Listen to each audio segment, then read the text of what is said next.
Hindu traditions, or sampradayas, that existed in 56 Hindu nations, 200 Hindu kingdoms, 1,700 Hindu provinces that covered more than 6 million kilometers square of Asia.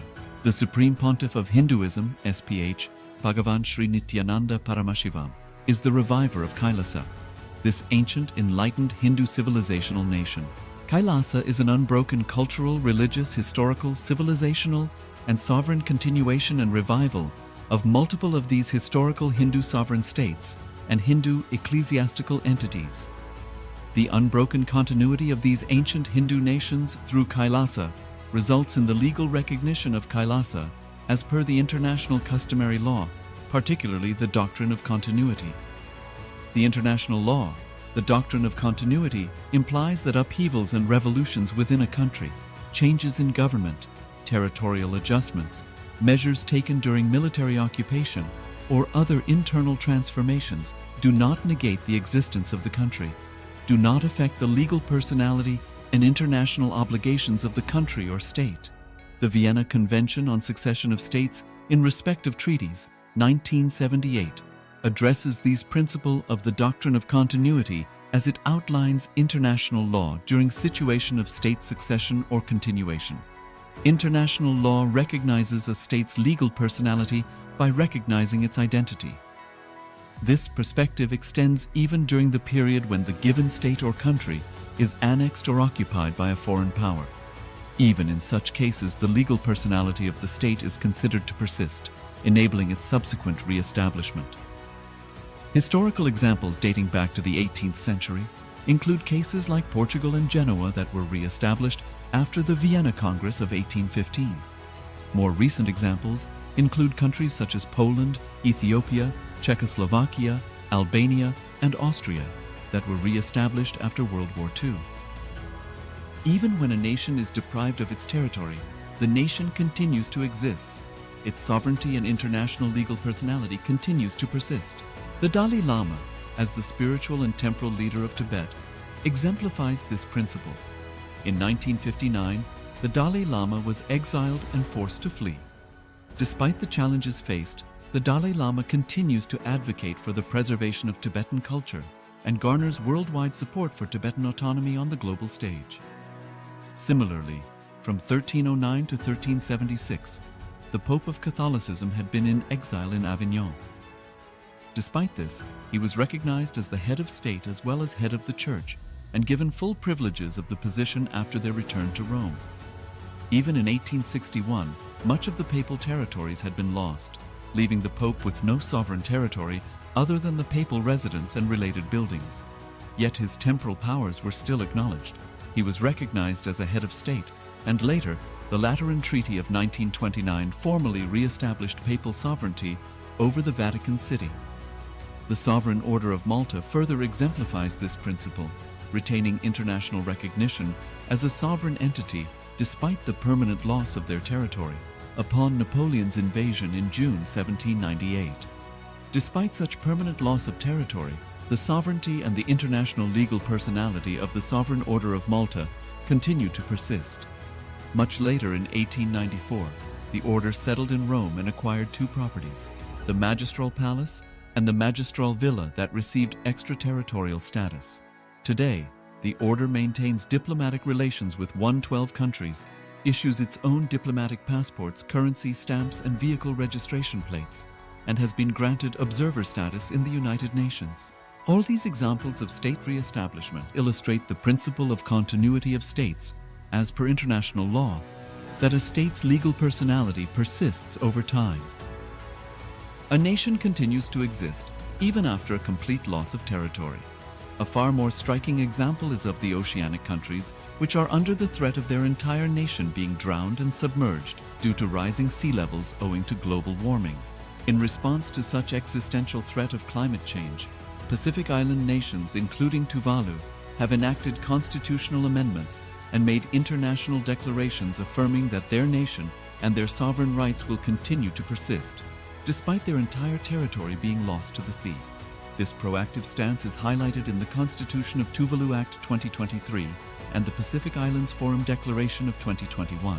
The Supreme Pontiff of Hinduism, Bhagavan Sri Nithyananda Paramashivoham. Through the line of succession is the present 203rd Emperor of the Hindu sovereign kingdom of Surangi Samrajya.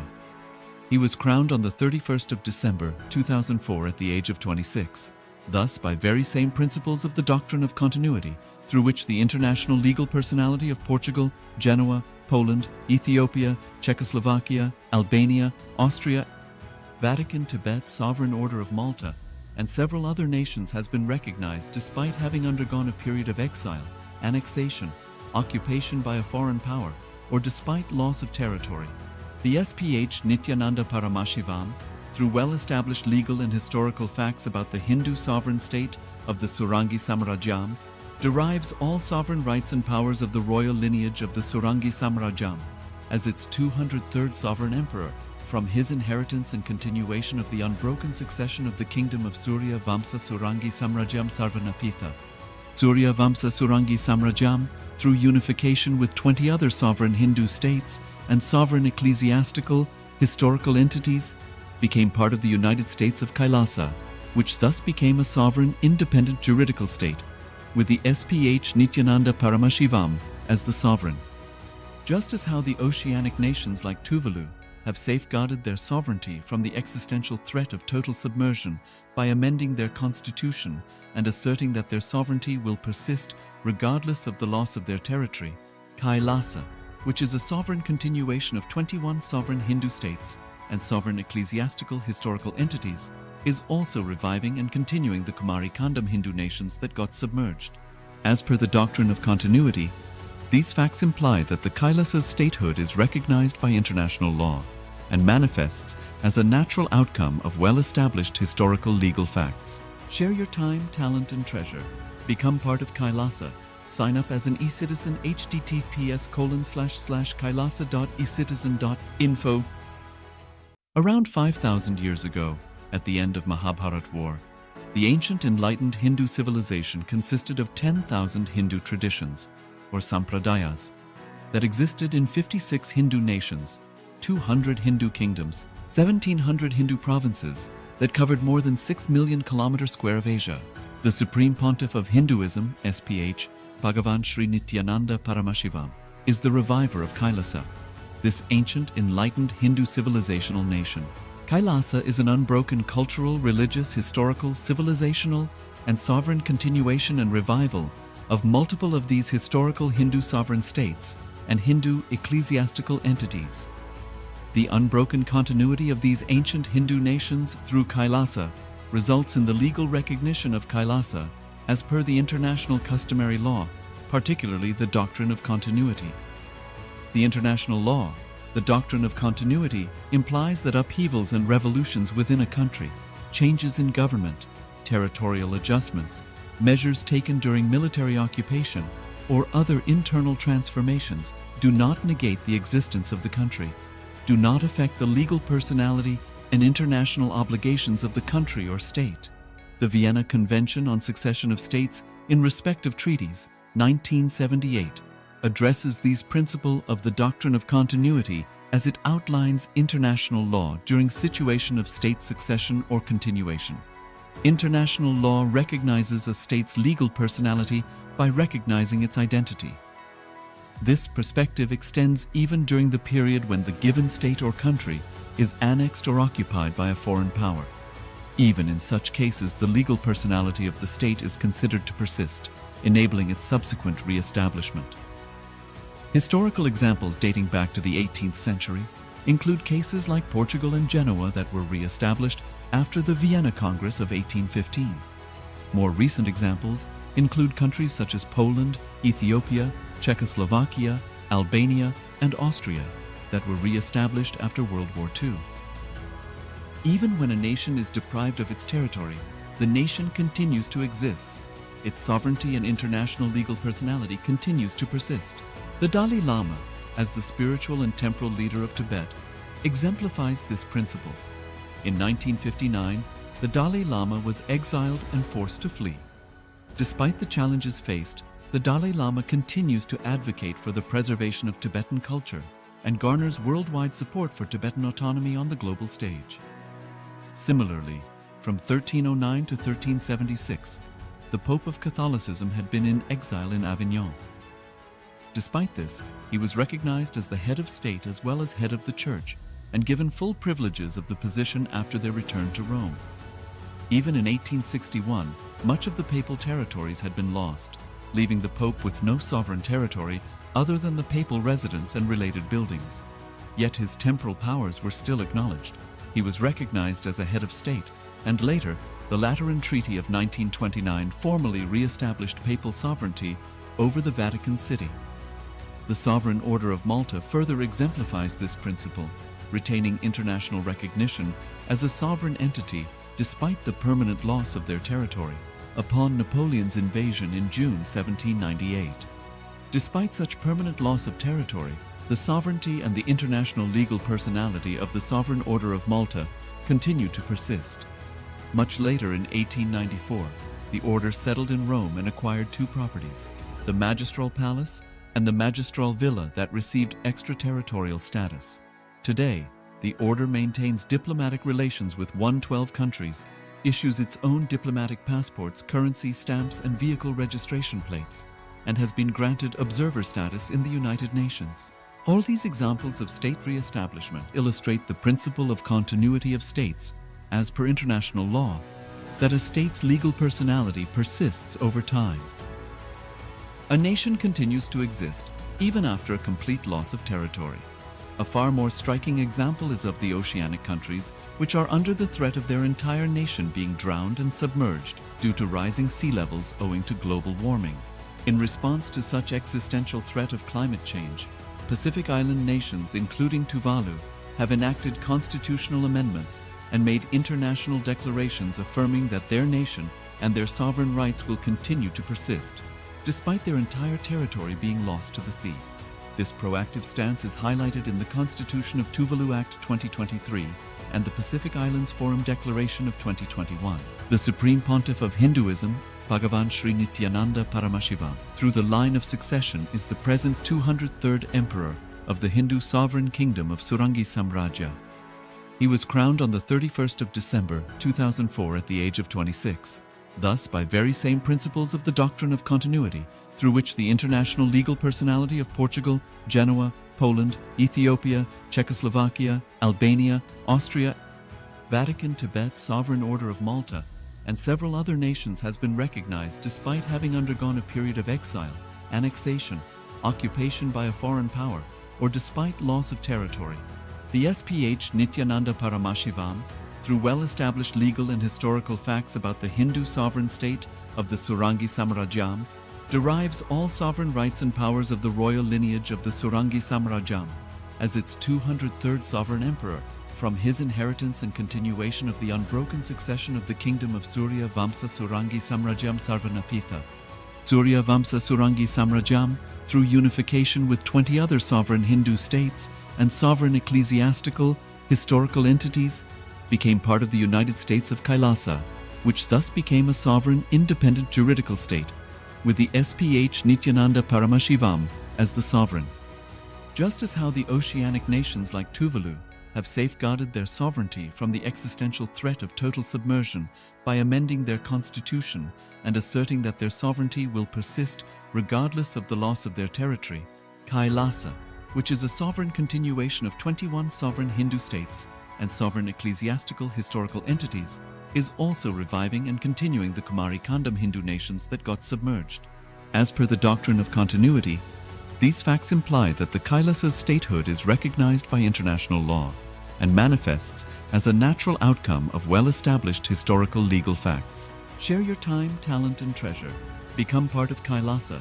Sign up as an eCitizen https://kailasa.ecitizen.info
Nithyanandam Paramasukhadam Kevalam Jnanamurtim Dvandvatitam Gagana Sadrisham Tattvamasya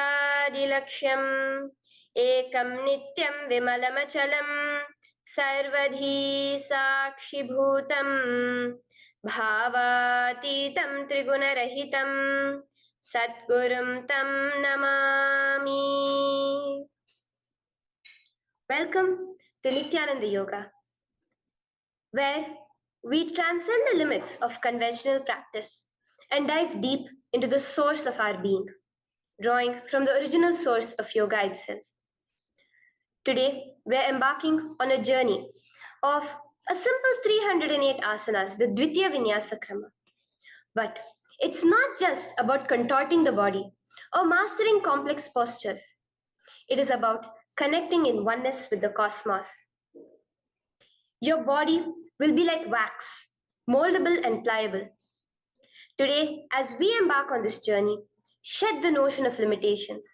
Forget the boundaries imposed by your bone and flesh.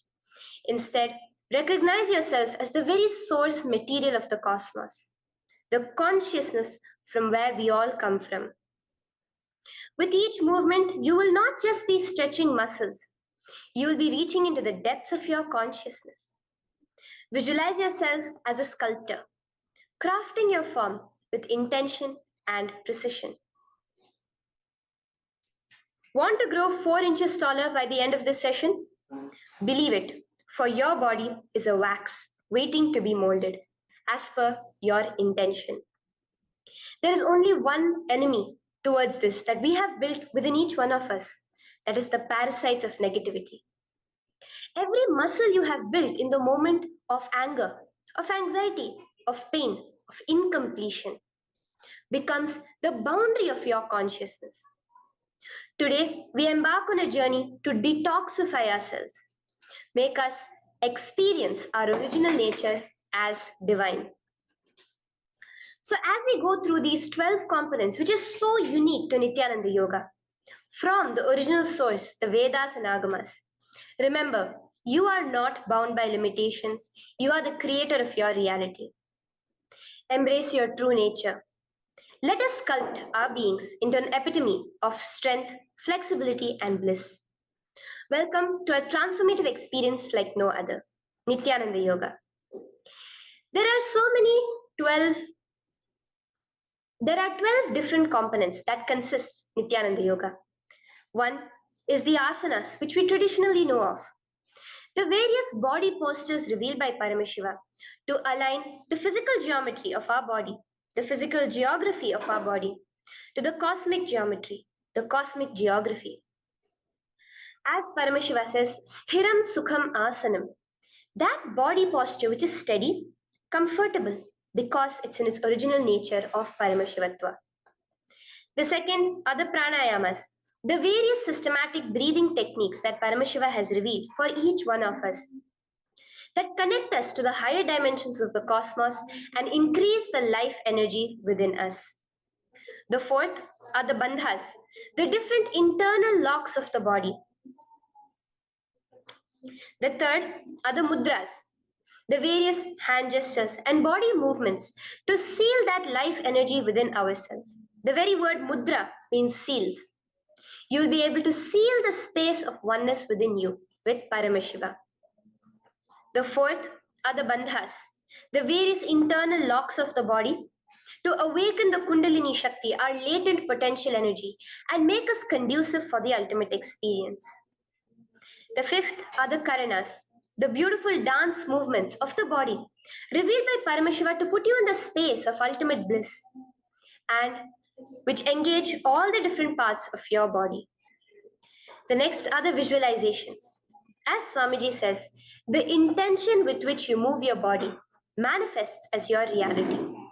As you hold the visualization within you of the various gods and goddesses of KAILASA, of the various beings of this universe, you manifest the powers of those beings within you. The next are the japas, the various powerful energy vibrations of the cosmos that you will be subtly repeating in your throat center that will cause your very DNA to be bound to the cosmos, to your consciousness with the highest frequency possible. The next are the pramanas, the chanting of the sacred mantras, the original source scripture of Hinduism that reveal the science of Nithyananda Yoga, of yoga, because as Swamiji says, yoga has a source and it is Hinduism. These original verses will manifest the vision Paramashiva had when he created yoga in each and every one of us. There are weights, which is an optional component, helps us to enhance our experience of Nithyananda Yoga as revealed from the source scriptures of Hinduism. The next are the mandalas, the cosmic geometrical representation. The Shri Chakra, the Shri Yantra, which is the direct geometrical representation of the cosmos. When you keep that in front of you and gaze at it throughout your Nithyananda Yoga, your body will fluidly just align itself to the cosmos. We have the Abharana, the Rudraksha, which we keep on our body, which acts as an energy battery, sucking in, storing the energy that we produce during this Nithyananda Yoga and releasing it to us throughout the day to fuel our entire day with consciousness. The last but not the least are the Aushadas, the various sacred herbs that you can apply to, which can be infused with the thought current of Paramashvatva to manifest it within you. With this understanding, let us get right into the practice of Nithyananda Yoga, which starts with invoking the presence of Paramashiva himself, the very being of Paramashiva, to witness our Nithyananda Yoga today, with the chanting of the Shiva Mula Mantra.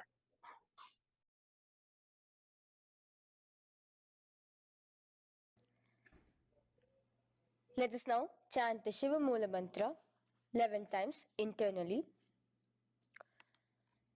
Om Ham Hom Shivaya Namaha. Om Ham Hom Shivaya Namaha.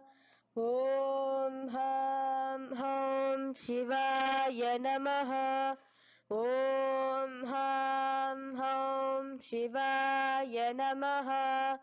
Om Ham Hom Shivaya Namaha. Om Ham Hom Shivaya Namaha. Om Ham Hom Shivaya Namaha. Om Ham Hom Shivaya Namaha. Om Ham Hom Shivaya Namaha. Om Ham Hom Shivaya Namaha. Om Ham Hom Shivaya Namaha. The next step of this ritual of yoga, as Swamiji reveals, yoga is a ritual, a methodology to connect yourself with the divine. As every ritual in Hinduism goes, we cleanse the three elements of our body, of the world, and of the ultimate with the Tattvachamanam.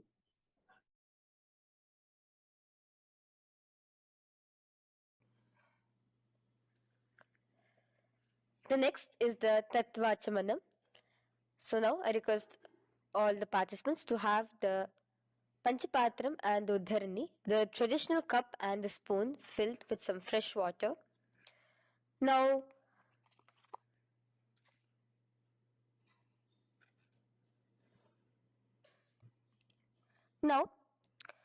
keeping your right hand in the shape of a cow's ear, the Gokarna Mudra, pour an Uddharani of water from the Panchapatram and chanting each of the following mantras internally, drink the water that flows through the base of the palm. Om Atmatattvam Shodayami Svadha. Om Vidyatattvam Shodayami Svadha. Om Shivatattvam Shodayami Svadha. Wash your right hand with water from the Panchapatram. Now, chanting the following mantra internally, wipe the upper and lower lips twice using the base of the right hand thumb, moving the hand from right to the left of the lips. Om Ham Hridayaya Namaha. Wash your right hand with water from the Panchapatram. Now, with the tips of right hand index, middle, and ring finger, touch above the upper lips and below the lower lips. Wash your right hand with water from the Panchapatram. Now, with the tips of right hand index finger and thumb joined together, touch your right nostril, left nostril. With the tips of right hand ring finger and thumb joined together, touch your right eye, right ear, left ear. Wash your right hand with water from the Panchapatram. Now, with the base of the right hand thumb and little finger, touch the navel, right chest, left chest. With the right hand, fingertips together, touch the top of the head, right shoulder, left shoulder, and your heart center. With that, we have the Sankalpa. The Sankalpa, the manifestation of our conscious intention. What is it today each one of us want to manifest through Nithyananda Yoga? Hold that in your inner space. Through this conscious intention, which directly happens with the blessings, with the grace of the Supreme Pontiff of Hinduism, Bhagavan Sri Nithyananda Paramashivoham, you will just see your intention manifesting as reality.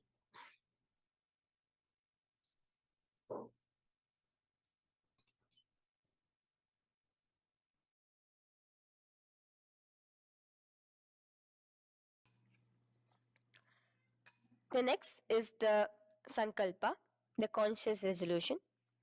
So now I request all participants now to, with your right hand, cover your left palm, which is the Sankalpa Mudra, and keep both the hands on the right thigh. Continue to keep this mudra till the end of the Sankalpa.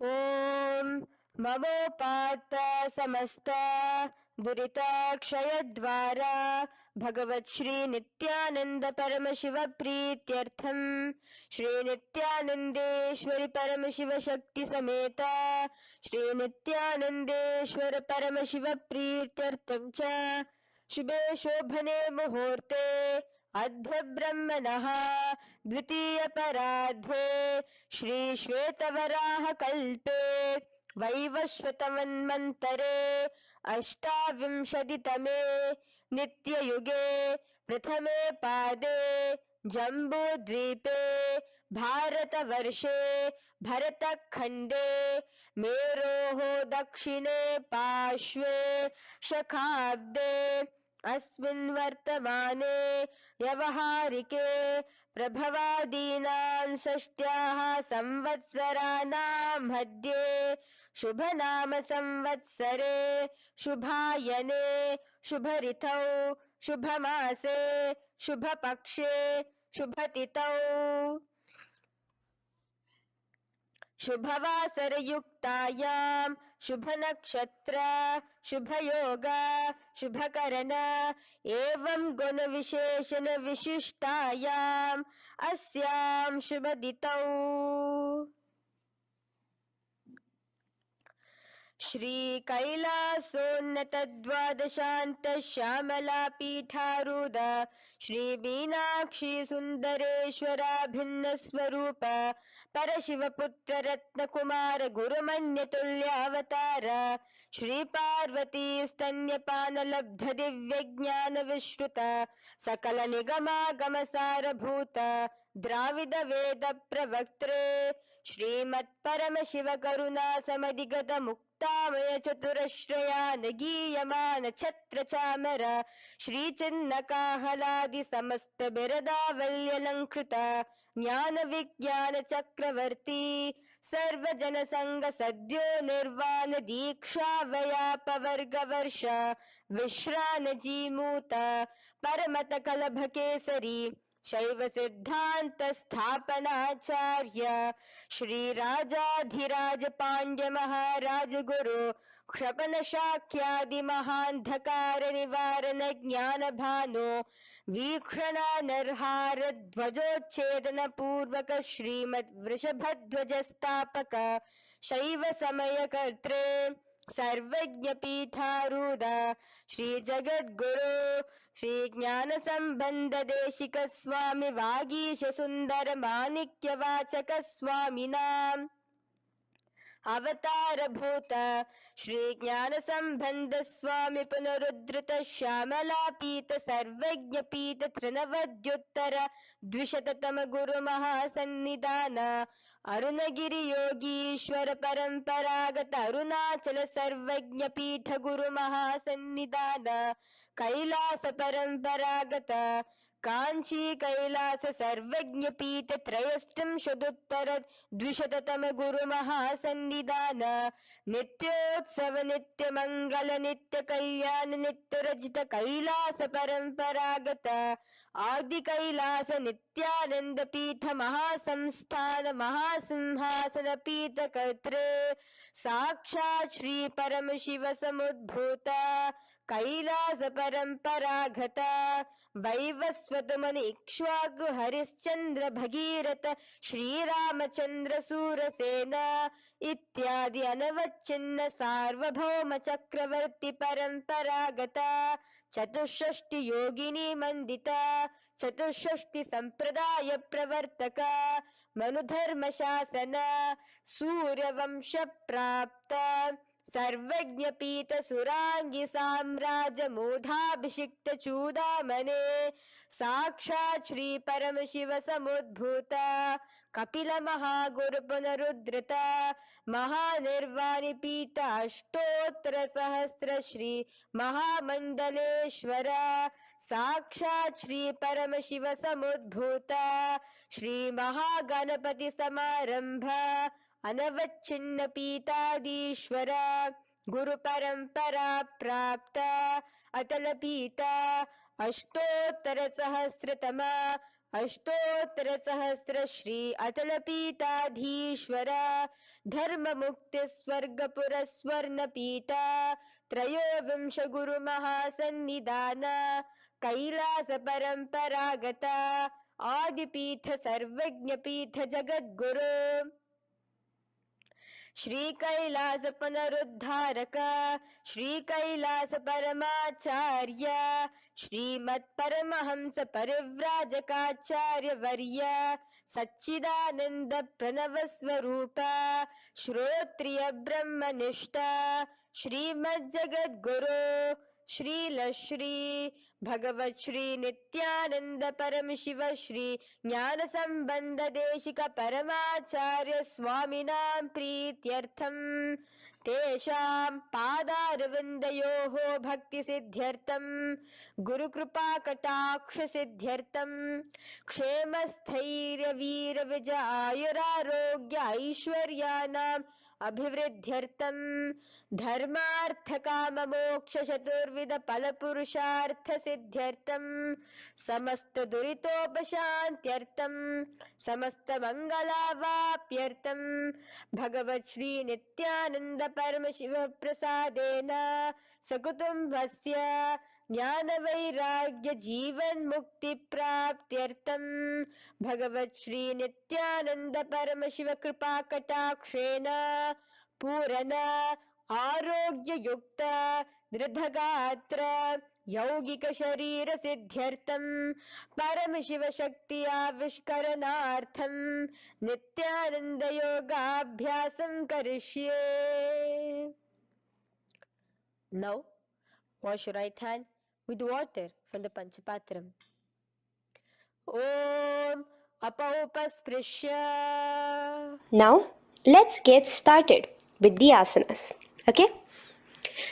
Sit first in a cross-legged position on the ground in Sukhasana. Bring your hands into the Bindu Mudra with your thumbs and index fingers touching each other. Place it on top of your knees. Here we have the Kumbhaka, the pranayama of Samana Kumbhaka. As you inhale and exhale, visualize flames licking up your spine.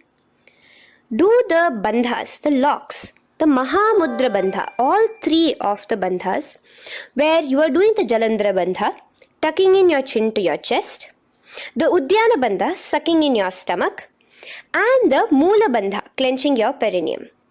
For the first set of asanas, we have the japa Soham, which you'll be repeating in your throat center.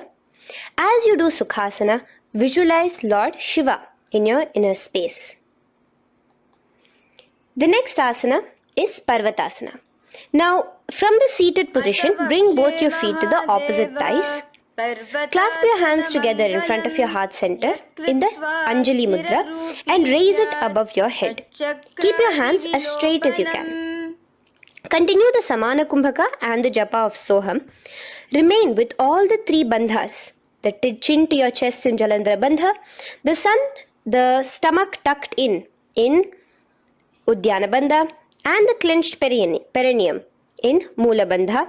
Here, visualize yourself as Mount Kailash. The next asana is Hali Pavasana. Now slowly bring your feet together in front of your body as you stretch it out a little further away. Now bring your hands behind your back and clasp the left hand by your right. Lean forward, placing your forehead on the ground as you continue to engage all the three bandhas. Here, gaze at your nose. Visualize Swamiji, the supreme pontiff of Hinduism, in your inner space. Now, in a similar position from Hali Pavasana, just release your hands, slightly get up and bring your hands in front of your body. Place them on the ground, cupping your hands, making a hollow in Nagi Pavasana. Visualize yourself as a snake, gazing at your nose. Continue the japa, the pranayama, and all three bandhas engaged. Now, raise up. This is KAILASA. Hold your big toes with your index and middle finger in the Prana Mudra. Stretch your legs straight out and upwards. Cross it into Padmasana. Bring it to your opposite thighs. Lean forward and down onto your elbows. Again, tuck your chin into your chest, suck in your stomach, and clench the perineum in the Mahamudra Bandha. Visualize yourself as a bird in KAILASA. The next is Nithyananda. Now, raise up again. Bring one ankle to the top of the opposite knee. Hold the elbows with your hands. Hold the respective elbows with the opposite hands. Again, engage all the three bandhas and rotate your arms in a circular motion. Keep the spine completely straight and gaze towards your nose. Visualize Swamiji, the supreme pontiff of Hinduism, in your inner space. Next is Gajasana. Press your hands onto the ground. You can bring your feet a little back as you raise yourself up, your hips up high. Lower your head and then chest, scooping your body forward again and again. Here, engage the Udyana Bandha, where you suck in your stomach along with the Moola Bandha, clenching the perineum. Visualize yourself as an elephant. Gajasana. Now stop the movement slowly. In another dynamic asana, which is Rikshasana, you will start alternatively pressing the heel of one foot onto the ground while lifting the other heel up. Repeat this again and again. The next is Vaishyasana. Now slowly come to a standing position. Stand tall on the tips of just your big toes. Keep your head neck straight line. And bring the middle, index and ring fingers to your heart in the Hridaya Mudra. Continue engaging the Udyana Bandha. Visualize Swamiji in your inner space. Here we have a very interesting movement, which is the Karanas, the dance movements. So the first Karana is Urdhva Janu Karana, which literally means the raised knee. So now stand in the Aramandi position, which is your heels touching together, the toes facing outwards, almost at a 45-degree angle. Bend your knees low And keep both your hands at your chest, elbows parallel to the ground. Twist one knee towards the center of your body. Raise it up, back across the body back to the original position. Simultaneously with the leg movement, follow it with your respective hand, up and across the body. Repeat this alternatively on both sides. Now, in Balalingasana, come back to a standing position straight and interlace your fingers from outside in. This is the Sarva Vashankari Mudra. Hold on to your knee, pulling it up towards your chest. Pull it tight. Continue to keep your spine straight. Engage all the three bandhas, the Jalandhara bandha, the Udyana bandha and the Moola bandha. As you are holding your knee, visualize yourself holding, caressing a baby. Balalingasana. The next asana is Pada Pidanasana. Now the same foot which is raised, clasp it with your hands and pull it behind towards your body, holding it with both your hands. Again, engage all the three bandhas, standing tall. Visualize Swamiji, the supreme point of Hinduism, in your inner space.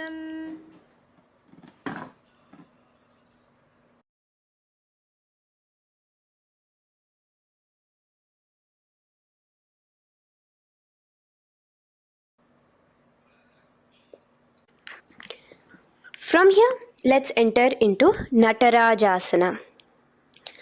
Now, the same foot you're already holding behind your back, twist the same hand of that leg inwards and pull the leg back. Extend the opposite hand forward with the index and thumbs together, again in the Bindu Mudra. Now, pull the foot back and up while leaning forward in Natarajasana. Hold your balance here. Here you will be engaging only the Moola Bandha, visualizing yourself as Lord Nataraja, the Lord of Dance.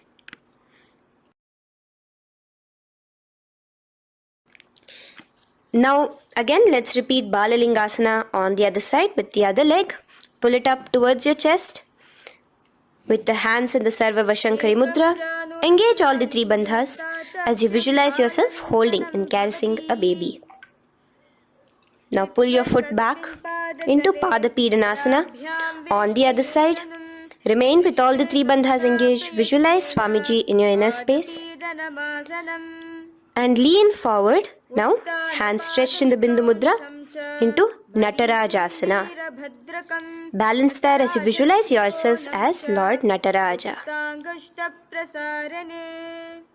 Now, come back to a standing position. Release your leg. Gain your balance. As we enter into the Ardharechita Karana. Now again bring yourself to the Aramandi position, heels together, toes pointed outwards and knees bent. Now from this position, bring your right foot onto the tips of the toes behind the left heel. The heel should be up. Bring your left hand towards your chest, parallel to the ground again, and extend the right arm out and wide like a pendulum. Bring it back towards your chest. Now while your arm is swinging, remember to move your fingers one by one inwards towards the palm and then outwards. Now place the right hand over the nose. Uncross your ankles. Let's do this on the other side also. Cross the left ankle behind and stretch the left hand out like a pendulum.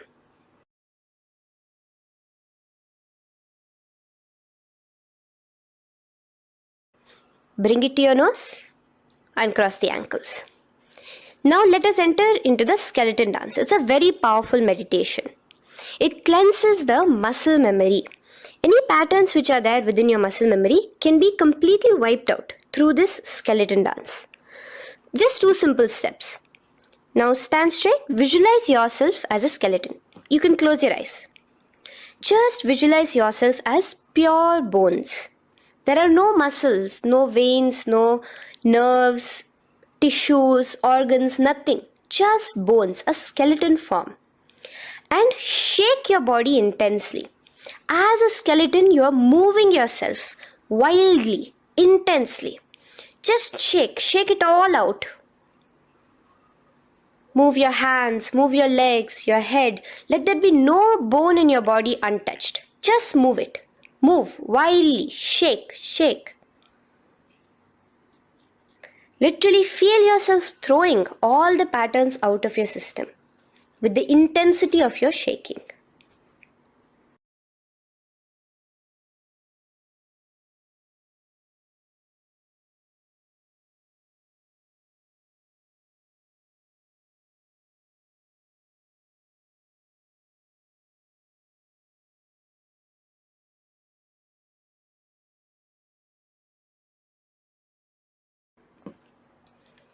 Now slowly calm down. Take a few steps, gain your breath back. That's a powerful meditation we did. Let us do the next karana. Again, come back to a standing position. Do the aramandi. Your toes outwards, knees bent with your feet together. Now here, raise your hands above your head. Keep your palms completely straight and cross the wrists with the palms facing forward and the back of the hands outward. Now from the crossed wrists, uncross the wrists, spreading your arms out wide while you turn your hip towards the side. Turn by the waist sideways. Bring your hands back over the head and turn on the other side. Repeat this on the other side. Do it again. Let's twist out. Come back to the middle and twist out again. This is the Kati China Karana. Now stand tall. Raise your hands above your head. Bring yourself to the top of the tip of your toes.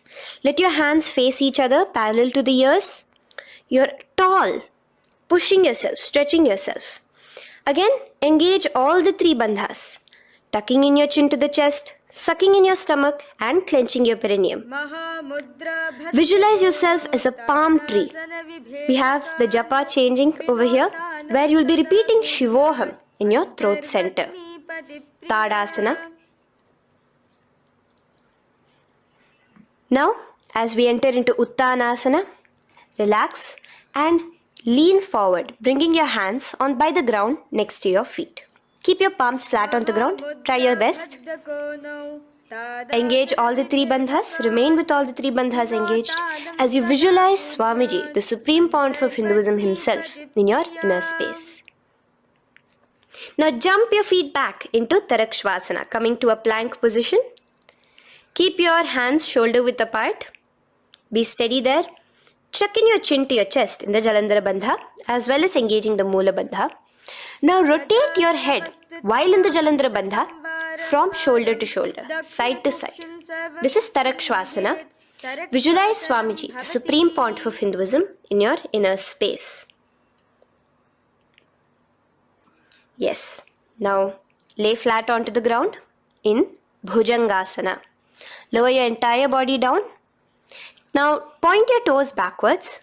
Keep your hands by the side of your chest and push yourself off the ground. Remember to use the strength of your lower back to hold yourself up. Open your mouth wide. Inhale through the hollow of your throat and exhale through your nose. This is the Bhujangani Mudra. In Bhujangasana, you will visualize yourself as a cobra. Now come back into a plank position. So you can tuck in your toes and come back into a plank position. In Shashasana, alternate bringing one knee towards your chest, back and forth. So you'll bring one knee front, push it back and bring the other knee. Repeat this again and again. Do the Sahaja Kumbhaka. Simple breathing in, breathing out.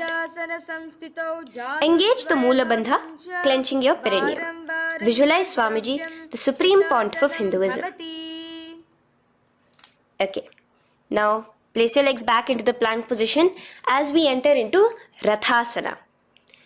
Again, bring one foot between your hands and alternate jumping one foot back and bringing the other foot forward simultaneously. Again and again. Continue the Sahaja Kumbhaka and the Moola Bandha engaged as you visualize yourself as a chariot, a Ratha, in Rathasana. Now, into Veerabhadrasana. remain one leg in between your hands. So as you jump, one leg comes between your hands, stop in that position, one leg stretched back, and raise yourself up into a standing position. So the front foot will be pointing forwards and bent at a 90-degree angle. The knee will be bent at a 90-degree angle. The other leg, which is extended back, the foot will be pointed sideways at a 45-degree angle. Now raise your palms, hands up, parallel beside your ears. Do the Uddiyana Bandha along with the Mula Bandha, pulling in your stomach in. Gaze towards your third eye as you visualize yourself as Lord Veerabhadra. Now relax down, switch your legs around, and let us do Veerabhadrasana on the other side. Stretch your hands up, gaze towards your third eye, suck in your stomach in the Uddiyana Bandha, and visualize yourself as Lord Veerabhadra. Okay, bring your feet together now. Let us move into Vrikshasana. Now stand tall, gain your balance here slowly. Bring one foot towards the inner thigh. Bring your palms together, raise them up above your head in the Anjali Mudra. Keep your elbows as straight as you can. Again, continue the Uddiyana Bandha, sucking in your stomach. Gaze forward, hold your balance, visualize yourself as a tree, the stability of a tree in Vrikshasana. Now, slowly bring your hands down. Now the foot which is in your inner thigh, bring it towards the opposite, to the root of the opposite thigh. Bring your hands in the Namaskar Mudra in front of your heart center together and visualize yourself here as Lord Garuda, just engaging the Mula Bandha alone here. This is Garudasana. Now let us repeat Vrikshasana on the other side. Slowly put your foot down. Bring the other foot to the inner thigh. Raise your hands above your head.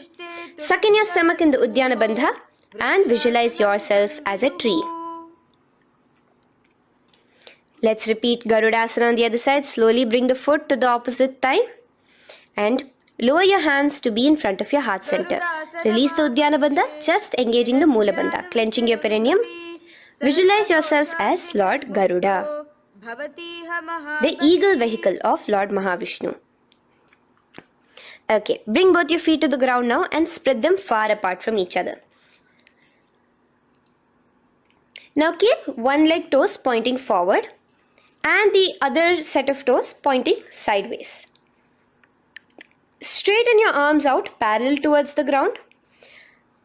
Bring your front arm down towards the front foot, beside your foot, while the other arm extends towards the sky. Visualize yourself as a triangle in Trikonasana. Now raise up and let's repeat Trikonasana on the other side. Switch the position of your legs around and go forward. The other arm raised towards the sky. Visualize yourself as a triangle. Now come back to a standing position. Bring your feet together. We are having another Karana, the Nikuttaka Karana. Bring yourself to the Aramandi position. Feet together, knees out wide. Here now bring your hands towards your chest, but keep both your palms parallel towards each other. Bring your right foot onto the toes with the heels up. And simultaneously bringing the right hand towards the top. Now drop the right foot, simultaneously lifting the left foot onto the toes and switch the hands position. Now the left hand is on the top and the right hand is on the bottom. Repeat and let us do this repeatedly. Okay, relax now, come back to a straight position and sit down onto your toes. Sit on your heels with your toes on the ground, knees raised up off the ground, together in front of you in Angushtasana. Bring your hands together in the Namaskara Mudra in front of your heart center. We have a very interesting pranayama over here, which is the Bhramari Kumbhaka, where you will be subtly buzzing like a bee as you do this asana. The japa we will be entering into is Sadashivoham. In Angushtasana, engage the Mula Bandha as you visualize Swamiji, the Supreme Pontiff of Hinduism, in your inner space. Now in the same position, slowly bring your hands to the ground. Balance yourself as you stretch one foot forward, sitting on the heel of one foot and the other foot stretched forward, toes pointed upwards. Bring your hands to the Vara Mudra, just the tips of the finger on the ground while the palm faces forward, both your hands. Continue to engage the the Mula Bandha, clenching the perineum as you visualize Swamiji, the Supreme Pontiff of Hinduism, in your inner space.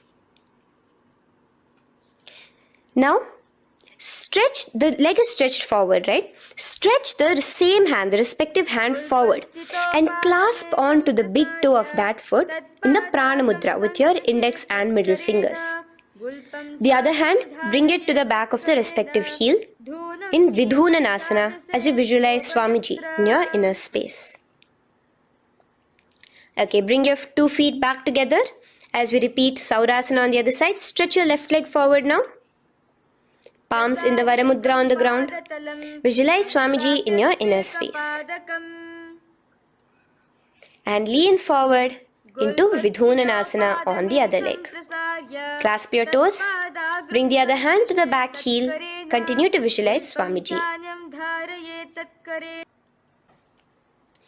Now bring your 2 feet back together as you continue to sit on the heels, getting a nice toe workout here. Balance on your toes, bring your knees together in front of you. Now place your palms on top of the respective knees with the hands facing upwards, the palms facing upwards. Leave a slight gap between your palms and knees. As you gaze forward, engage the Jalandhara Bandha, tucking in your chin to your chest, and look between the gap between your hands. Brahma Jurankushasana. The next is Kapilasana. Now spread your knees wide and place them onto the ground. Keep your hands on the respective knees. Pull your stomach in and up in the Uddiyana Bandha. Gaze towards your nose as you visualize yourself as Maha Kapila Muni, the first man that ever started thinking. In the same position, just release that Uddiyana Bandha. Release the lock of the stomach, but continue to clench your perineum in Mula Bandha as you switch your gaze to your third eye. So from your nose, switch your gaze to the third eye. Visualize Swamiji, the Supreme Pontiff of Hinduism, in your inner space. Bhadra Gorakshasana. Next is Suryasana.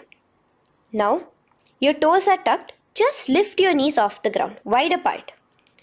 Bring your hands together in the Padma Mudra with the little fingers and thumbs joined together. Engage the Uddiyana Bandha, suck in your stomach and raise your hands up tall above your head.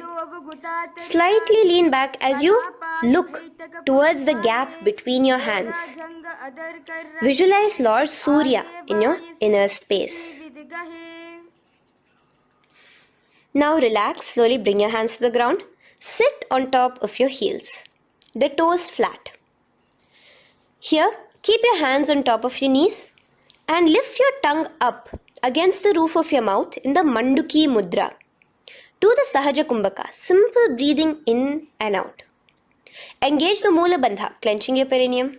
With the Japa Sadashivoham, repeating in your inner space, here you will visualize yourself as a frog in Mandukasana. Your tongue pressed against the upper palate. Is your frog-like tongue catching the nectar of immortality dripping from your Sahasrara Chakra? Gaze towards your third eye in Mandukasana. Now from here itself, moving into Uttana Mandukasana. Just bring your hands to the opposite shoulders, remaining in the same seated position. Continue with the Uddiyana Bandha engaged, gazing at your third eye. The Manduki Mudra, tongue pressed against the top of your palate, visualizing yourself as a frog in Uttana Mandukasana. Slowly bring your hands out from behind your back. Now slightly raise up and cross your ankles behind you. Sit on top of your crossed ankles. Keep your knees wide and your fingers spread on the top of your knees, both your hands. Open your mouth wide and stick out your tongue, exhaling forcefully. Gaze at the tip of your nose. Repeat this several times because you're visualizing yourself as a lion in Simhasana. The next asana is Bhadrasana. Now you can release yourself and uncross your ankles. Just keep your toes crossed behind you. Again, sit on top of your heels, keeping your knees wide apart. Cross your hands behind your back, hold on to the big toes in the Prana Mudra with your index and middle fingers. Apply the Jalandhara Bandha, tuck in your chin to your chest along with the Mula Bandha, sucking in your perineum. As you gaze towards your nose, here, resume the Brahmari Kumbhaka, buzzing like a bee subtly in your inner space as you visualize Swamiji, the supreme pontiff of Hinduism, in your inner space. Now bring your hands out from behind you. As you bring yourself to a squatting position. Keep your feet flat onto the ground as close together as possible, but your knees opened wide. Bring your body in between your knees, your torso in between your knees, and take your arms in and around your knees towards the back, clasping your fingers, interlacing your fingers behind you in the Parashu Mudra. Gaze towards your nose. Visualize yourself as a crow in Kakabhusandhyasana. The next asana is Kani Pavasana. Unclasp your hands and place them flat onto the floor. Keep them shoulder width apart for good balance. Now, slowly bring your knees to the back of your arms, above the elbows. Lean your chin forward and down. Keep your gaze steady as you lift your feet off the ground. In Kani Pavasana, visualize Swamiji, the supreme pontiff of Hinduism, in your inner space. Now in the same position, slowly lower your head to the ground and stretch your legs up high, forming a tripod between your two hands and your head in Kapali Asana. Gaze at your nose, continue the Brahmari Kumbhaka, continue engaging the Mula Bandha and the Japa of Sadashivoham. Visualize Swamiji in your inner space. The next asana is Parshva Mayurasana. Slowly bring your feet down. Yes, relax. And now squat on your toes with your knees together and twist your body. Place both the hands to one side of your knees. Now bring one of your elbows to the knee and the other of your elbows towards the hip. Lean onto your arms, balance, extending your legs out to the side. Gaze towards your third eye, visualizing yourself as a peacock. In Parshva Mayurasana, as you do the pranayama, the Rechaka Kumbhaka, let your exhalations be prolonged and your inhalations be slightly shorter. Now relax, bring your feet to the ground and bring your body to the other side of your knees as you repeat Parshva Mayurasana on the other side. Lean forward, stretch your legs, gaze at your third eye. Visualize yourself as a peacock. Now let's do Bhairaganathasana. Now come again to a plank position. Place your hands down, stretch your legs back and bring one foot around your shoulder to be placed in between both your palms. Gaze at your third eye. Just engage the Mula Bandha, clenching your perineum. Here, this is Bhairaganathasana. Visualize yourself as Lord Kala Bhairava. Slowly bring your foot out and bring the other foot in between your palms, remaining in the plank position. Continue to visualize yourself as Lord Kala Bhairava in Bhairaganathasana on the other side. The next asana is Unmukha Pithasana. Now from the same plank position, bring your forearms onto the ground. Be steady as you walk your feet closer towards yourself, forming like a slight mountain. In Unmukha Pithasana, gaze at your third eye. Continue the Rechaka Kumbhaka. Visualize Swamiji in your inner space. The next asana is Vashishthasana. Now, just raise yourself onto one of your hands. So, release your forearms off the ground and raise yourself onto your right arm. And keep your body completely parallel to the ground as you raise your left arm straight above your head. Visualize yourself as Rishi Vashishta as you do the Vashishthasana. Gaze towards the hand on the top. Now slowly bring that hand down As you switch the hands, bringing your right hand up towards the sky. Balance there, completely straight on your toes. As you visualize yourself as Rishi Vashishta, the Guru of Bhagavan Sri Rama. Now, bring your feet forward into Anjaneyasana. So here you will be sitting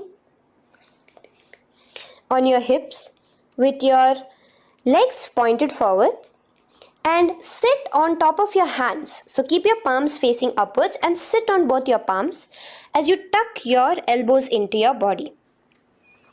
Do the Rechaka Kumbhaka, continue the Rechaka Kumbhaka. Engage the Jalandhara Bandha, tucking in your chin to your chest, gaze at your nose, visualize yourself as Lord Hanuman in Anjaneyasana. Now, slowly release your hands from under your body as you lean forward into Paschimottanasana. Clasp your respective toes with your index and middle finger. Lean forward and down, bring your elbows to the ground, your forehead towards your knees. Engage all the three bandhas, the Mahamudra Bandha. As you visualize Swamiji, the supreme pontiff of Hinduism in your inner space, with a new japa, Mahasadashivoham, starting here.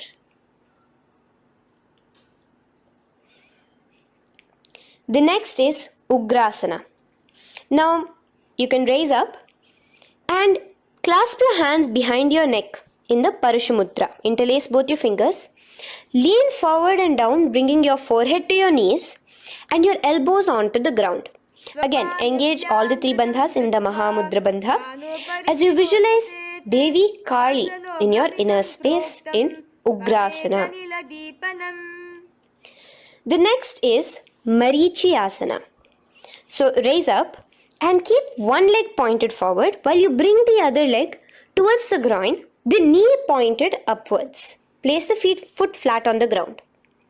Now lean forward, bring both your hands, wrap your arms around the raised knee, clasping your hands behind the back together. Bring your chest to the thigh with your head towards the knee. Here engage just the Mula Bandha, sucking in your perineum, as you visualize yourself as Rishi Marichi in Marichyasana. The next asana is Mahamudrasana. Now slowly raise up and the raised knee, let it rest by your side with your leg towards the inner thigh of the opposite leg. Now again reach down, hold your foot, bring your elbows to the ground, your forehead to your knees. Engage all the three bandhas in the Mahamudra Bandha. Gaze at your nose, visualize Swamiji himself in your inner space. Raise up. Let's repeat Marichyasana on the other side. Bring the other foot straight while the other foot comes into the groin. Knee up. Lean forward, clasping your hands behind your back. Visualize yourself as Sage Marichi. Now from here, raise up, engage all the three bandhas as you let your knee fall to the side. Lean forward, clasping the foot. Gaze at your nose. Visualize Swamiji in your inner space in Mahamudrasana on the other side. Now, bring yourself to a seated position. Sit and bring the soles of your feet together. Bend your knees and keep your heels as close towards you as possible. While try to touch your knees to the ground. Clasp your feet together with both your hands. Maintain a straight spine. Gaze towards your nose in Bhadrasana 2. Visualize Swamiji, the supreme pontiff of Hinduism, in your inner space. The next asana is Gwali Pavasana. Now, keeping your feet together, just bring your hands towards the respective knees. Just lightly place them there. Tuck your chin to your chest in the Jalandhara Bandha, continuing to engage the Mula Bandha, clenching your perineum. As you gaze at your nose, visualize Swamiji, the supreme pontiff of Hinduism, in your inner space. Now, push your soles slightly further away from you. The joined feet, push it further away from your body. And lean forward, keeping both your hands, the fingers inside of the feet. Hold the soles of your feet. Lean forward and down, Bring your forehead to the ground. Gaze at your nose. Visualize the Yoni Mandala in your inner space. In Joni Asana. The next is Midiki Pavasana. Raise up. Stretch your arms out wide beside your body as you lean forward, your arms going over your knees. Bring your forehead to your feet. Continue to gaze at your nose. Visualize Swamiji, the supreme point of Hinduism, in your inner space. Now, in Siddha Samadhi Asana, raise yourself up. Now, put your hands, your forearms, underneath the calves of the respective legs. Let your palms face up towards the sky as you bring your head down to your feet. Gaze at your nose as you visualize Lord Surya in your inner space in Siddha Samadhi Asana.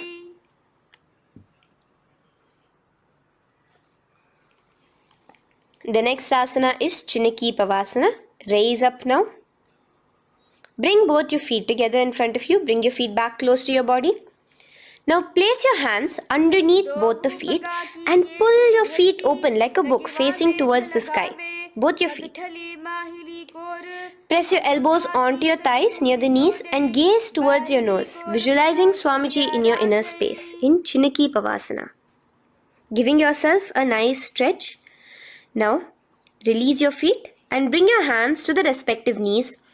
Gently push down on your knees, pushing it towards the ground. Suck in your stomach in the Uddiyana Bandha. Gaze at your third eye, visualizing Swamiji in your inner space. This is Charapata Chokasana. The next asana is Bhairavasana. Now continuing to remain with your feet together, you can use the help of your hands to bring your toes onto the ground with your heels pointed upwards. Just push yourself and try to do it. Continue to remain with the Uddiyana Bandha engaged, your stomach sucked in. Bring your hands to the Bindu Mudra with the index and thumbs together on top of the knees. Gaze at your third eye. Visualize yourself as Lord Kala Bhairava in Bhairavasana. The next asana is Samanasana. So slowly you can bring your feet out from underneath. Take now one foot towards your chest, holding with both your hands as the other foot rests by the perineum. Pull the sole onto your chest. Gaze at your third eye. Visualize yourself holding the breath in the Mooladhara Chakra, the Chaturdala, the 4-petal lotus of your body. Gaze at your third eye. Visualize Swamiji, the supreme point of Hinduism, in your inner space in Samanasana. From here, let's move into Apanasana. Now, the foot that you have towards your chest, just bring it over your shoulder and place both your palms onto the ground beside you. As you lift the leg by your perineum, stretch it out and lift it up high into the sky in Apanasana. Gaze at your third eye, visualizing Swamiji in your inner space. Let's repeat Samanasana on the other side. Bring your foot down. Clasp the other foot towards your chest. Gaze at your third eye, visualizing Swamiji in your inner space. And bring the foot onto your shoulder as we repeat Apanasana on the other side. Stretch your leg out straight in front of you, up high towards the sky. Gazing at the third eye, visualizing Swamiji in your inner space. Okay, relax slowly. Let's move into Gomukhasana. Now, sitting in a seated position, cross one leg over the other, like over, and align the knees together at the center of your body and the feet by the opposite hips. Place both your hands on top of the stacked knees. Gaze at your nose. Here we have a beautiful pranayama, very cooling pranayama, which is the Sheetkari pranayama, where you will be inhaling through your clenched teeth with your tongue pressed against behind your teeth and exhaling through your nose, creating a hissing sound. The japa will be for the next sequence of asanas. Om Nithyanandoham. Visualize the face of a cow in Gomukhasana. Now keep your knees crossed. From the knees, bring your hands towards the respective toes on the side of the body. Clasp the big toe in Pranamudra. Suck in your stomach in the Udyana Bandha. Visualize yourself as Rishika Anasuya in Anasuyasana. Now in Anusuyasana 2, just bring your hands behind your back, clasped together, interlaced fingers in the Parashamudra. Lean forward and down. Try to bring your nose to touch the ground in front of you. Just visualize yourself as Rishika Anasuya and gaze at your nose. Anusuyasana 2. Raise yourself up now. Now bring one foot towards the perineum, knee resting on the ground. Raise your other foot with the foot in front of the lying down foot, knees pointed upwards towards your chest. Place your hands on the respective knees. Keep your spine tall, chest out. Gaze at your nose. Visualize yourself as Lord Garuda, the eagle vehicle of Bhagavan Mahavishnu. Garudasana 2. From here, moving into Naradasana. Now, keep both your hands, bring both your hands behind your neck and clasp them in the Parashamudra. Interlace your fingers behind your neck. Twist outward of the raised knee. Just keep your whole body outside of the raised knee. Gaze towards your third eye, visualizing yourself as Devarishi Narada in your inner space. From Naradasana, let's enter into Matsya Pithakasana. Place one foot on the top of the opposite thigh. Wrap your respective arm across the knee, holding on to the opposite shin. Extend the opposite hand straight. Hold on to the respective toe with the index and middle fingers in Prana Mudra. Gaze towards your nose. Visualize Matsyavatara, the fish form of Bhagavan Mahavishnu in your inner space in Matsya Pithakasana.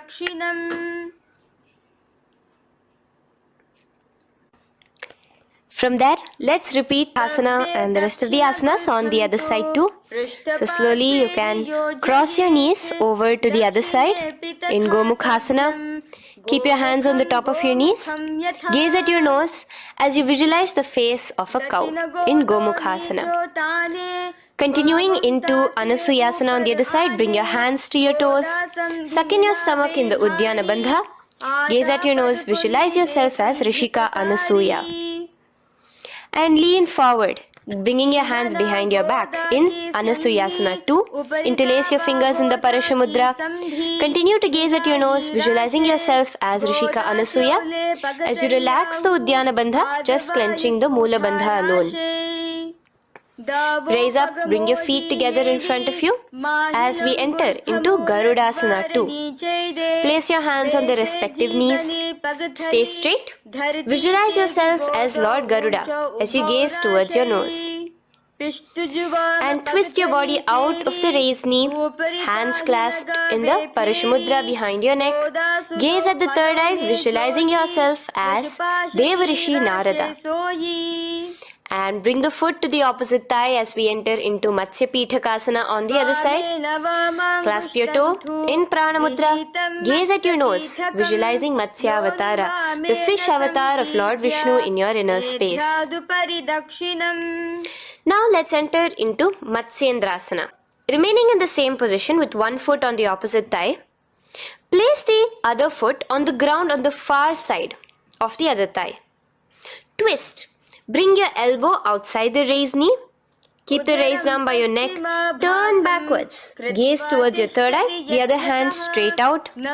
Visualize Matsyendranatha, the great Rishi and master of Hatha Yoga in your inner space. Just switch your hands around. Straighten the hand that was originally bent and bend the other hand towards your neck. As we enter into Kubhasana, visualize yourself as a camel. Continue to gaze at your third eye. Now, straighten out both your hands straight out in the same position. Continue to gaze at your third eye, visualizing Matsyendranatha, the master of Hatha Yoga in your inner space. Now, slowly take your foot off from the thigh. As we enter into Matsyendrasana on the other side, bring the other foot to the thigh. Place the other foot on the far side. Twist, bringing your elbows outside of the raised knee, hands on the head. The other hand stretched out back. Twist, gazing at your third eye. Visualize Matsyendranatha in your inner space. Switch the hands around as we enter into Kubhasana. On the other side, remember to visualize yourself as a camel. Now stretch both your hands out in Matsyendrasana 2 on the other side. Visualize Matsyendranatha in your inner space. Now, with one leg on the thigh, bring the other foot too to the opposite thigh in Padmasana. Place your palms on the respective knees. Engage all the three bandhas in the Mahamudra Bandha, tucking your chin to your chest, sucking in your stomach and clenching your perineum. We have a new pranayama here, which is the Shitali Kumbhaka, where you will continue to inhale through the teeth without creating the hissing sound, and exhale through your nose. A new japa of Om Nithyananda Mahasadashivoham starts here.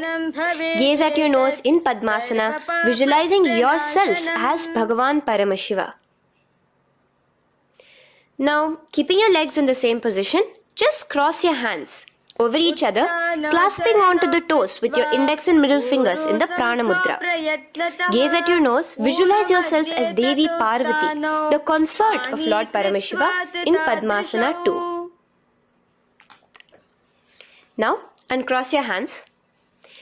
Take your hands and insert it into the gap between your thighs and your calves. Put both your hands within and pull it out on the other side. As you balance on your hands, lifting your whole body off the ground, visualize yourself as a rooster in Kukkutasana. Now relax. Take your hands out from inside your feet as we enter into Baddha Keki Asana. Place your hand onto the ground as you raise up on your knees. Place your palms on the ground, fingers pointing towards the legs. Now keep your elbows together, pressed against your navel. Slowly lean forward, balancing, and extend your knees off the ground, visualizing Swamiji in your inner space. In the same position, stretch your legs out behind you. In Mayurasana, visualize yourself as a peacock. Hold your balance. Relax now. Yes, relax flat onto the ground into Makarasana. Lay down completely flat. Keep your feet pointing outwards, far away from each other. Place your forehead on the mat. Interlace your fingers behind your neck in the Parashumudra. Just relax, visualizing yourself as a crocodile as we go back to the Sahaja Kumbhaka, the simple breathing in, breathing out. Just keep the Moola Bandha alone engaged.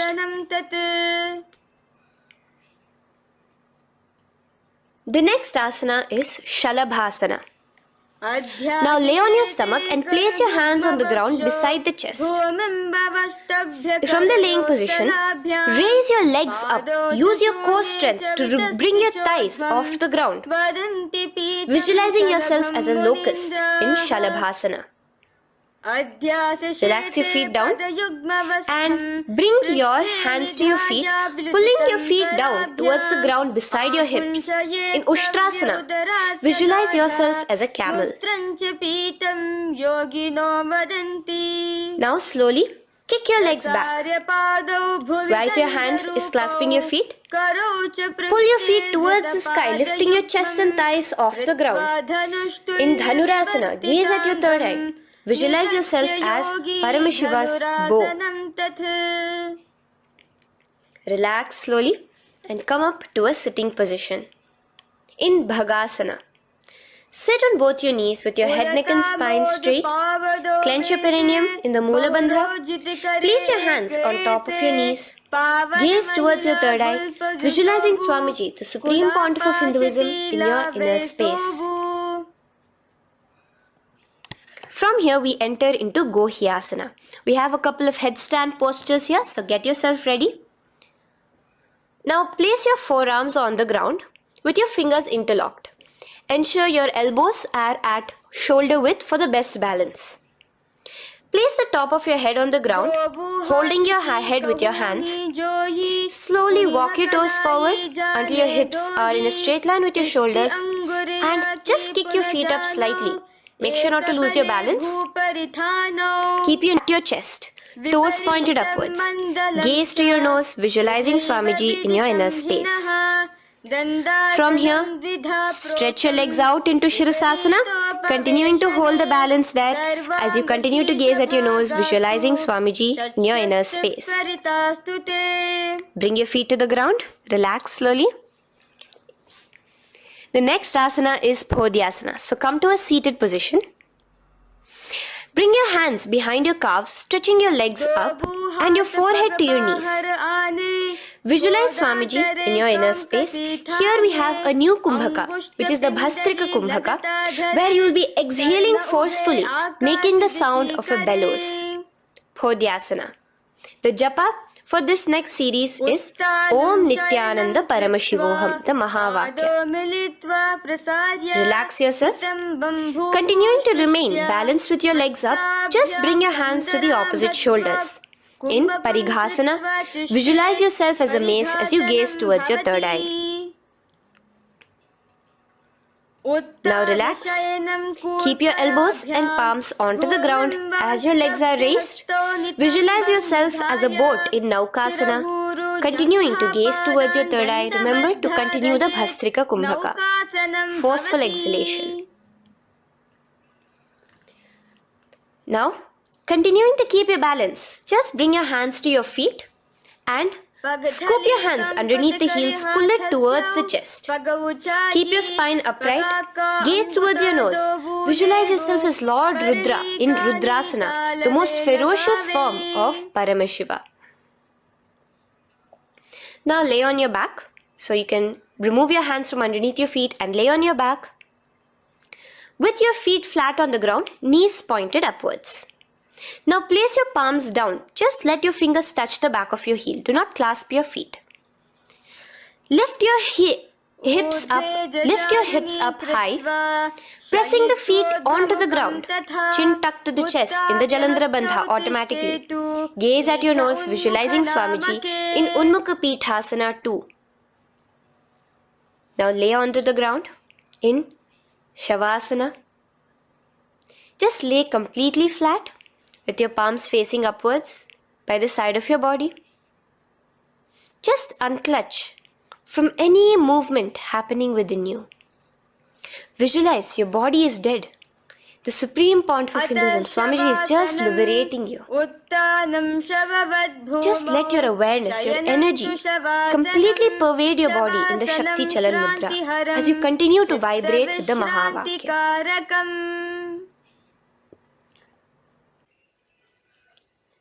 Roll over to one side and come to a seated position. Feel the life entering your body back. In a seated position, let us get continued with the sequence. We have 200 asanas more to go, starting with Yathasanishtasana. In Yathasanishtasana, sit in any posture you are completely comfortable in, bringing your hands into the Bindu Mudra with the thumbs and index touching. Start off with the Samana Kumbhaka. As you're inhaling and exhaling, feel flames licking up your spine. Clench your perineum in the Moola Bandha with the japa Om Nithyananda Paramashivoham for the remaining of the sequence. Visualize Swamiji in your inner space. From here, moving into Samasana, where you bring your feet to a cross-legged position. Keep your hands on your knees with the thumbs and index touching in the Bindu Mudra. Just inhale and exhale as you visualize Swamiji in your inner space. The next is Muktasana.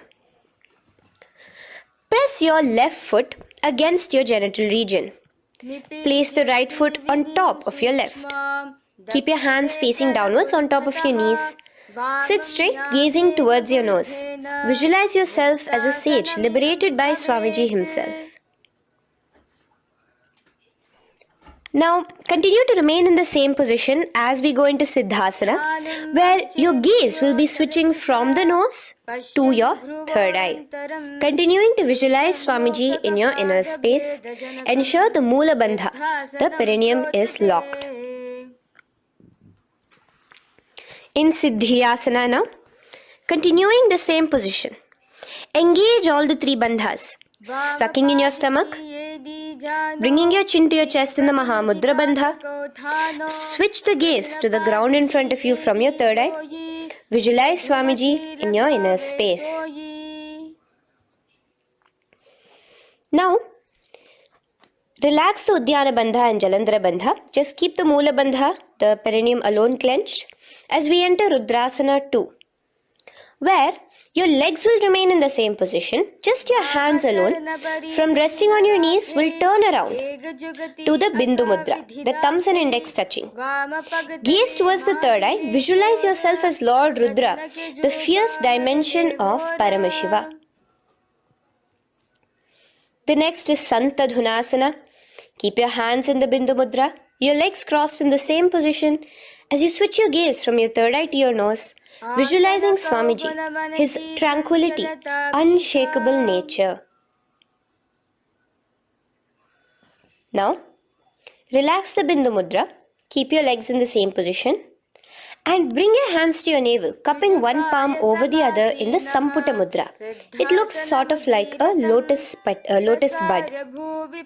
Continue to visualize Swamiji in your inner space in Siddhasana 2. The next asana is Bandha Yoni Asana. Maintaining one heel over the other in the same position of the legs, bring your hands to your face in the Shanmukhi Mudra. So just listen carefully now. Bring your little fingers beneath the bottom lip of both hands. Your ring fingers above your upper lip. Your middle fingers closing your nose, your nostrils. Your index finger covering your eyes. And your thumbs pressed into your ears.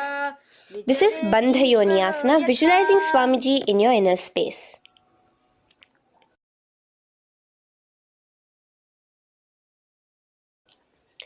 The next asana is Virasana. Now, you can remove your hands from your face and bring one foot onto the thigh, onto the opposite thigh, and the other foot underneath the thigh. Keep your hands in the Bindu Mudra, thumb and index fingers together on the top of your knees as you embody the space and state of bravery, Veera, in Virasana. Now, changing the leg position again as we enter into Valmikasana. Keep your left heel on the right side of the generative organ, toes under the thigh. Keep your right foot on top of the left leg, toes by the knee. Again, bring your hands into the Bindu Mudra on top of the knees. Gaze towards your third eye. Visualize Rishi Valmiki, the poet, the first poet and author of Ramayanam. The next asana is Joni Mudrasana. So you're going to remain here as you switch your gaze to your nose, visualizing the Yoni Mandala, a beautiful formation, divine cosmic geometry, representing Devi, Shakti, a symbol of the creative energy of the universe in Joni Mudrasana. In the same position, switch your gaze to your third eye, continuing to visualize the Yoni Mandala in your inner space. Now, let's move into Bhadrasana 3. So bring your feet, the soles of your feet together, uncross them and bring them together in front of your body. Hold it with both your hands, pulling it against you. Push your knees down towards the ground. As you gaze at your nose, suck your stomach in the Udyana Bandha. Visualize Lord Veerabhadra in your inner space. Bhadrasana 3. In the same position, we are entering into Aghorasana, where your left hand will rest on top of the left knee, while your right hand comes towards your face. Now, do the Khechari Mudra, where you are bringing your tongue towards the upper palate, gazing towards your third eye. Now, with your right hand, cover your mouth, close the left nostril with your index finger, inhale through the right nostril. Close both the nostrils, hold your breath, and exhale through the left nostril in the Abhyantara Kumbhaka. Repeat this on the other side. Visualize yourself as an Aghori, completely dedicated to Paramashiva in Aghorasana. The next asana is Kaneri Pavasana. So you can distance your feet a little away from your body. As you lean forward, place your elbows onto the soles of your feet and rest your chin on your palms. Gaze at your nose, suck your stomach in Uddiyana Bandha. Here, continuing with the Rechaka Kumbhaka, where your exhalations are prolonged than your inhalations, visualizing yourself as a female elephant drinking water in Kaneri Pavasana. The next asana is Parasana. So now, come to a seated position, raise yourself up and keep your knees raised. Bring your hands underneath your knees, between your calves and thighs, and clasp them together. Interlace your fingers in the Parashamudra in front of your navel. Lift your feet off the mat. Visualize Swamiji, the supreme point of Hinduism, in your inner space as you gaze at your nose in Parasana. The next asana we'll be moving into is Gopi Chandasana. Now take your hands out from in between the feet as you let your feet rest on the ground. Take your hands out from underneath your calves. Interlace your fingers around the feet with the soles of the feet together and raise it up towards your chest. Rest your knee on top of your feet. Gaze at your nose. Embody the state and space of a king in Gopi Chandasana. The next asana is Udarasana. So now just quickly release your legs, bring your hands underneath your calves and hold on to your feet again from inside out, both your feet together. Bring your feet up to your chin, resting your chin on top of the interlaced fingers. Bring your feet to your chest, gaze at your nose, visualizing your body, the supreme point of Hinduism, free from any defects in Udarasana.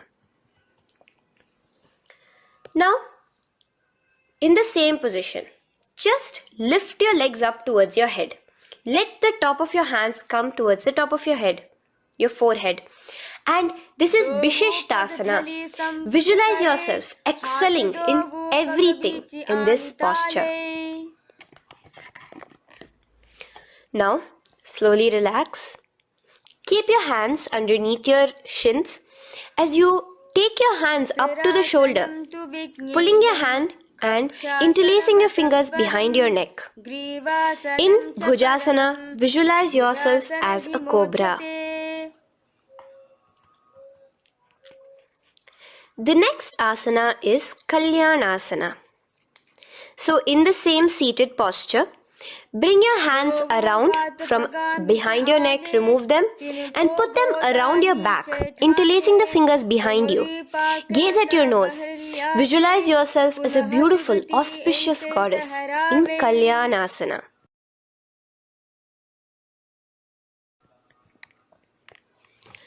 The next posture is Sankatasana.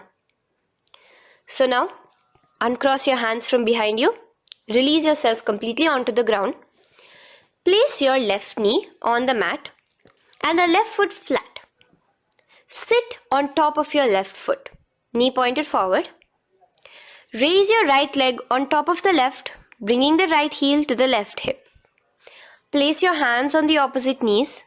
Here, do the Ujjayi Pranayama. As you inhale and exhale, make the sound of an ocean. Visualize yourself as a swan, a beautiful swan in Sankatasana. The next is Dhenukasana. Just in the same position, slide your left heel to the left hip. Keep your right knee on top of the left. Place both your hands on your right thigh. Visualize a cow in your inner space as you suck your stomach in the Uddiyana Bandha, Dhenukasana. Now slowly uncross your legs as we move into Matsyendrasana. Place the right foot on the left thigh, the left foot on the right knee. Bring your left hand behind your back, hold the right thigh. Twist a little bit. Place your right hand on your left thigh. Twist your body, gaze towards your third eye, visualizing Swamiji in your inner space. The next asana, Matsyendrasana 2, just untwist your body. As you clasp the respective toes of both your feet with your hands, lean forward and down, bringing your forehead to the ground in front of your feet. Visualize Swamiji, the supreme pontiff of Hinduism, in your inner space. Raise up now. Keep your legs in the same position. We have the Guru Asana. Interlace your fingers together and place it over the topmost knee. Suck in your stomach in the Uddiyana Bandha, clench your perineum in the Moola Bandha, tuck your chin to your chest in the Jalandhara Bandha. As you engage all three bandhas, visualize Swamiji in your inner space. Let us now repeat Sankatasana on the other side. So, you can release your hands, your legs as you cross the other leg over. Visualizing yourself as a swan, remember to put your hands on the opposite knees. The next asana, Dhenukasana, repeating it on the other side. Slide your leg out, bring both your hands to the topmost knee. Suck your stomach in the Uddiyana Bandha. Visualize a cow in your inner space. Matsyendrasana again, repeating it on the other side. Bring your legs to the cross-leg position. Twist your body around as you gaze at your third eye, visualizing Swamiji in your inner space. Untwist as we enter into Matsyendrasana 2 on the other side. Hold on to your feet, bring your forehead to the ground, continuing to visualize Swamiji in your inner space. Slowly raise up and let us do Guru Asana on the other side. Engage all the three bandhas in the Mahamudra Bandha. Interlace your fingers, place it on top of your knee. Continue to visualize Swamiji, the supreme pontiff of Hinduism, as we do Guru Asana. Now, slowly uncross your feet and place them flat on the ground, knees towards the chest in Pashasana. Keep your hands holding the opposite knees, thighs together, and keep your spine completely erect. Continue the Khechari Mudra, where your tongue is pressed against the roof of your mouth. As you gaze at your third eye, visualize Swamiji in your inner space. Continue the Ujjayi Kumbhaka. As you breathe in and out, make the sound like an ocean. Now in the same position, just bring your chin towards your knees in Bodha Shokasana. Lean forward, gazing at your nose, and visualize Swamiji, the abode of bliss in your inner space. Now raise up and bring your hands, uncross your hands, bring your hands underneath your knees, clasping the opposite elbows in Kurakatasana. Gaze at your nose, visualizing Swamiji in your inner space. Now, in the same position as Kurakatasana, just cross your ankles into Sumatiyasana. Toes pointed upwards. Gaze at the nose. Visualize the great sage and Maharishi Sumati in your inner space. The next asana is Dandasana. Extend your feet out straight in front of you. Keep your arms straight above your head. Interlace the fingers from inside out. Let your wrists point outwards. Engage the Mahamudra Bandha, all the three bandhas.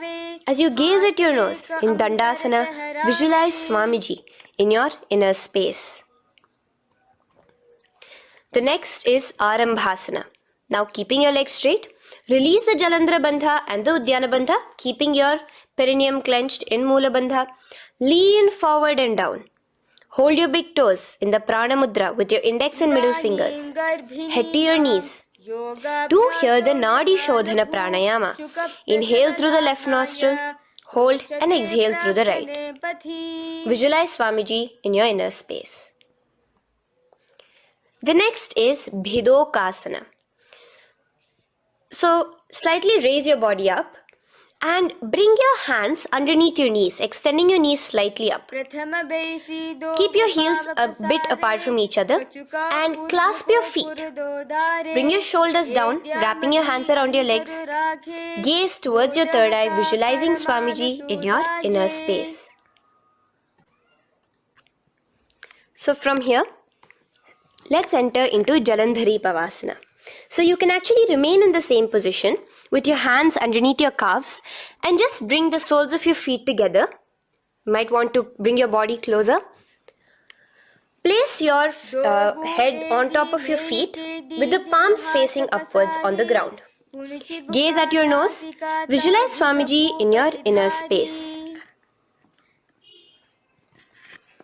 Now slowly bring your hands out from underneath and come to a seated position. Stretch your legs out as we enter into Urdhva Paschimottanasana. Here we have a new Kumbhaka, the Pratyahara Kumbhaka, where you will feel your breath coming from your Mooladhara Chakra up to the Brahmarandra above the Sahasrara. This is the Pratyahara Kumbhaka. In Urdhva Paschimottanasana, extend your legs out, lift one foot behind your neck and lean forward and down towards your foot, visualizing Swamiji in your inner space. Now, slowly, keeping your leg behind your neck, lay onto your back as we enter into Anantasana. Hold the foot from the top of the opposite hand. Visualize yourself as infinite, endless, eternal. Gaze at your nose in Anantasana.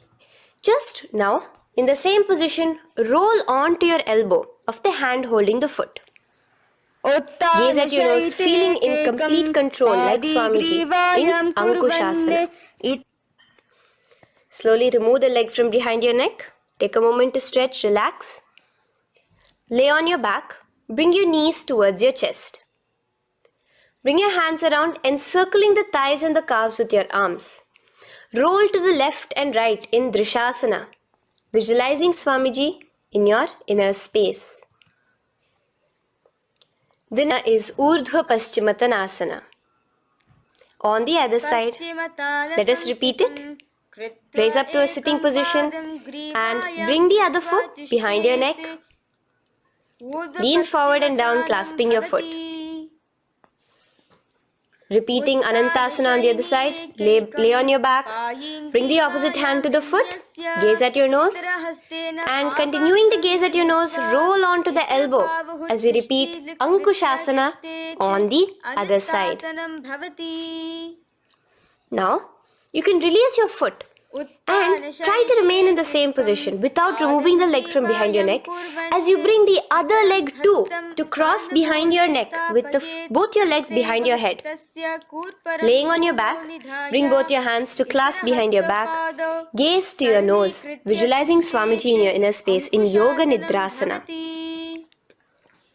As we enter into Atmaramasana, in the same position you can uncross your hands from behind your back. Bring it up, continuing to keep it underneath the legs. Just clasp it behind your neck. So you can bring your legs out from behind your neck.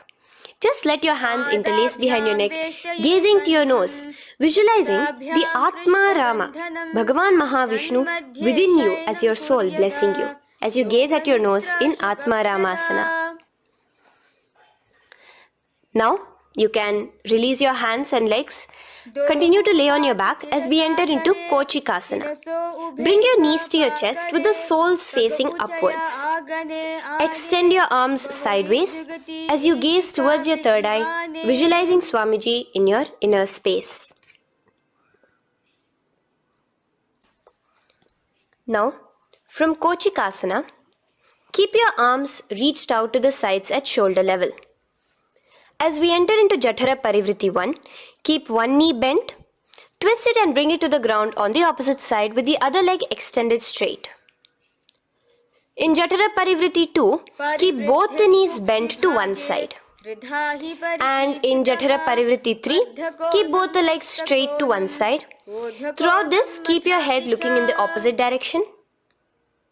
And let us repeat this on the other side. You can bring your knees back to your chest. Let your legs out, go to the other side and do Jatara Parivritti 1, 2 and 3. The next asana is Dvipada Pitham. So now from Jatara Parivritti you can bring your feet down, lay on your back with your knees pointed upwards, feet flat on the ground. Extend your hands holding your ankles. And lift your hips up. Engage the Jalandhara Bandha automatically as you raise your hips up, gaze at your nose, visualizing yourself as a bridge in Dvipadapitham. Now in Paryankasana, so you can lay back onto the ground and place your feet flat. Bring your arms over your head, placing the hands flat near your shoulders with the fingers pointing towards the feet. Lift your entire body up and off the ground in Paryankasana as you visualize yourself as sturdy as stone furniture. Lay back down slowly as you bring your hands out. Keep your knees to your chest here and your hands on the shoulders as we enter into Svottanasana. Visualize you're laying on your back as a playful dog. Move your hips in the circular motion. Do the Sahaja Kumbhaka. Now let us enter into Viparita Karani. First, bringing your arms out from behind your shoulders. Let your arms be extended by the side of your body. Use the strength of your arms, palms flat on the ground, to push your body, your upper body, your lower body off the mat. And keep your legs straight above you, extended. Move your legs around and around in Viparita Karani. Automatically the Jalandhara Bandha is engaged. Breathing during the Jalandhara Bandha is the Murcha Kumbhaka. Visualize Swamiji in your inner space. The next is Viparita Karani 2. In the same position, just stop the rotational movement of your legs. Visualize Swamiji in your inner space. Now, as we enter into Langalasana, just let your feet from the top rest onto the ground above your head. Interlace your fingers in the Parashu Mudra behind your body. Visualize yourself as a plow in Langalasana, continuing to engage the Jalandhara Bandha. Bhumim karshayet Langalasanam bhavati. Now, in Shaita Paschimottanasana, bring your hands out from behind your body and hold on to the toes above your head. Keep your legs and hands completely straight. Visualize Paramashiva as Shaita Paschimottanasana is one of the 84 different asanas directly revealed by Paramashiva himself. Continue to do the Murcha Kumbhaka, inhaling and exhaling with the Jalandhara Bandha. Clasping your toes now, spread your feet wide apart from each other in Supta Konasana. Visualize Swamiji in your inner space. Bring your feet back together as we enter into Chakrasana. Clasp your ankles, keeping your legs and hands completely straight above your head. Visualize yourself as a chakra, a wheel in Chakorasana. Now slowly rest your back onto the ground. Keep your legs raised up in Supta Prasarita Padangushtasana. Clasp the respective toes in the Prana Mudra with your index and middle fingers and spread your legs out wide apart from each other. Visualizing Swamiji in your inner space, restart the Ujjayi Kumbhaka where you're inhaling and exhaling, making the sound of an ocean. Bring your feet together in Supta Padangushtasana in the same position, continuing to visualize Swamiji in your inner space.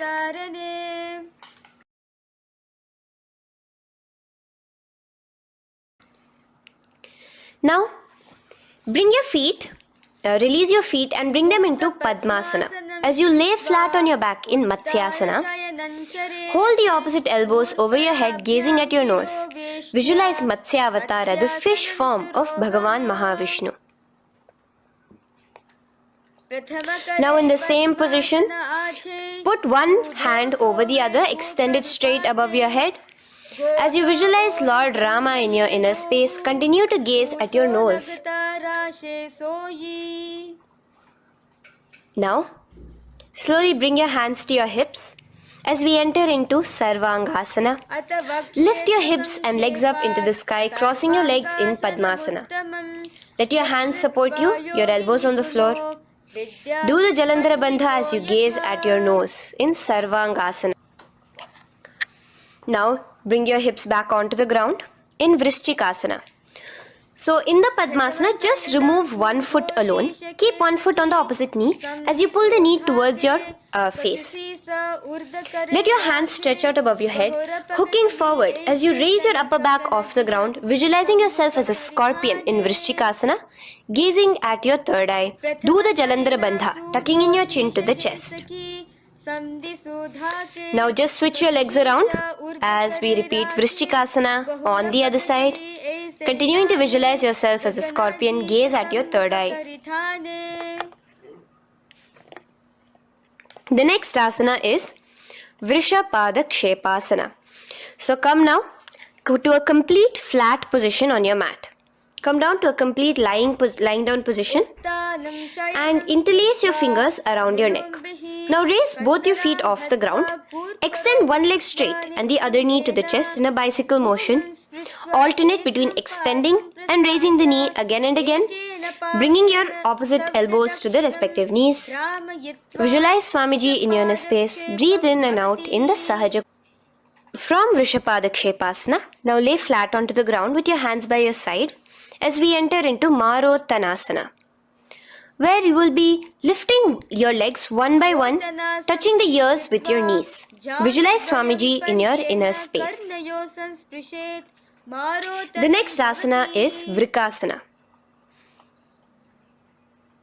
Now what you'll be doing is laying on your back.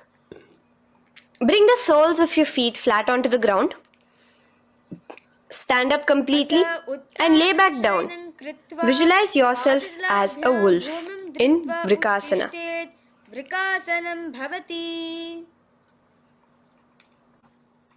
Now come back to a seated position as we enter into Luthasana, where you are going to be quickly throwing your legs above your head as you roll over completely, finishing in a prone position. Do this a couple of times. Come forward, roll over. Come forward and roll over again. Visualize Swamiji, the supreme point of Hinduism, in your inner space. Now, take a moment to relax. Lay on your belly with your toes extended in Sarathasana. Keep your hands onto the ground by your shoulders. Now here, contract your lips and make a sound like a flute, whistling while inhaling. Visualize yourself as a ratha, as a chariot carrying warriors into battle for dharma on your back. Now from Sarathasana, let us enter into Dehalyullanghanasana. So place your palms on the ground and bring yourself to a plank position. Jump your leg forward and back between your arms, visualizing Swamiji in your inner space. Jump forward now. When your legs are between your hands, stand tall. Holding your toes with your hands, walk back and forth. Visualize yourself as a wise 60-year-old elephant in Jatyasana. Now come to a standing position. The next is a beautiful karana, the Lolitika karana. So keep your knees bent, feet pointing outwards again in the Aramandi position. Bend your elbows, keeping your hands at the chest level. Now swiftly move your arms across the body, bringing it back to the center and tilt your head back. Opening your chest up towards the sky, move your head in all the directions. Now stand back straight as we enter into Sarpasana. So stand erect like a rod with your arms by your side, hands touching the thighs. Visualize Devi, Kundalini, raising up and curling upwards around your body in Sarpasana. The next asana is Ushtrasadanasana. Lean forward and down, standing on top of your palms. Begin to move and walk like a camel, visualizing yourself as a camel.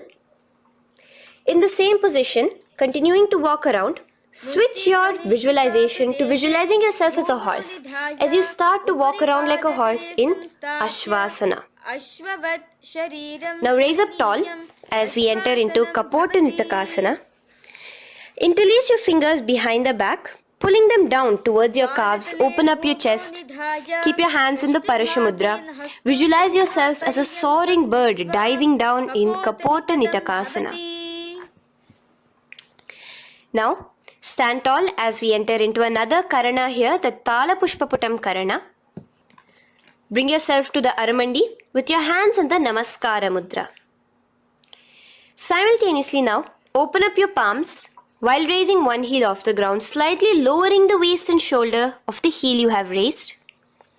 Visualize you're offering a bouquet of flowers to Paramashiva as you come back to a standing position and repeat this on the other side. Let's do this a few times, offering flowers to Paramashiva. Now, come to a standing position. Stand straight and bring your hands together in the Namaskara Mudra. Slightly lean forward. Visualize yourself as a rhinoceros. Your hand is the horn as you gaze at your nose in Khadgasana. The next asana is Utthanotthanam. So come to a standing position and sit down all the way as low as you can to the ground and stand up. Do this again. Sit down, stand up, and again. Sit down, stand up.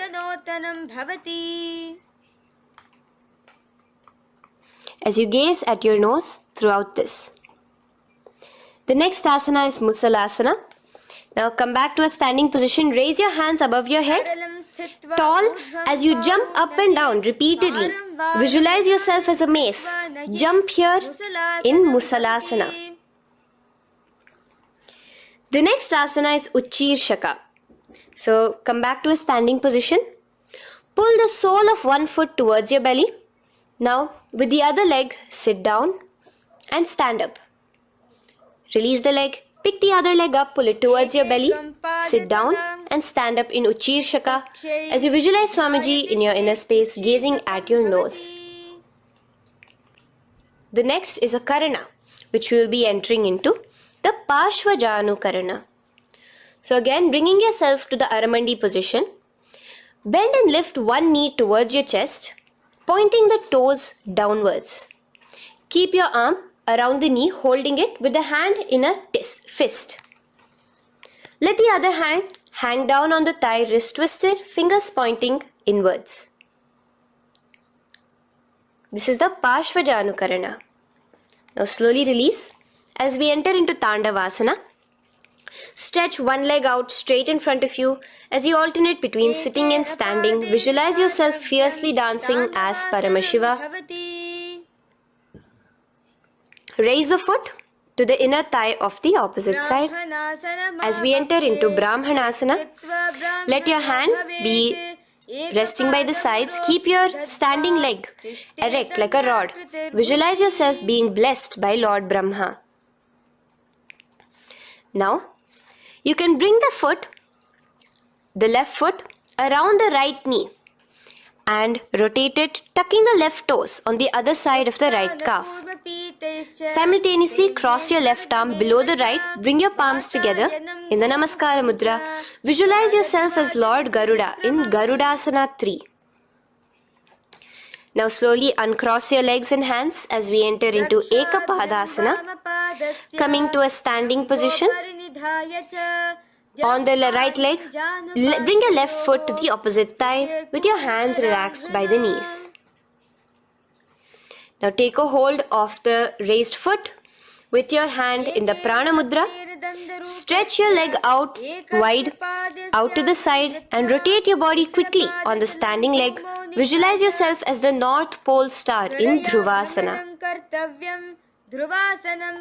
From here now, in the foot which is in your hand, just slowly, once you finish the rotating movement, in Trivikramasana, bring it up towards the back of your neck. Stand as tall as you can and alternate between sitting and standing. Visualize Bhagavan Mahavishnu in your inner space. Now you can take the leg out from behind your neck and stand straight. As we repeat the Parshvajanu Karana on the other side, bring your knee up to your chest, clasp your knee in a fist while the other hand comes to the opposite thigh. Hold there for a second and stretch your leg out. In Tandavasana, sit and stand. Visualize yourself fiercely dancing as Paramashiva. Bring the foot to the inner thigh, standing straight like a rod. Get your hands by your sides. Visualize yourself being blessed by Lord Brahma. In Brahmanasana on the other side.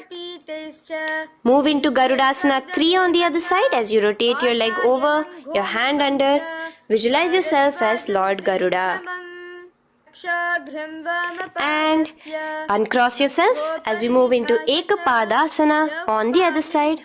Bring your foot to the inner thigh, to the root of the thigh, and stand straight. Clasp your toes, stretch it out as we go into Dhruvasana on the other side. Visualize yourself as a pole star rotating quickly. Come back to a standing position and bring your foot behind your neck. In Trivikramasana, sit and stand. Visualize Vishnu, Bhagavan Mahavishnu in your inner space. Now, stand tall as we do the Samanakha Karana. Stand with your feet close together, toes slightly pointed outwards. Keep both the hands to the side of the body. Take a moment to breathe in and breathe out and relax. Now, slowly relax and from the standing position, slowly bend forward, bringing both your hands underneath your knees. Now, once you have squatted down fully, interlace the fingers together in the Parashamudra. Bring that interlaced fingers in front of your navel. In Ghorakanjali Asana, visualize the great sage Goraknatha, the founder of the Natha Yoga Hindu Sampradaya. As you do the Jiva Chala Kumbhaka, engage the Moola Bandha. The next asana is Kanchyasana.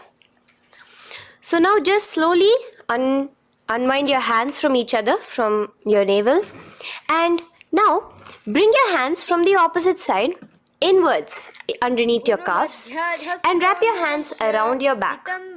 Hold them together in the Parashamudra. Keep your body, your upper body, upright, visualizing the supreme pontiff of Hinduism in your inner space. The next is Bhairu Asana. So slowly unclench your hands and bring them out from underneath your legs.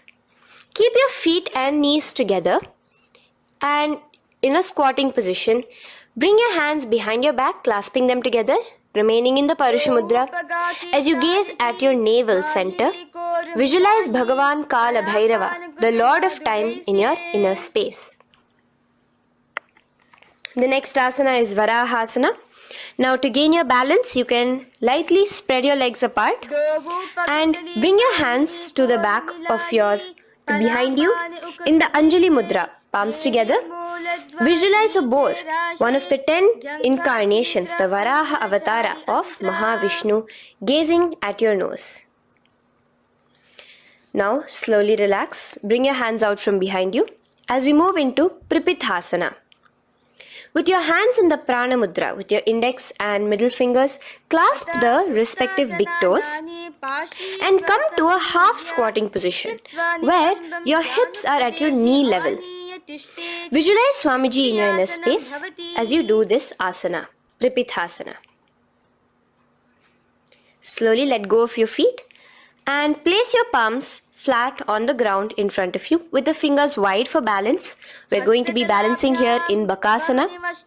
Place your knees on the back of your arms.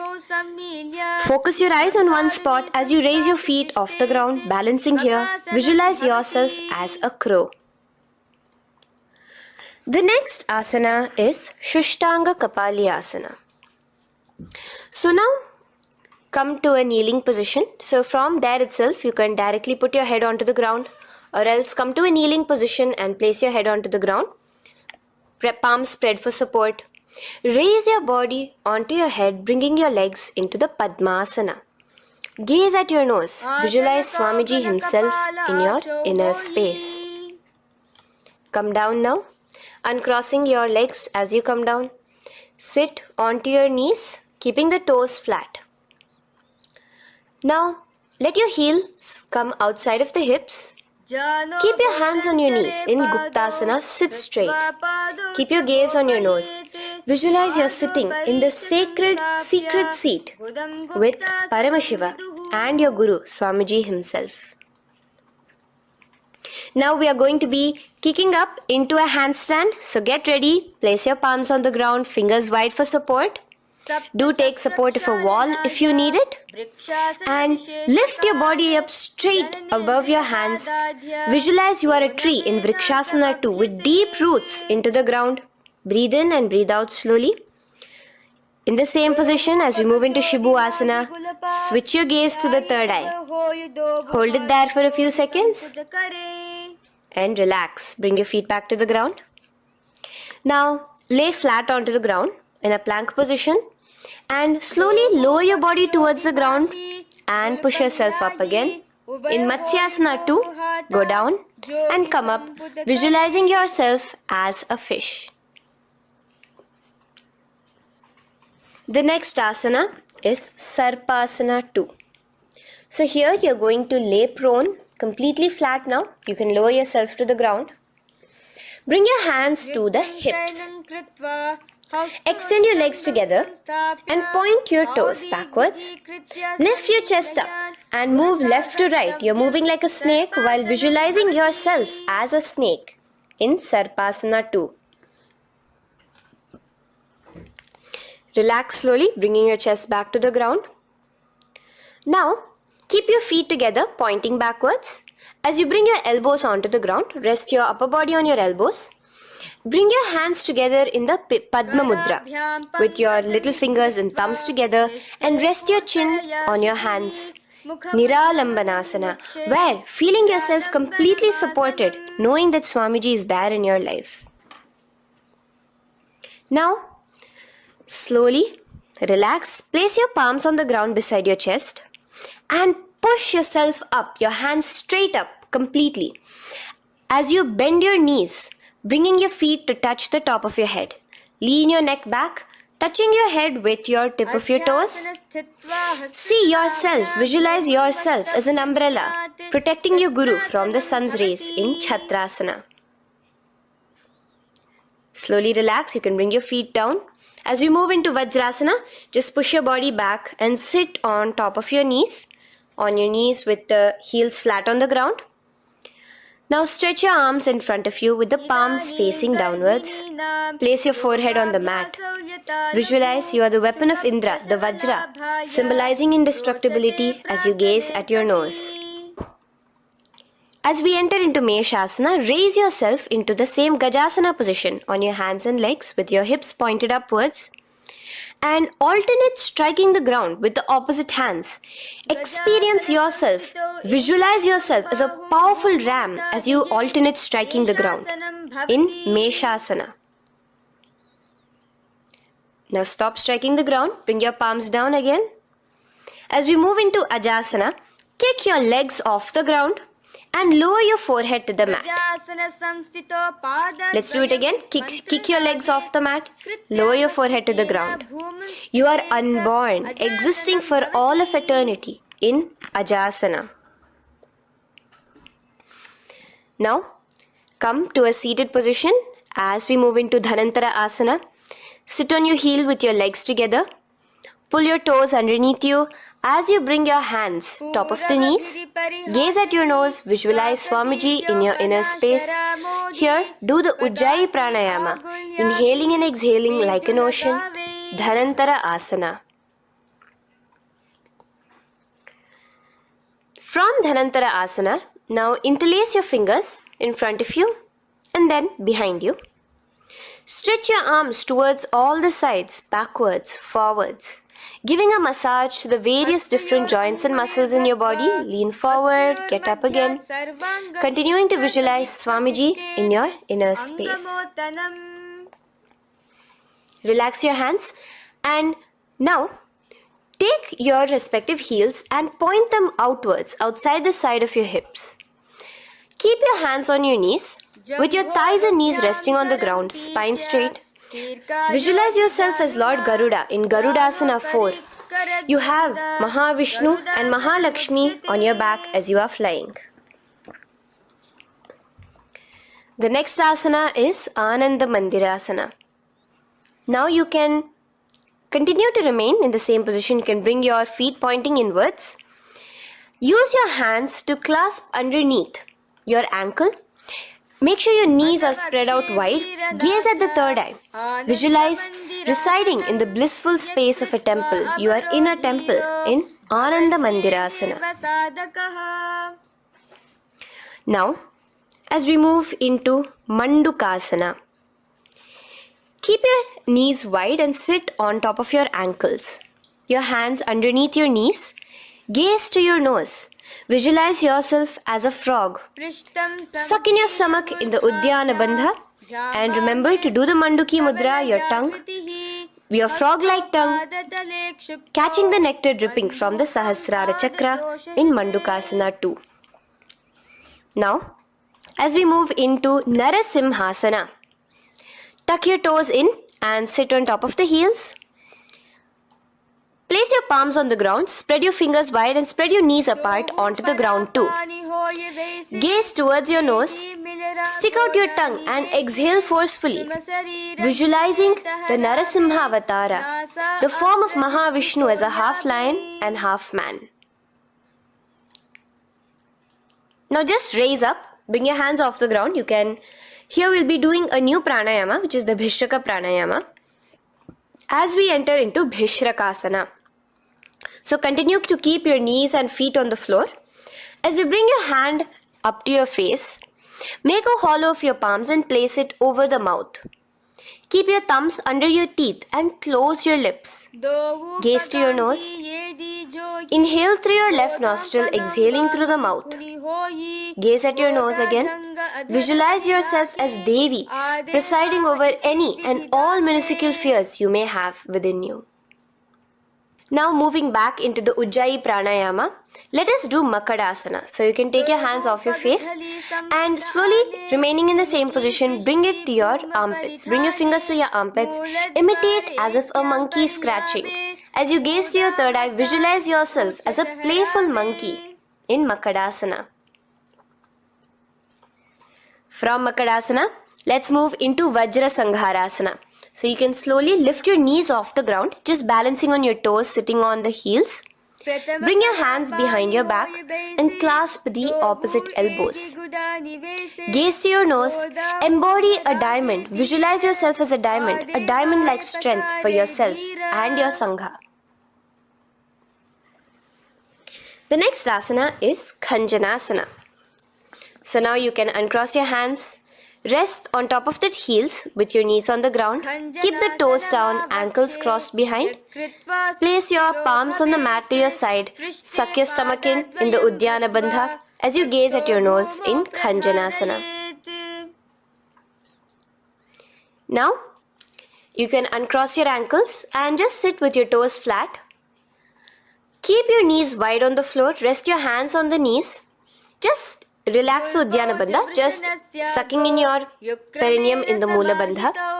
Gaze at your nose, visualize yourself as a turtle with a stable body and mind to live for hundreds of years. And without changing anything in your physical posture, just visualize yourself uniting with Swamiji himself in Yogasana. Now, raise up onto your knees, cross your ankles behind your back until the feet are coming towards the opposite knees. Now, bring your hands behind you and hold on to the calves with the fingers inside, the thumbs outside. Gaze at the third eye as you visualize yourself in a space of oneness with Paramashivoham himself as Swamiji. Now you can uncross your ankles, come back to standing on your knees as we enter into Ushtrasana 2.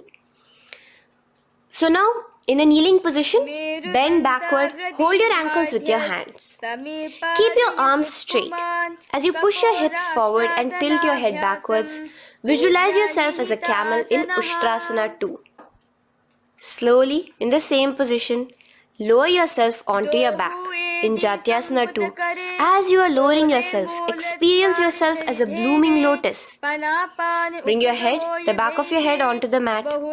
Gaze to your nose. Now, let's move into Viratasana. So, try your best to do this without the support of your hands, but you can use your hand support if needed as you raise up from Jatyasana and back down. Raise up and go back down as you gaze at your nose. Raise up and go back down. Visualize Swamiji in your inner space. Now from Viratasana, raise your hips up higher, bringing your forearms onto the mat behind you in a short back bend posture. Hold the back of your heels in Kapotasana. Visualize yourself as a beautiful dove, a Kapota, in your as we move on from Kapotasana into Varasana. So stand upright on your knees with the toes tucked. Hold your arms with the opposite hands. Gaze at your nose. This is the boon fulfilling posture. Visualize your boon becoming a reality directly from Paramashiva himself in Varasana. Now, keeping your knees together, toes tucked, just lean forward, bringing your head onto the mat, holding your head with your hands. Visualize yourself as a boar, as the Varaha avatar of Bhagavan Mahavishnu in Varaha Asana 2. Now, just kick your legs off the ground as we enter into Mundasana. Raise yourself up into a headstand posture, visualizing yourself as a lopped tree. Gaze at your nose. Breathe in and out in the Sahaja Kumbhaka. Slowly come down now. Relax. Come to a kneeling posture. Sit on your heels. Bring your head down beside your knees, your elbows adjacent to the knees, your hands holding your head.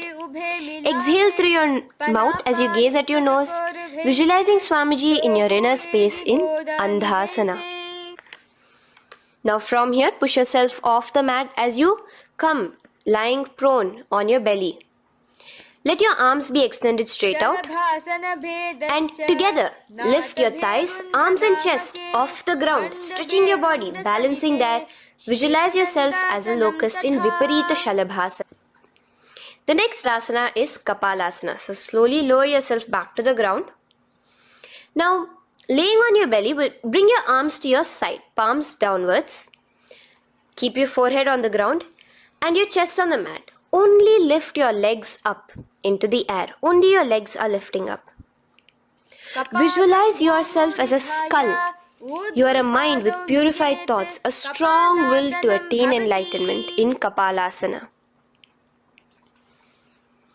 The next asana is Akasha Kapotasana. So now, in the same position as you are, let your arms be straight out behind you. As you kick your legs up and over your head, bring your feet slowly to the mat in front of you. Push yourself, balance there. Visualize yourself as a free and open flying dove in Akasha Kapotasana.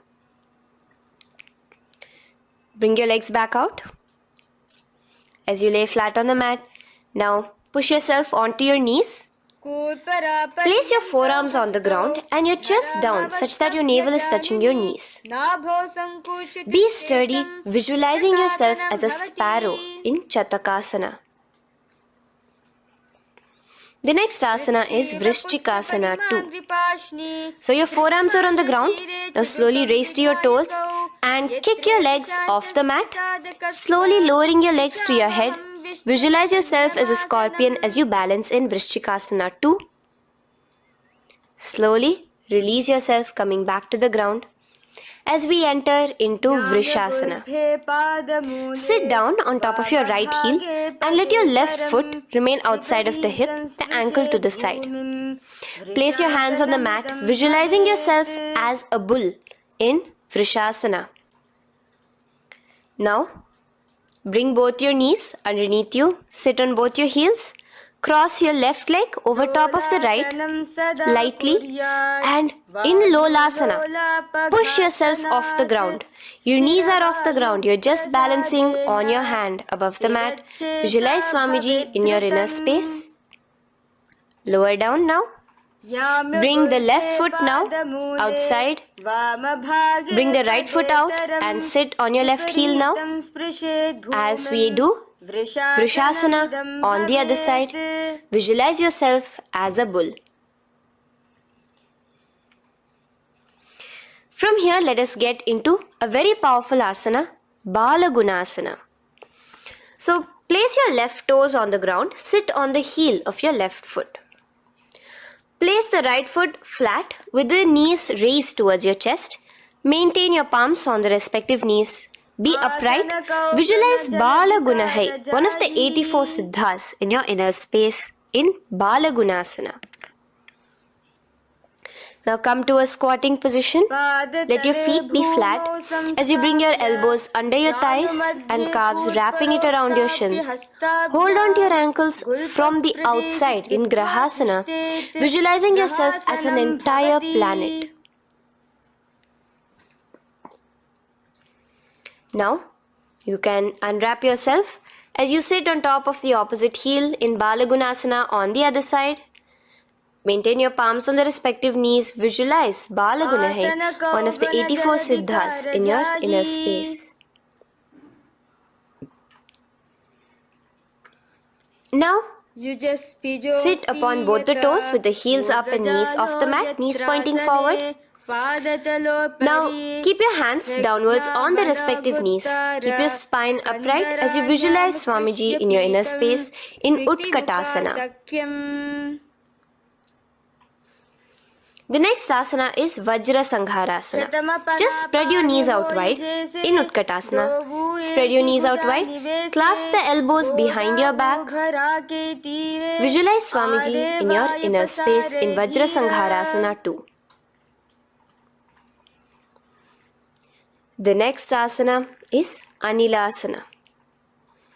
Now, sit with your feet hip width apart. Bring your hands under the soles of your feet from inside. Your palms facing downwards. Step onto your hands. Keep your arms straight, elbows together at the navel. Gaze to your nose. Visualize yourself able to consume and live off of air alone in Anilasana. The next is Padukasana. So from Anilasana, you can release your hands. Place the back of your hands on the mat with your fingers facing upwards. With your fingers facing towards your body, palms upwards. Step your feet on top of your hands and wrap your hands around your feet like a shoe. Walk around. Visualize you're wearing padukas, walking across the length and breadth of the world in Padukasana. Now bring your palms onto the ground. Stop moving around as we move into Kukutodana. Kick your feet up into the air and let them fall back down. Let's go up again and come down. Kick up and go down. Visualize yourself as a rooster in Kukutodana. The next is Viparita Nrityasana. So as you're kicking yourself up, you can go up into a complete handstand posture, which is Viparita Nrityasana. Do take support if needed. And move around on your two hands as if you are dancing in Viparita Nrityasana. Slowly come back down to a standing position. Lean forward and let your feet be slightly apart from each other. Bring one palm down on the mat with the arms straight. Bring the opposite hand to your head and be stable in Kunjarasana. Now just put that hand down as you bring the other hand to your head, repeating Kunjarasana on the other side. Be stable here. Now you can squat back down onto the ground. Keep your feet flat. Hold your respective ankles and lift your feet off the ground in Kadamba Asana. Visualize yourself as a Kadamba tree, a pious tree that promotes a long life. The next asana is Pavana Muktasana. Now sit back down onto the ground, bring your knees towards your chest. Let your hands wrap around your knees, hold it close to your body. Visualize all the excess vata, air, just balancing and releasing in your system in Pavanamuktasana. Now, let us move into Chakorasana. So first stretch your legs out in front of you. Bring one leg behind your head. Now place both hands on the ground and lift your body off the ground while lifting the other leg too, up straight. Visualize yourself as a powerful source of energy. Gaze at your third eye in Chakorasana. Slowly relax back down. Now hold your left toes with the left hand, index and middle fingers. Pull the foot to the left ear. We are entering into Dhanurasana 2. Extend your right leg out, keeping straight. Hold the big toe with your right hand. Visualize yourself as a bow in Dhanurasana 2. The next is Ashtavakrasana. So lift your left leg over top of the left shoulder. After releasing your hands, bring the right foot across and hook it on top of the left foot. Lean forward and down, keep your palms onto the ground. Extend your legs out to the left, lift your head up and chest. You're completely balancing only on your hands as you visualize yourself as a flying crane in Ashtavakrasana. Now slowly relax down.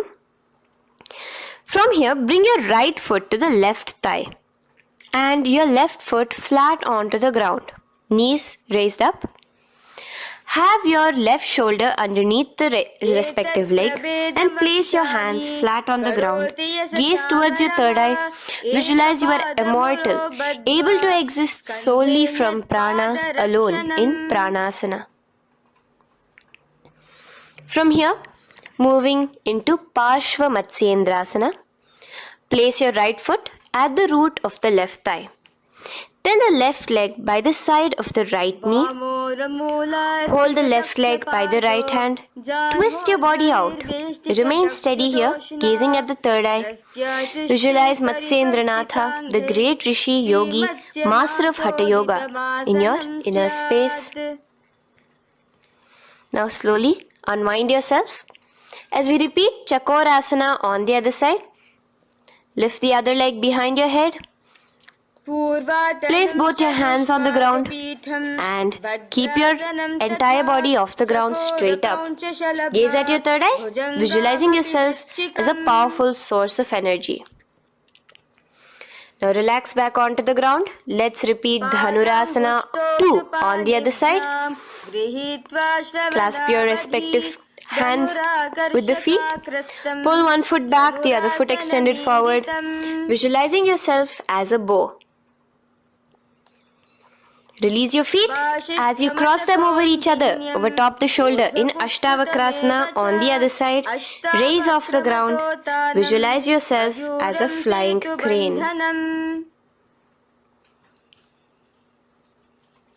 The next asana, we'll be repeating Pranasana on the other side. Bring the right foot to the left thigh. Bring your hands onto the ground with the knee raised. Gaze at your third eye, visualizing yourself able to live off just prana, just air alone. And relax as we do Parshva Matsyendrasana on the other side. Twist yourself, visualizing Matsyendranatha, gaze towards your third eye. And from there, let us enter into Ardha Paschimottanasana. Keep one leg straight and press your perineum with the other heel. Bring your chest forward and down.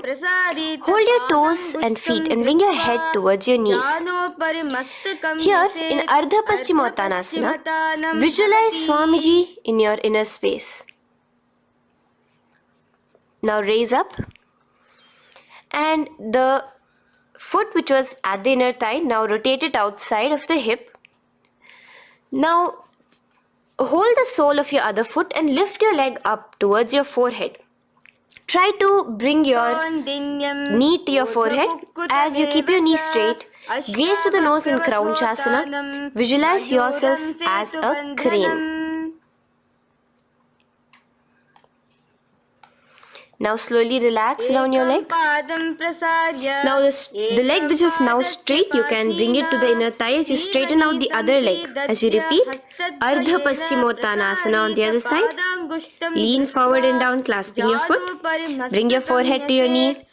Visualize Swamiji in your inner space. Slowly raise up. Place your right ankle outside of the hip now. Hold the sole of the left foot, lifting the leg up towards your forehead. Stretch yourself there. Gaze at the tip of your nose. Visualize yourself as a crane in Kraunchasana on the other side.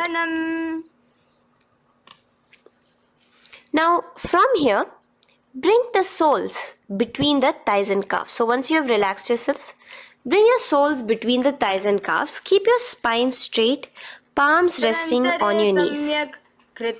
Visualize a swastika, embodying peace, well-being, good fortune and prosperity as you gaze at your nose in swastikasana. Now without changing anything about your position, just take your hands alone. Cover the respective heels with your hands in Gorakshasana as you tuck your chin to your chest in Jalandhara Bandha. Gaze at your nose. Visualize the great Rishi Gorakhnatha, the founder of the Natha Yoga Hindu order. Now release the Jalandhara Bandha. Continue to keep the Mula Bandha engaged throughout the whole sequence. As you raise one foot to the opposite thigh, bring your hands to your face in the Shanmukhi Mudra, closing your eyes with your index finger, nose with the middle finger, ears with the thumbs. Gaze at your third eye as you meditate on Swamiji himself, the Supreme Pontiff of Hinduism. Now release the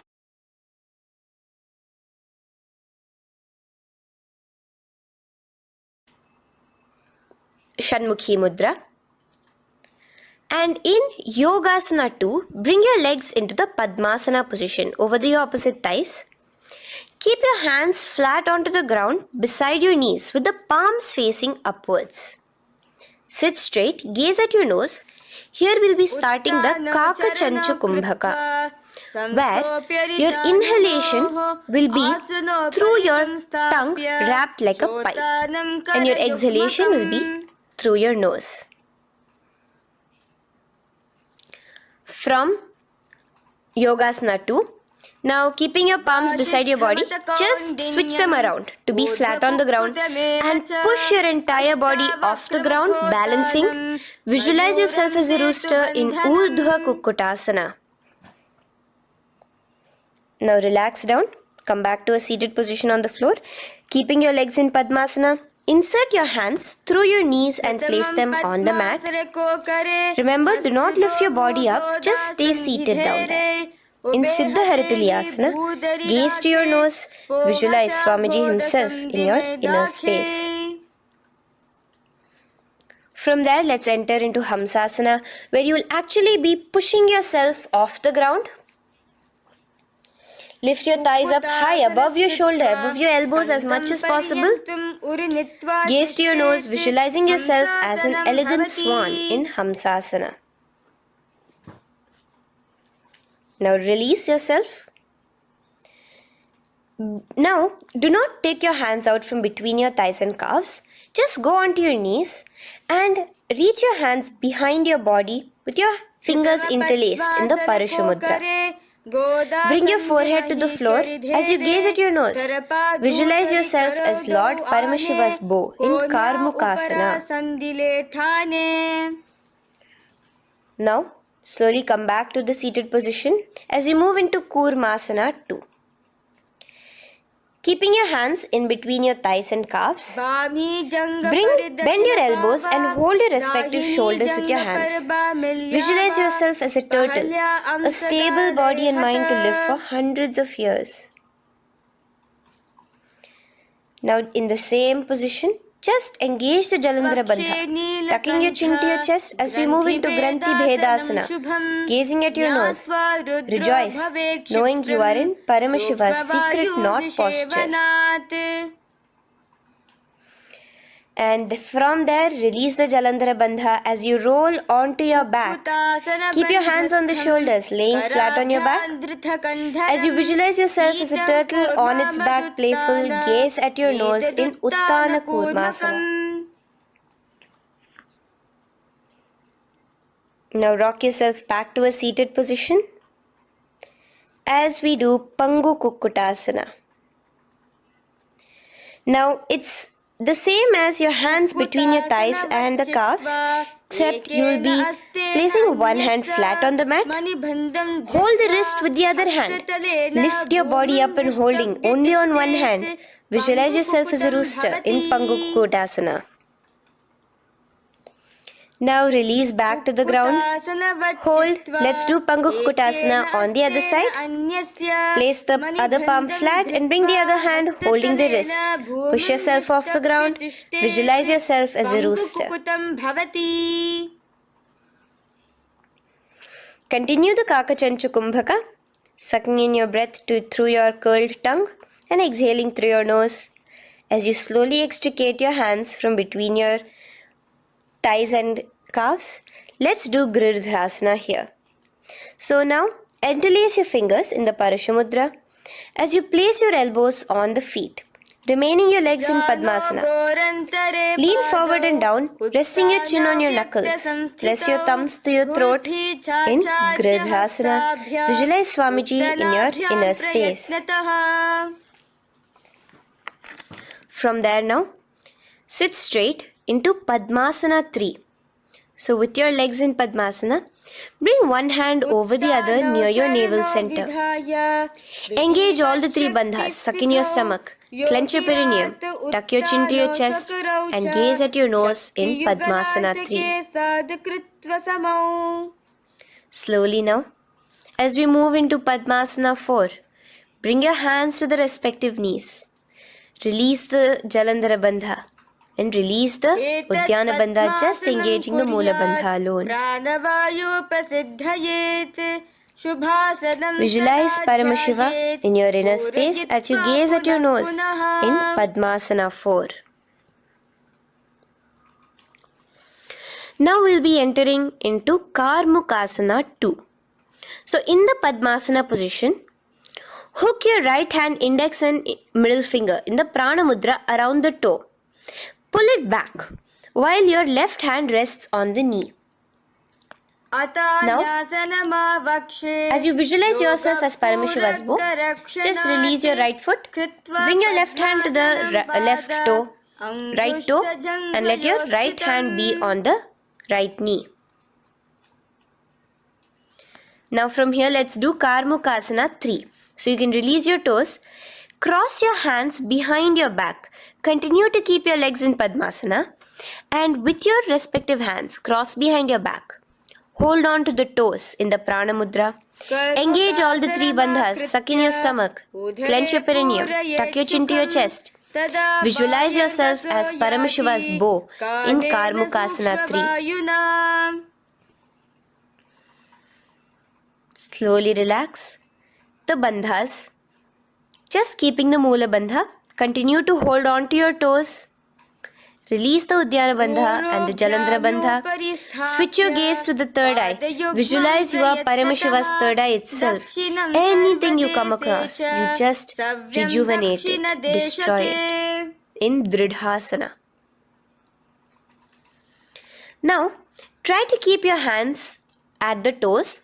If not, just keep your hands crossed behind you as you lean onto your back in Padmasana, where you are entering into the Nagrasana position. Lay flat onto the back, visualizing yourself as a snake, gaze at your nose in Nagrasana. Do the Sahaja Kumbhaka, simple breathing, inhaling and exhaling.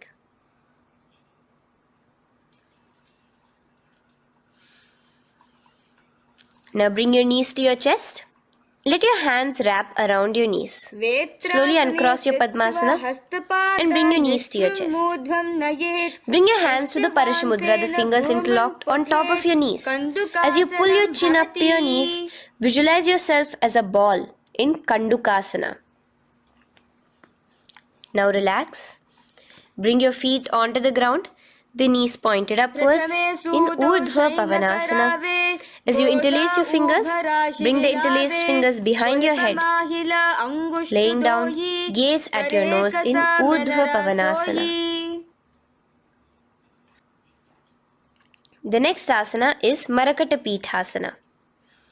Now, from behind your head, take your hands out and clasp onto your feet. Just step lightly onto your palms. As you push your hips up into the sky, automatically engaging the Jalandhara Bandha. Visualize yourself as a powerful alpha ape in Marakata Pithasana. In the same position now, bring your hands to your hips as we enter into Uttanashiki Pitakasana. Let your weight rest on your elbows as you stretch your legs out straight. Gaze at the nose. Visualize Swamiji in your inner space. From there, continuing to rest on your elbows, kick your feet up high into the sky in Narakasana. Stretch your palms out behind you, flat on the ground. Balance there. Visualize yourself blissfully traveling through hell unscathed in Narakasana. Bring your hands to your hips now as we move into Tiryanaukasana.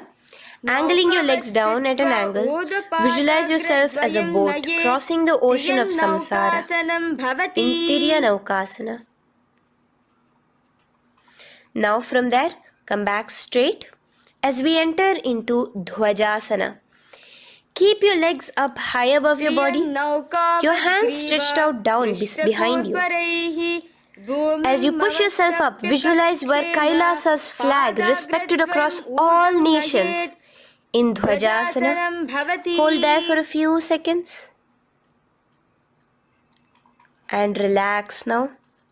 Flat onto the ground. Palms slightly away from your body. Do not move at all in Mritasana. Your body is dead. Visualize that. Visualize the Supreme Pontiff of Hinduism liberating you. Let your awareness travel to all the parts of your body in the Shakti Chalan Mudra as we do Mritasana.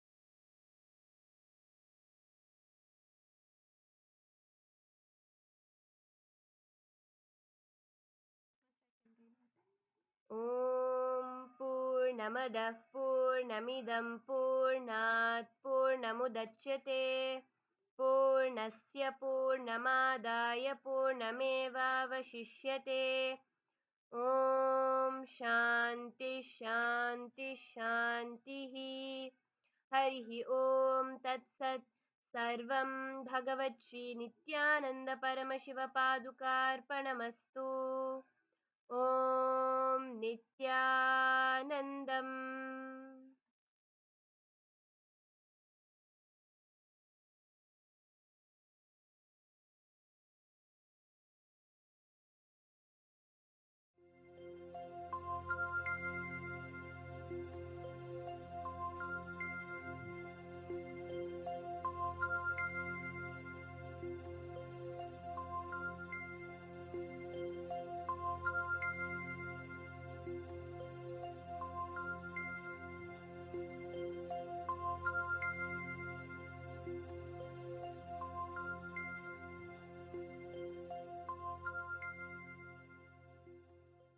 हर हर गंगे हर हर गंगे हर हर गंगे हर हर गंगे गंगा आयाम हे नटराजा हे नित्यानंदा हर हर हर हर गंगे हे नटराजा हे नित्यानंदा हर हर हर हर गंगे हे नटराजा हे नित्यानंदा हर हर हर हर गंगे हे नटराजा हे नित्यानंदा हर हर हर हर गंगे हर हर गंगे हर हर गंगे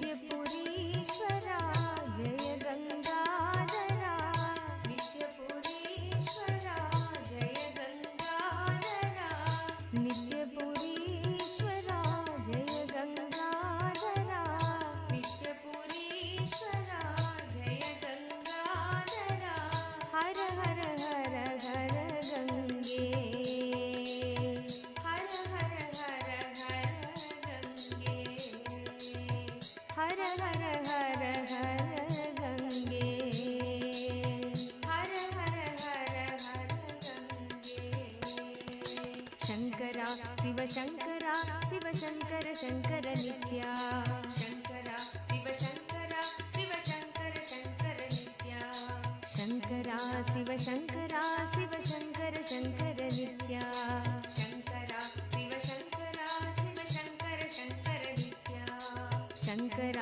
शिव शङ्करा शिव शङ्कर शङ्कर नित्या शङ्करा शिव शङ्करा शिव शङ्कर शङ्कर नित्या शङ्करा शिव शङ्करा शिव शङ्कर शङ्कर नित्या शङ्करा शिव शङ्करा शिव शङ्कर शङ्कर नित्या हर हर गङ्गे हर हर गङ्गे हर हर गङ्गे हर हर गङ्गे हर हर गङ्गे हर हर गङ्गे हर हर गङ्गे हर हर गङ्गे हे नटराजा हे नित्यानंद हर हर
Hope all of you finished the yoga. Nityanandam, Anam, Bansalaya, Ma Iqbal Bano, Nityanandam. How was the yoga? Did all of you enjoy the yoga? Great. Now let's begin today's day with the Sadguru Vandanam. Nityanandam Paramasukadam Kevalam Jnanamurtim Dvandvatingadana Sadrisham Tattvamasyaadhilaksham Ekam Nityam Vimachalam Sarvadi Sakshi Bhutam Bhavatitam Triguna-rahitam Sadgurum Tam Namami.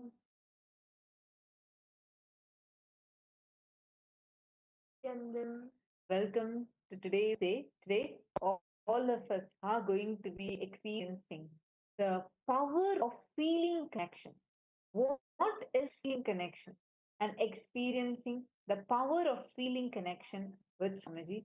This is what all of us are going to be experiencing today. Nithyananda Chandrasekharaya, Nithyananda Anand Iqbal Bano. So yes, now after that powerful yoga that all of us just did, we did the Pratama Vinyasa Krama and the Dvitiya Vinyasa Krama. Now we will be entering into the power manifestation. Understand the yoga, what we do during the yoga prepares our body to hold these deep truths that Swamiji is teaching us. See, and actually, yoga means experiencing cosmic union with the cosmos. That is the real meaning of yoga.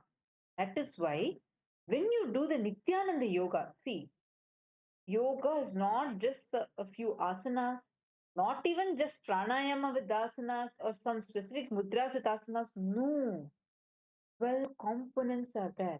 And those 12 components are what Swamiji has revived in the form of Nithyananda Yoga, in the forms of Pratama Vinyasa Krama Yoga, Triti Vinyasa Krama Yoga, Tya Vinyasa Krama Yoga. Now, I see why it smiles so sweet to see all of you today. Now, let's directly enter into power manifestation. See, we're going to do it slightly differently today. How many of you really want to manifest the power of seeing through the third eye? How many of you feel, I really, really want to manifest this power where I can see through my third eye? How many of you want to have a breakthrough in this power? Raise your hands. Great. Wonderful. Now, listen intensely. We'll guide you step by step. I request all of you to just follow along and we will walk you through the process. And actually, you can see here, I'm having some cards. So these cards are random colors. There are different colors behind it. There are different words behind it. And they're like completely random words. You're not going to be able to even guess it. Okay. So what we are going to do is I'm going to be showing the card to all of you. You're going to tie your eyes and exactly in a minute, whatever came, you're going to type and post it. Let's chant the Mahavakya, connect to Swamiji intensely, and just type what exact things are coming. You're going to type and post it. Is this clear? And what you can also do is just keep seeing clear third eye. See, if you have your Atmalinga with you, can I request all the participants to please take your Atmalinga? Take your Atmalingas if you have, and place your Atmalinga in your Anandagandha chakra. Anandagandha. See, take your Atmalinga and put it on your Anandagandha. Anandagandha is below your heart center and above your navel center, that region. Then, Ma Iqbal, if you don't have, visualize Swamiji in your Anandagandha. Just you'll actually feel like your Anandagandha is flowering. Just feel like your Anandagandha is flowering and bring your whole awareness now to your third eye. Put the eyes and the whole awareness should be in this region. And completely block the light by tying the blindfold upon yourself. Tie your eyes completely, block the light completely. There should be no light coming in. Completely block your eyes. Chandrasekharaya, Anand Vansalaya. Can I request each of you to tie your eyes before we get into the power manifestation? Bring your awareness, chant the Mahavakya intensely, and bring your awareness to the third eye. We will be doing multiple rounds.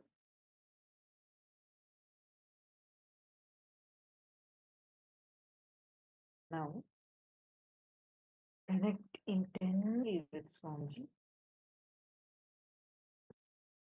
Tie your eyes. Remove your specs. No? Anand Vansalaya, if you're wearing specs, please do it. This power should be done without wearing specs. Tie your eyes and do not wear any specs. Make sure you do it.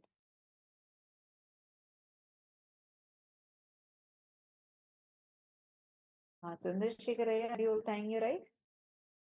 Could you please keep the camera in front of you, yeah, so I can see you clearly? Thank you. Okay, great. Now, connect intensely with Swamiji. See through your third eye and describe what is the exact color. What is the exact color of the card that I'm showing to all of you? And what is it that is written in this card? Chant Bhava. Whatever Swamiji reveals to you, let it be revealed. Be aware of whatever is being revealed in your life. Just start verbalizing everything. Chant the Mahavakya for a few minutes. Bring your complete awareness to your third eye. You will start seeing now in your third eye. Chant the Mahavakya. Nithyananda Paramashivoham. Intensely connected, Swamiji.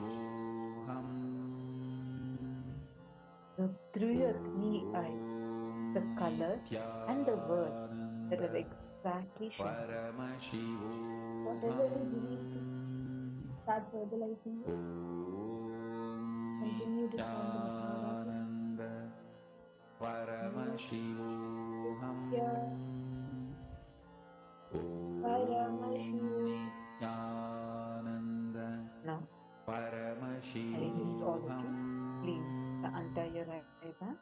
And you can post, please remove your eyeband and in the chat. What is the exact color and what are the words that you saw through your third eye? Exactly whatever came, post it now.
Okay. So you all have posted your answers. Shall I show you now what the actual color was? Ready? 3, 2, 1. This was the exact card that was shown. This is the pink color card that was actually shown. And the words written here is love, inner chatting. These are the words that are written. Hope you're able to see this.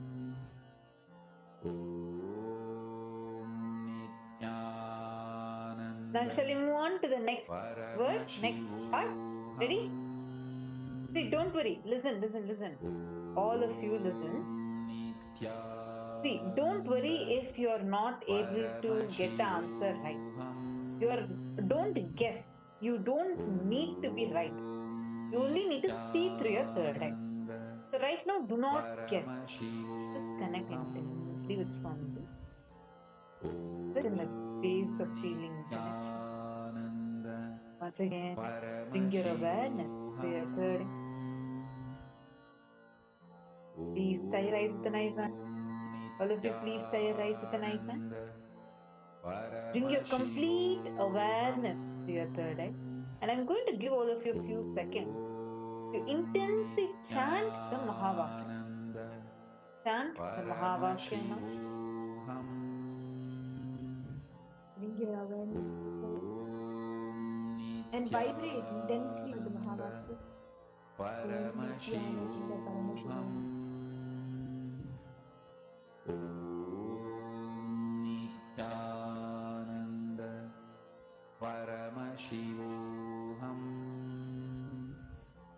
Om Nithyananda Paramashivoham. You guys also join in the moment.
Connect with Swamiji.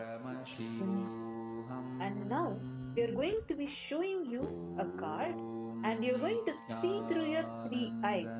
I request all the participants to please say, connect deeply with Swamiji. Anambansalaya, please could you show yourself clearly? Yes, I can see you now. Connect deeply with Swamiji. See, bring your awareness to your third eye. All your three eyes should be focused on your third eye. Bring your complete awareness in the third eye. And Swamiji is going to be showing you in your third eye. Now we are going to be showing you a card. I hope all of you are able to see this card.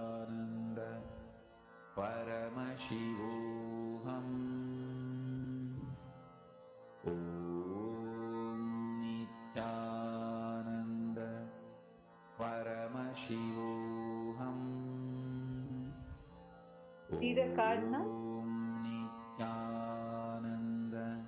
Whatever color, whatever word you are able to start verbalizing. Just start telling it out. My equal. Just start telling it. You don't need to even type. First start telling it out. Same way, Anand Bansalaya. Just start telling it out. Don't remove your eye band. Do not remove your eye band. Yes, correct. Okay. Now, please relax. My equal, it's okay. I think you by mistake removed your eye band. Don't worry. You can do it in next round now. So can I request all of you to remove your eye band now and post whatever Swamiji showed you in your side. My Iqbal, you already saw the card, so now you need to wait. Anambansalaya, Chandrasekharaya, Matthew Veskaraya. What were each of you able to see? Please post it now.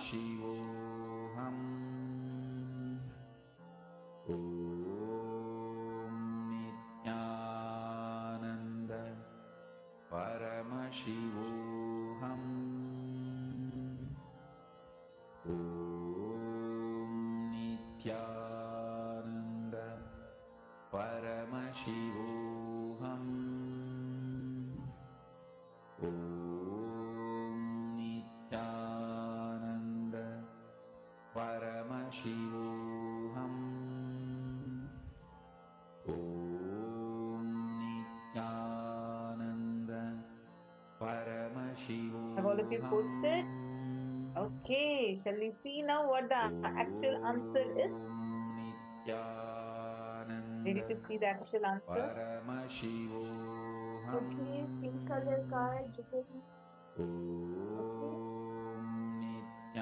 Anand Bansalaya, actually I have a great news for you because you have manifested. This is not a pink color card, it's a purple color card. You're almost manifested. So that is wonderful. It almost looks pink only. And the words written on it is compare, looking at big picture. So this was the exact card that was shown. And now shall we do one more round? Are all of you ready for one more round? Please say your IBANs. Okay, this time I'm going to be showing. I'm going to take a different card. I'm going to show. Can't even guess. So let's see. Ready? Please say your eyes with an IBAN. I'm ready with my card right now to show all of you. Intensely connected Swamiji and the Mahavakya. Bring your awareness to your third eye. Now,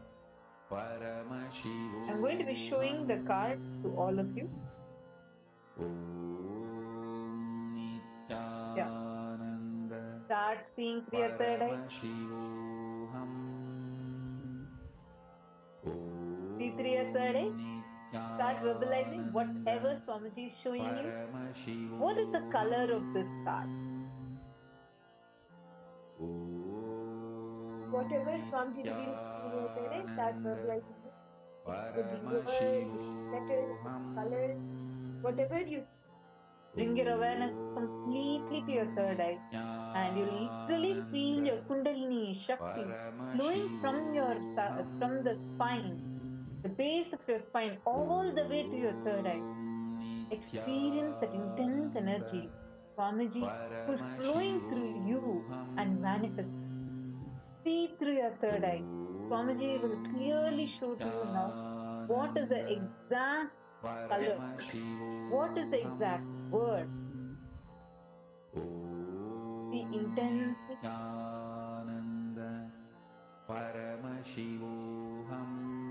Chant the Mahavakya.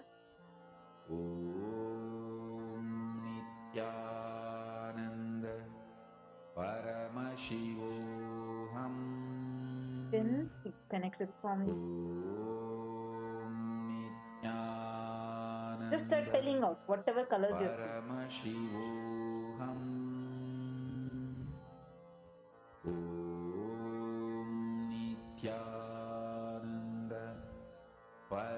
Keep your third eye.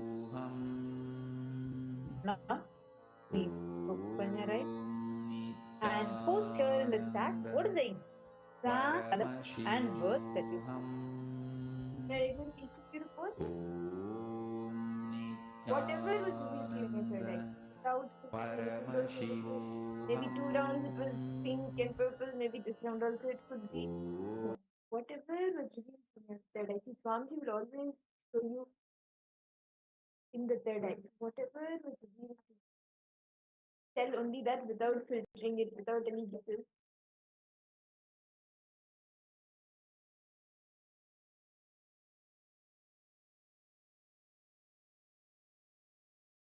Gray or purple color card, okay? Anand Bansalaya, do not guess.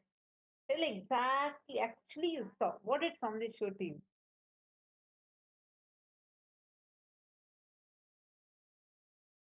Chandrasekharaya, Matthew Raya, my Iqbal Ban. My Iqbal Banu can remove your IBAN and you can post in the chat what exactly Swamiji showed to you in your third eye. He's so afraid that God, by mistake also, I am not going to see the card again.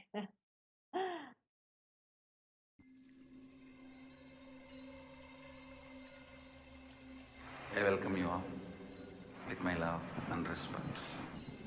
Let you all open all your three eyes. Om Nithyananda Paramashivoham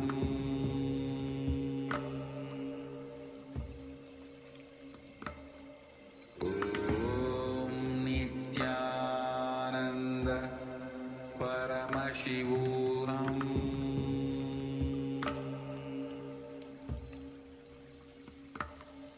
Om Nithyananda Paramashivoham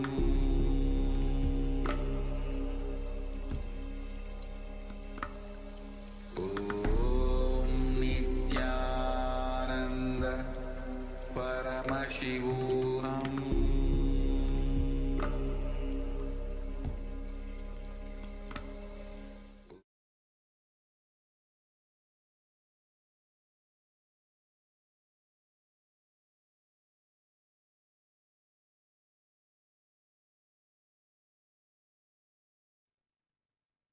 Nithyanandam Paramasukadam Kevalam Jnanamurtim Dvandvatitam Gagana Sadrisham Tatvamasya Dilaksham Ekam Nityam Vimalamachalam Sarvadi Sakshi Bhutam Bhavatitam Trigunarahitam Sadgurum Tam Namami. Nithyanandam, we welcome each and every single participant and all the viewers who have joined us live for today's day 2 of the Paramashivoham program.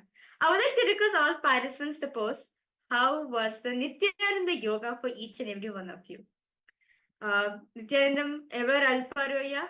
Yes, Nithyanandam Everaya, welcome you for the program. Ma Shulini Durga, Nithyanandam. Ma Wanghanyu, Nithyanandam. Ma. Nice to meet all of you. Ma Basti, Nithyanandam. Yes. Nithyanandam. Ma. Yes.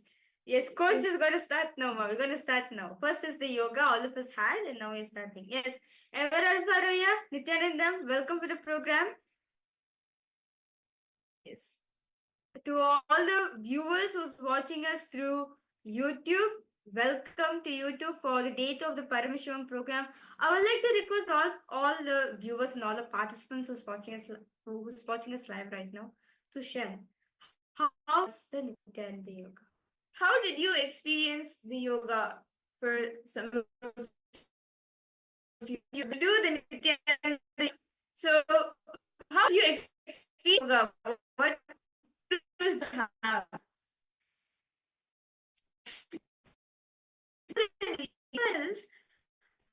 The group body, the science of enlightenment,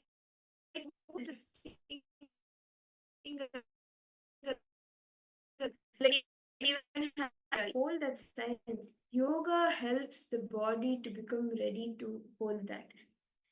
Yes. Ever Alfaraya, were you able to do the yoga?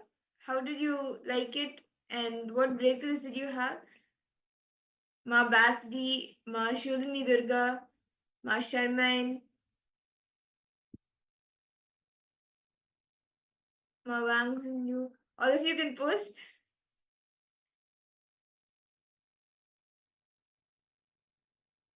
Yes. Okay. Okay. See, actually, if you do the yoga every day, you will see, sometimes, see, in the Nithyananda yoga, there are 12 components. Sometimes one or two, you may be like, okay, I'm doing the japa, I forgot the visualization. I'm doing the visualization, I forgot the pranayama. But as you start doing every day, when those 12 components become a part, like when you're able to do all the 12 components of the Nithyananda yoga, you will see how it like actually doing one component itself brings uh so much benefits to the body. Doing all 12 components, you will see you have like a really huge breakthrough, not only physically but even mentally, and in all different aspects of life also. You will start seeing that you start having breakthroughs. And in that same space that we are in now after the Nithyananda yoga, we will be entering into the power manifestation. Yesterday, all of us were initiated into the different powers. We learned about the science of power manifestation, and we were initiated into the Shiva Diksha. And Swamiji blessed us all with the different initiations. And every day, all of us will be starting our day with power manifestation. Right after the yoga, we will be starting our day with the power manifestation. We will be starting with the power of the third eye reading. And then throughout the day, we will be manifesting different powers. So, can I request all the participants to quickly bring your eye band? You can bring your eye band or a cloth with which you can tie your eyes. And we will be entering into the power manifestation. See, this power of third eye, the third eye reading, it gives you the ability to see anything not only in front of you, but even far off distances with your eyes closed. Actually, throughout the next few days, you will even be learning different powers like remote vision, body scanning. For all of this, see, the third eye is not just limited to something in front of you, it can even see far off distances. And anything, like even if you keep a partition and all of that, you will be able to see. So, with your eyes closed, with your eyes blindfolded, whatever is there in front of you or around you, you will be able to start seeing that. So, can I request all the participants to please quickly bring the eye band or any cloth with which you can tie your eyes? Today, all of us will be seeing numbers. So, we will be projecting a few numbers to all of you. And what you will be doing is you will be seeing through your third eye what the number is what number is being projected. So, can I request all the participants to now please close your eyes? Sit straight and intensely chant the Mahavakya. Just connect to the space of oneness with Swamiji. In the pure space of unclutching. Just become a vessel or like a something that Swamiji can flow through you. Just become a vessel for Swamiji to fill you. Become an instrument for Swamiji to flow through you.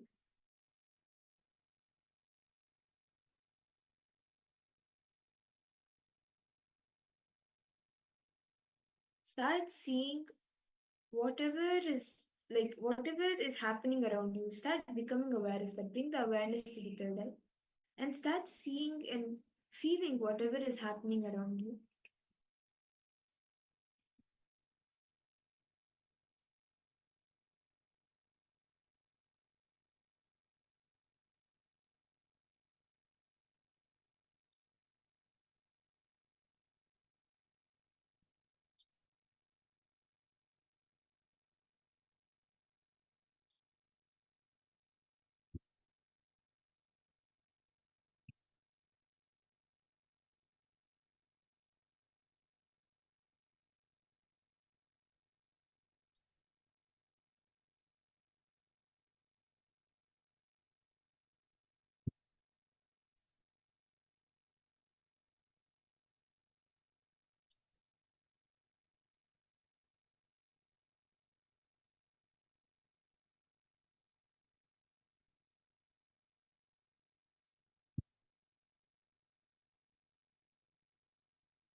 Yes. Now we will be projecting a number for all of you.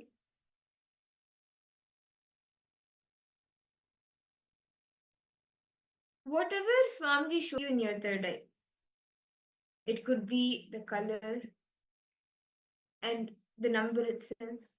But whatever Swamiji shows you, start verbalizing that. Do not make any guesses.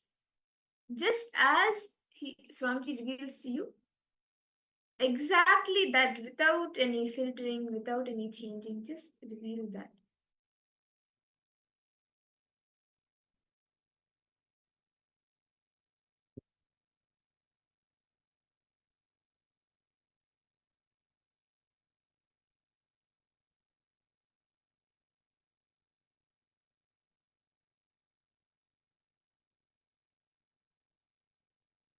We are now projecting a number for all of you. Intensely chant the Mahavakya. Om Nithyananda Paramashivoham. Om Nithyananda Paramashivoham. Om Nithyananda Paramashivoham. Whatever Swamiji shows you, start verbalizing them.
Nithyananda.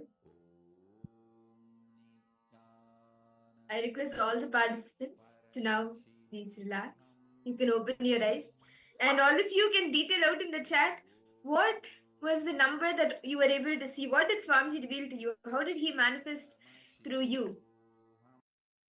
Can I request all the participants to please post in the chat? Ma Wang Hunyu, Ma Basdi, Ma Shulni Durga, Nithyananda, Ma Eberel Farwaya. Okay, 3. What else? Yes, Ma Aghora Rupani, Nithyananda Ma. Ma Siavu, Nithyanandam. Nice to see all of you here. Ma Gabriel Harris, Nithyanandam. Okay, 3 with lights in it. That is red. Okay.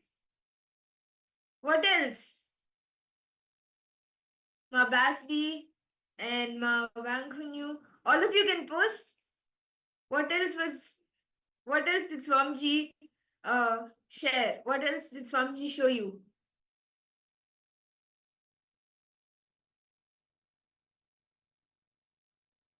Okay.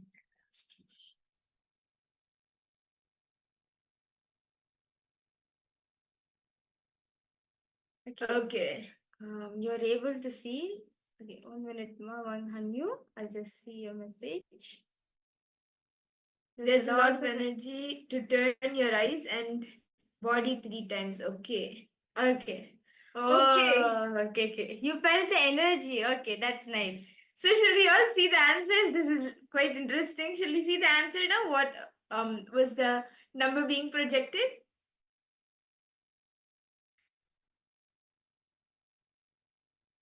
Okay. So the number which is being projected for all of you is 3, number 3. And you can see the 3 is in red color outline and it's like a purple color background. And all of you have gotten spot on. That's wonderful. Everyone Faroaya, Ma Ananda Gurni, Ma Wang Hunyu. Ma Wang Hunyu, you actually what you saw was interesting. You maybe didn't see the exact number 3, but you could see like you were feeling the energy 3 times. So that's very nice, Ma. And all of you have gotten spot on. Ma Gabriel. Yes. So should we all do another exciting round? Should we all do another round? I request all the participants to please wear your eye bands. You can tie your eyes again.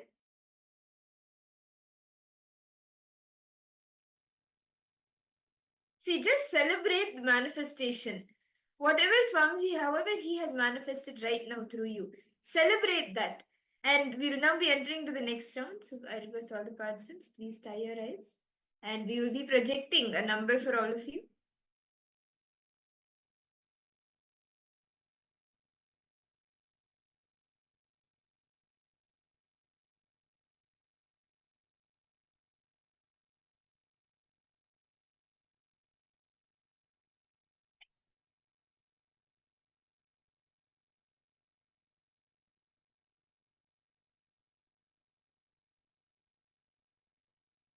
Now we are projecting an image for all of you. We are projecting a number for all of you.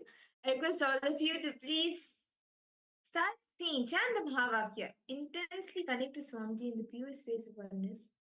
And whatever Swamiji reveals to you, start verbalizing that.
Nithyananda. I request all the participants to now please relax. You can open your eyes and you can post in the chat what were you able to see? What was the number that Swamiji revealed to you? Everel Faruaya, Ma Basti, Ma Anna Fan, Nityanandam, welcome Aya. Ma Wang Hunyu, welcome Ma. I see a Chinese participants logged in. Nityanandam to you too, welcome for the program. Because all of you to post. Yes, Ma Anga Guru Rupini, you can remove your eyes, Ma. You can post what Swamiji is showing to you. 8. 8. Okay. Ever Alpha 8. Okay. How about for the rest of the participants? Ma Fang Li Chow. Ma Gabriel.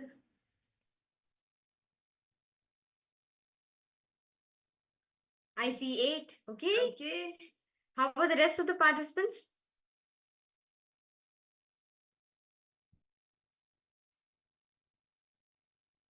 Ma Anita Trogger. Nityanandam to you. Yes, Everett got it. You saw 8. Okay, that's nice.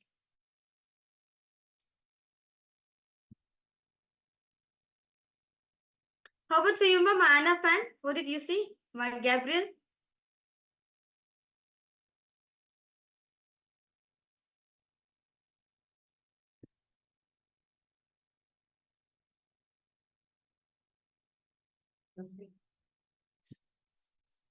Okay, you saw. Okay. No issues, ma. Okay, so shall we all see the answer now? What was the number that was being projected? Okay, so yes, Nityananda Manandeshwari, welcome. Okay, so let's now verify the answers. So the number which has been projected for all of you was the number 8. The number 8 is in a neon background, it's in light blue color. And this is the exact image which we are projecting for all the participants. Okay, so that's nice. Evel Faraya and Ma Gabriel and Masia Wu. Yes, you both have gotten spot on. Yes. See, just celebrate the manifestation. Whenever you manifest any power, just celebrate that manifestation. And yes, I request all the participants even share whatever you experienced during the power manifestation. Like Wang Kun, you shared how she was able to feel some energy, right? How did each of you experience it? How did Swamiji show you the number? Did it appear to you as a number, or did you see it in a different way? Did you hear it? How did you experience it?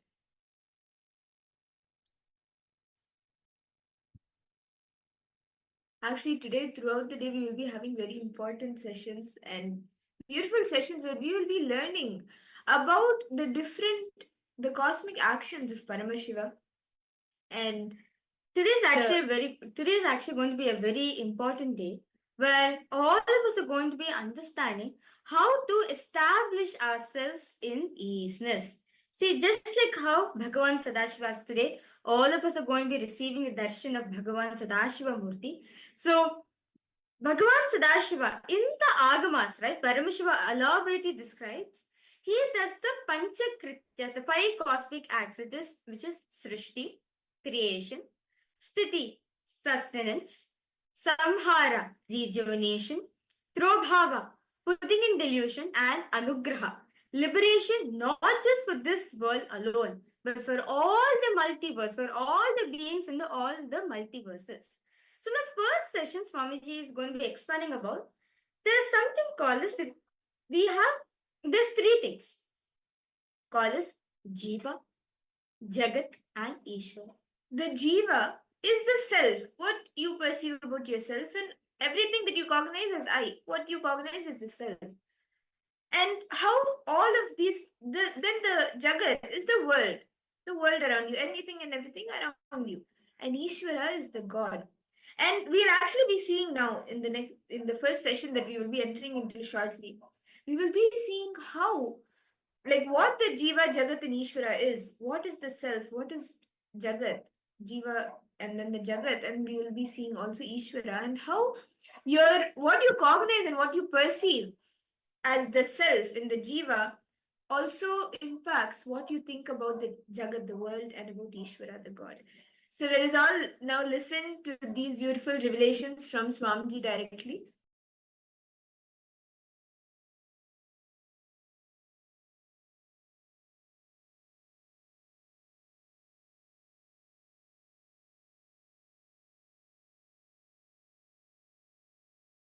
Jiva, Ishvara, Jagat.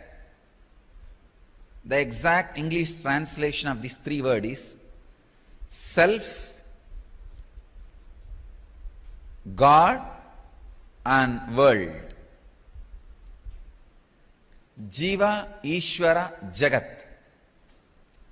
All three are made of same stuff. How you respond to all three will always be same. Please understand. If you are confused about self, you will be confused about Ishvara, God. If you are confused about self, you will be confused about the world. If you are clear about the self, you will be clear about Ishvara. If you are clear about the self, you will be clear about the world. If you have visual understanding about yourself, for example, when you look inside what you are, if you get an idea visually, you will be able to see Ishvara visually. You will be able to see the cosmos, anything, anywhere visually. If you close your eyes and see yourself, you have only verbal idea what thoughts are going inside. You can see Ishvara also only verbally. And about world also you will have only verbal knowledge. The basic thing needed for enlightenment is psychological revolution. Clarity about the self, world and God. Jiva, Jagat, Ishvara. Jiva is the self.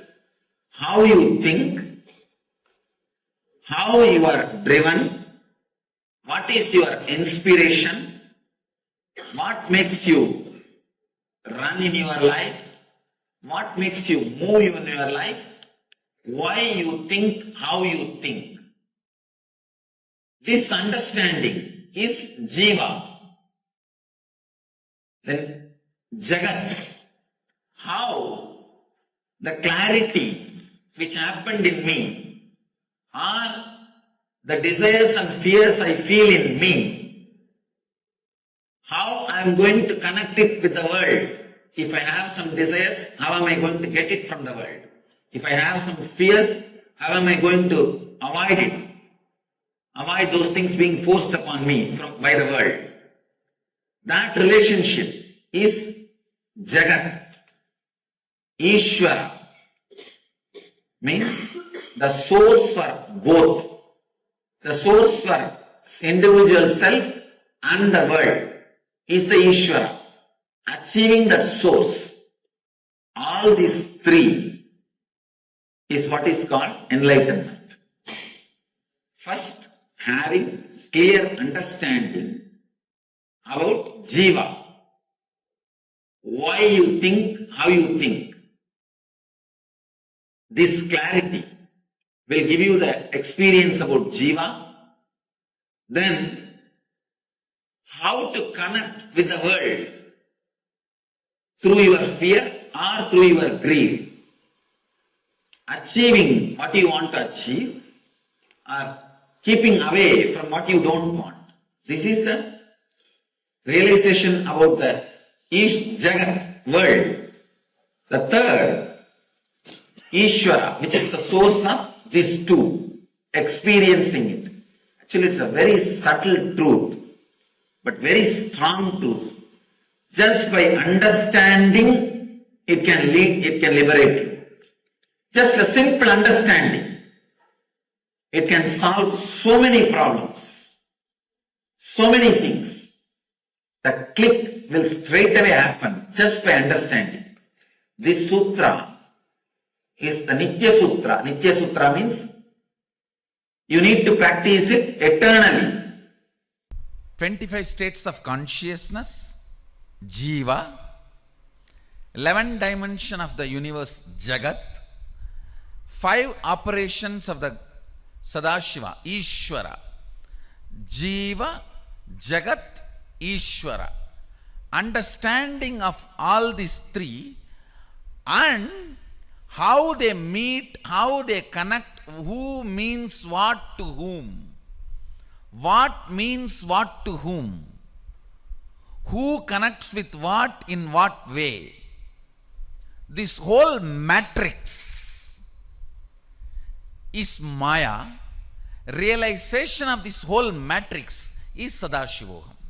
Jiva Jagat Ishvara. And now when they understand the matrix between these three, the experience of Sadashivoham starts as a everyday happening. Please understand, happening means how the 9 body fluids are happening as long as you are alive in this body. Like this Sadashivoham will be one more oozing happening of as long as everything exists. The happening word, that is exactly the description of the word happening in Sanskrit. How the 9 body fluids go on happening as long as you are alive in this body. Anything which becomes that kind of happening in you only is anubhuti. So this matrix of Jiva Ishvara Jagat, realization and mastery over this matrix happening in you is Sadashivoham. Not that when you have an incompletion, you will find completion, you will find solution. No, that is not called happening. That is taking medicine and healing. For example, you have a, what do you call that? Low hemoglobin. You take medicine and then hemoglobin, you become iron lady and then hemoglobin becomes all right. That is medicine. That is not happening. Understand? So when you find incompletion and you go for completion, it becomes all right. That is not happening. The moment hemoglobin starts coming down, automatically body secretes whatever is needed and it becomes all right, is only happening. So now this matrix and mastery over this matrix will become happening in you guys. That is Sadashivoham. When I am introducing, it is only a medicine. Wherever you have a problem, take this and heal, work, breakthrough. It's a medicine. But when this matrix is mastered, it becomes happening.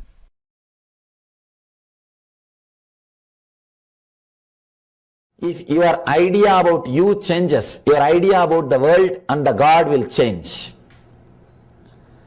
Jiva, Jagat, Ishvara. Jiva is idea about you. Jagat is your idea about the world. And Ishvara is your idea about the ultimate.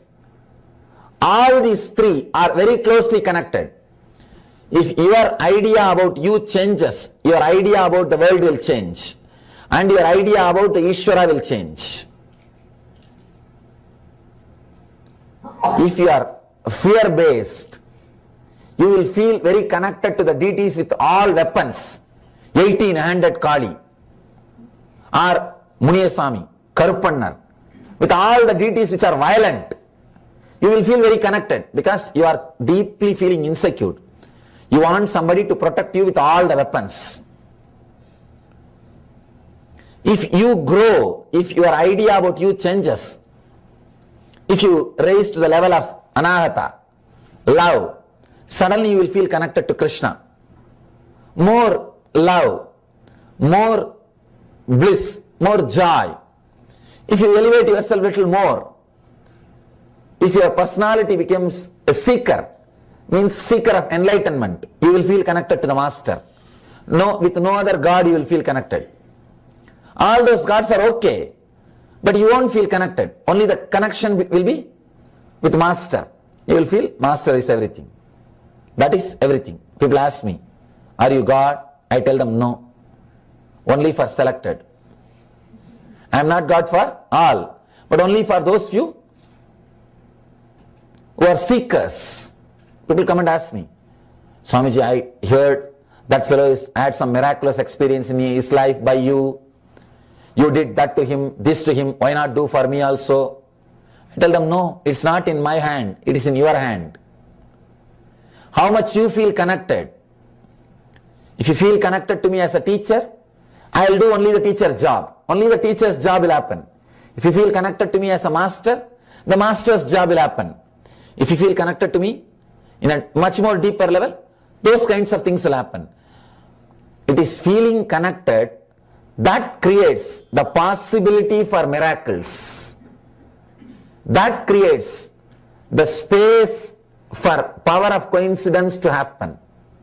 Understand? It is you feeling connected. You are feeling connected. That creates a special space where miracles just continue to happen. Miracles are not done. It happens. If it is done, it is a work. Only if it happens, it is miracle. For you to become your Ishvara, only Jagat is created. Jagat is generated for you to become your Ishvara. For Jiva to become Shiva, Jagat is generated.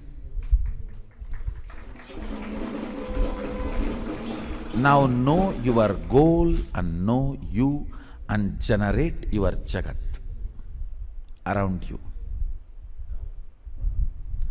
For generating the Jagat, understanding about wealth and relationship, health, all this jnana vrata is required. You want to become very healthy. It means you have to attract a kind of people who are inspiring you every morning to get up and do yoga and do panchakriya and eat healthy. You can't attract the fellows morning and say, hey, come on, let's go to bar. You can't afford to attract the fellows, come on, let's go to McDonald's. Eat that 7-layer burger, Texas size, Starbucks coffee, 2-liter Coca-Cola.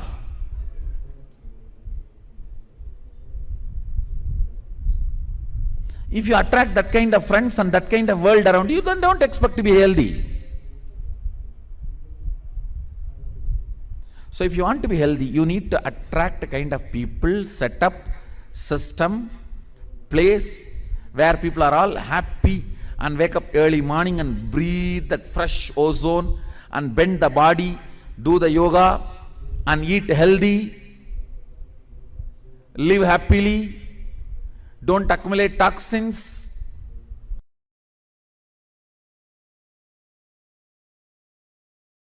Jiva. Listen, first let me define Jiva. What you perceive yourself as of now to whatever you can perceive you.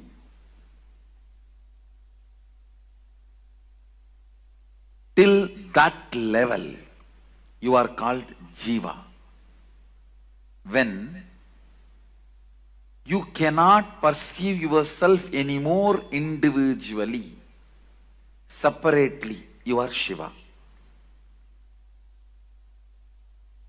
Listen, let me repeat once more. Whatever you perceive as you, as of now, from this point to whatever you can perceive as you, whatever you are perceiving as of now to whatever you can perceive as you. Understand? Even if you perceive yourself as Sadashiva, you are only Jiva. It's within the matrix. There will be a space where you will not perceive yourself as an individual. Only then you are Shiva.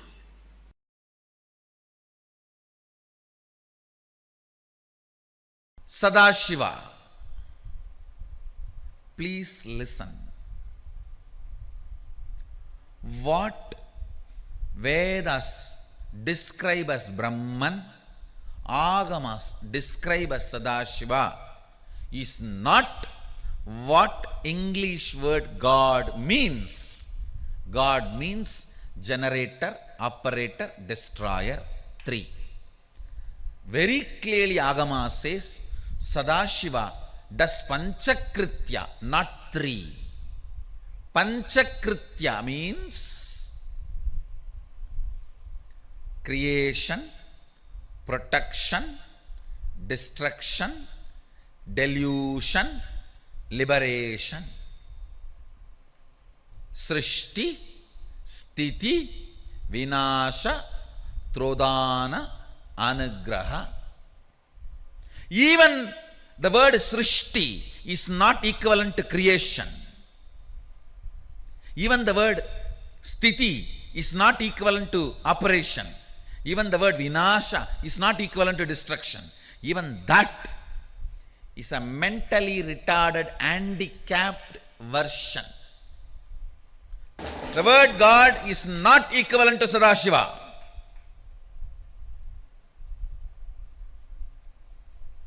The very scope. West does not understand something called delusion and liberation. It understands only creation, operation and destruction. What they understand from their scope, they created their God. Understand what they could grasp, based on that they created their concept of God. What we experienced, from that we expressed Brahman and Sadashiva. So the Brahman in Vedas, Sadashiva in Agamas is not described, presented properly by the word God. I am first making this statement clear. So, the moment I have discarded even the word God, where is the question of getting absorbed into that God? Understand, supernatural, paranormal, magical, all these words no way relates with what Agama describes, Upanishad describes as Shaktis.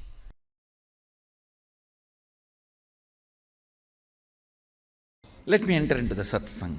Listen.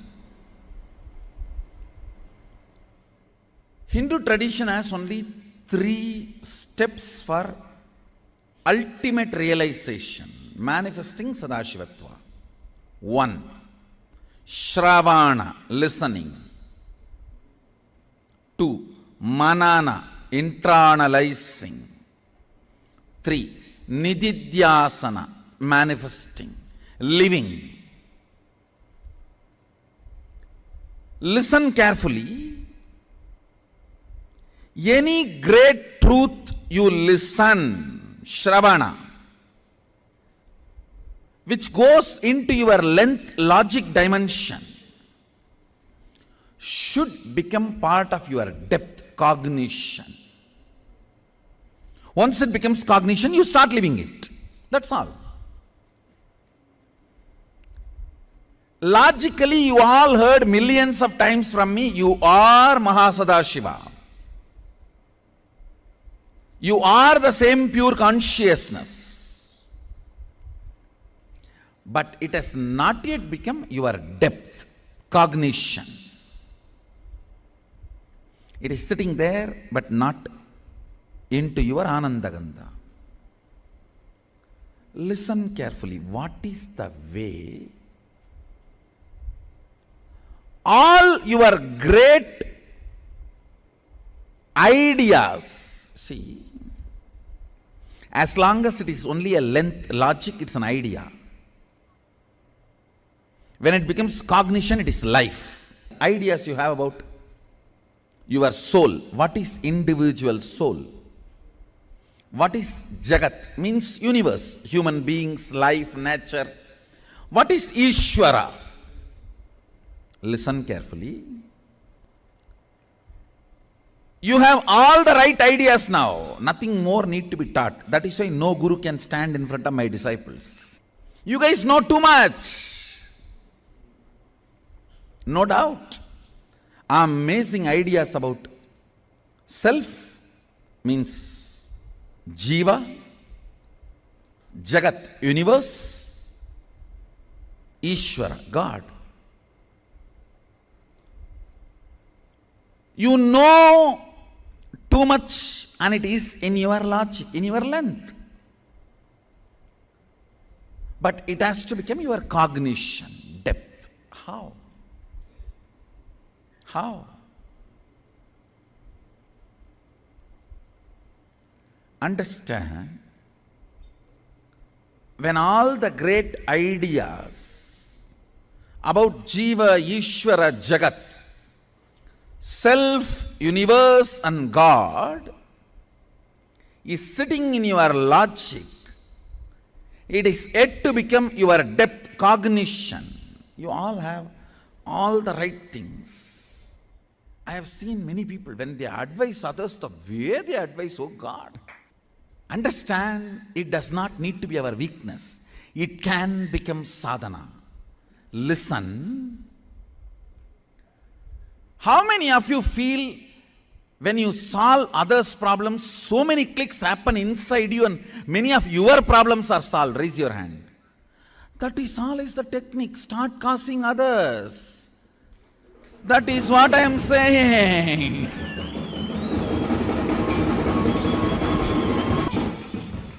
Understand. All the great understandings you have about each self, universe and God, Jiva, Ishvara, Jagat. Jiva, Ishvara, Jagat. All the great things, great ideas you have need to become part of your cognition, depth. How many of you feel, everything I have in my length, if it becomes depth, now I will become enlightened. I have so much. What is the methodology then? Causing, that's all.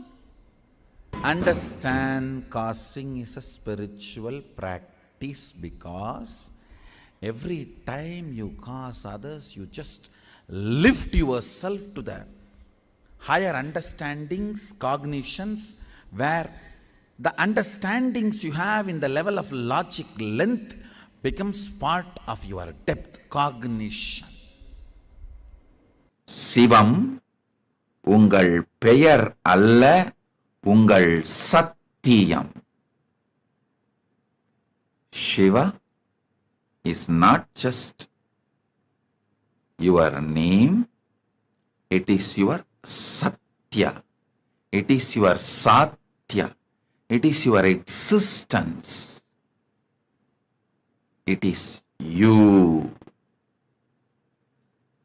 it is you, it is your very you, the core of your existence is Shiva. Shiva, Shiva, Shiva. Listen. Even when you have self-doubt, see, always, all of you move from one thought to another thought, because your mind moves from one thought to another thought. You get self-doubt about anything you try to understand. Understand? The believers will have a self-doubt about their bhakti. Non-believers, even atheists, will have a self-doubt about their atheism. any philosophy you try to believe, you will have a self-doubt. Only when you experience, your self-doubt will be burnt.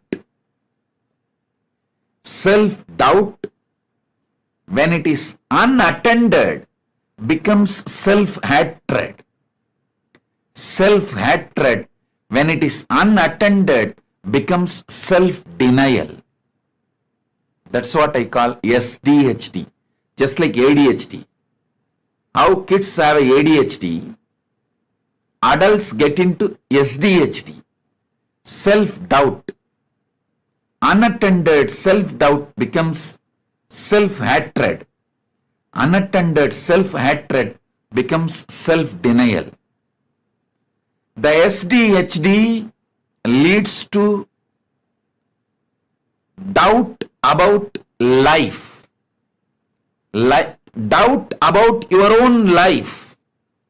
Doubt about your life becomes hatred for life and denial of life. LDHD, life doubt, life hatred, life denial, only becomes frustration, anger, depression about life. All the problems you face in your relationships with the external world, with the outer world, is LDHD. Listen. All the pasa you experience, all the mithya you experience, all the maya you experience, all the delusion you experience is LDHD. Life doubt, life hatred, life denial.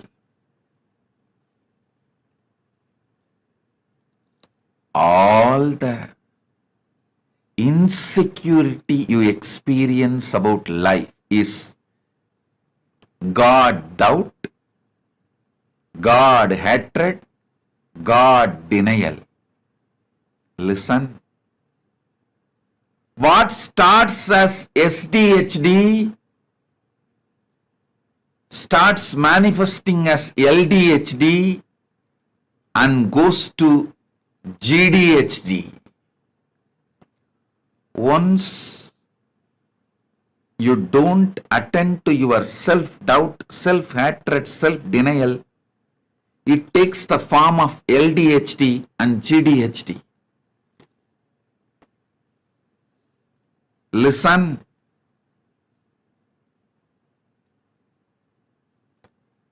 Come to the source core of you. The source of you through experience. How you experience, you exist with that same strength, power. You can experience Paramashiva exists today. With that experience of Paramashiva, your SDHD, LDHD, GDHD, all of it will disappear, dissolve. You will experience Paramadvaita, Parama Advaita. Understand that first. You always think, only if I can visualize the great truths inside me and concentrate on it without getting oscillated, I will get enlightened, I will experience Paramashiva. No. Paramashiva is larger than your ability to visualize. That is why Upanishads declares. Upanishads very clearly declares, Avangmanati kocharam. It is beyond your ability to visualize and verbalize. He is the frequency which cannot be verbalized. He is the vibration which cannot be visualized. The nada which cannot be verbalized, bindu which cannot be visualized. He is Satya, only can be experienced. Before entering into the sutra, just few understandings, few words about the scripture, Shiva Sutra. This book is not even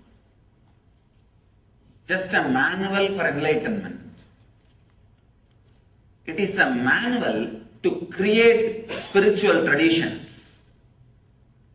The technique which we are going to enter today is the base of whole Buddhist tradition. Each technique, each meditation technique which is described in this book is a base for one religious tradition, one spiritual philosophy. Out of this one meditation technique, whole Buddhist tradition is born. Fortunately, this book is older. That is why we are able to say from this book it started.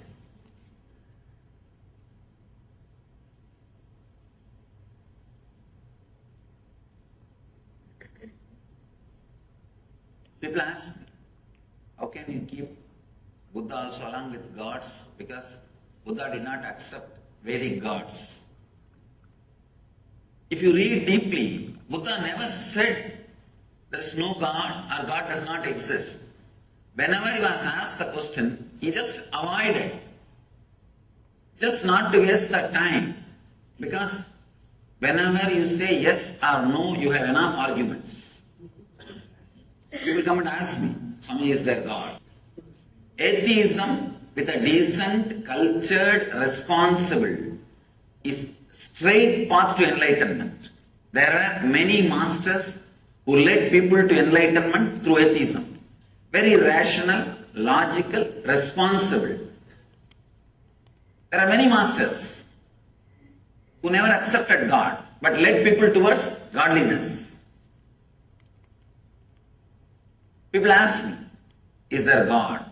I tell them God is not the thing to argue by saying yes or no. The moment I say yes, I'll have 1,000 more questions. The moment I say no, again 1,000 more questions. Both are not going to help you. Neither yes nor no is going to help you. Just give a technique through which he will realize. He himself will achieve the truth. Buddha did the same job. He never said yes, never said no. He just gave the method. He just gave the technique and led people to achieve the enlightenment, achieve the truth.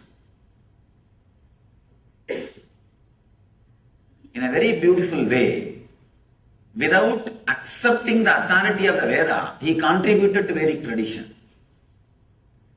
See, there will always be 50% of the people saying no for everything.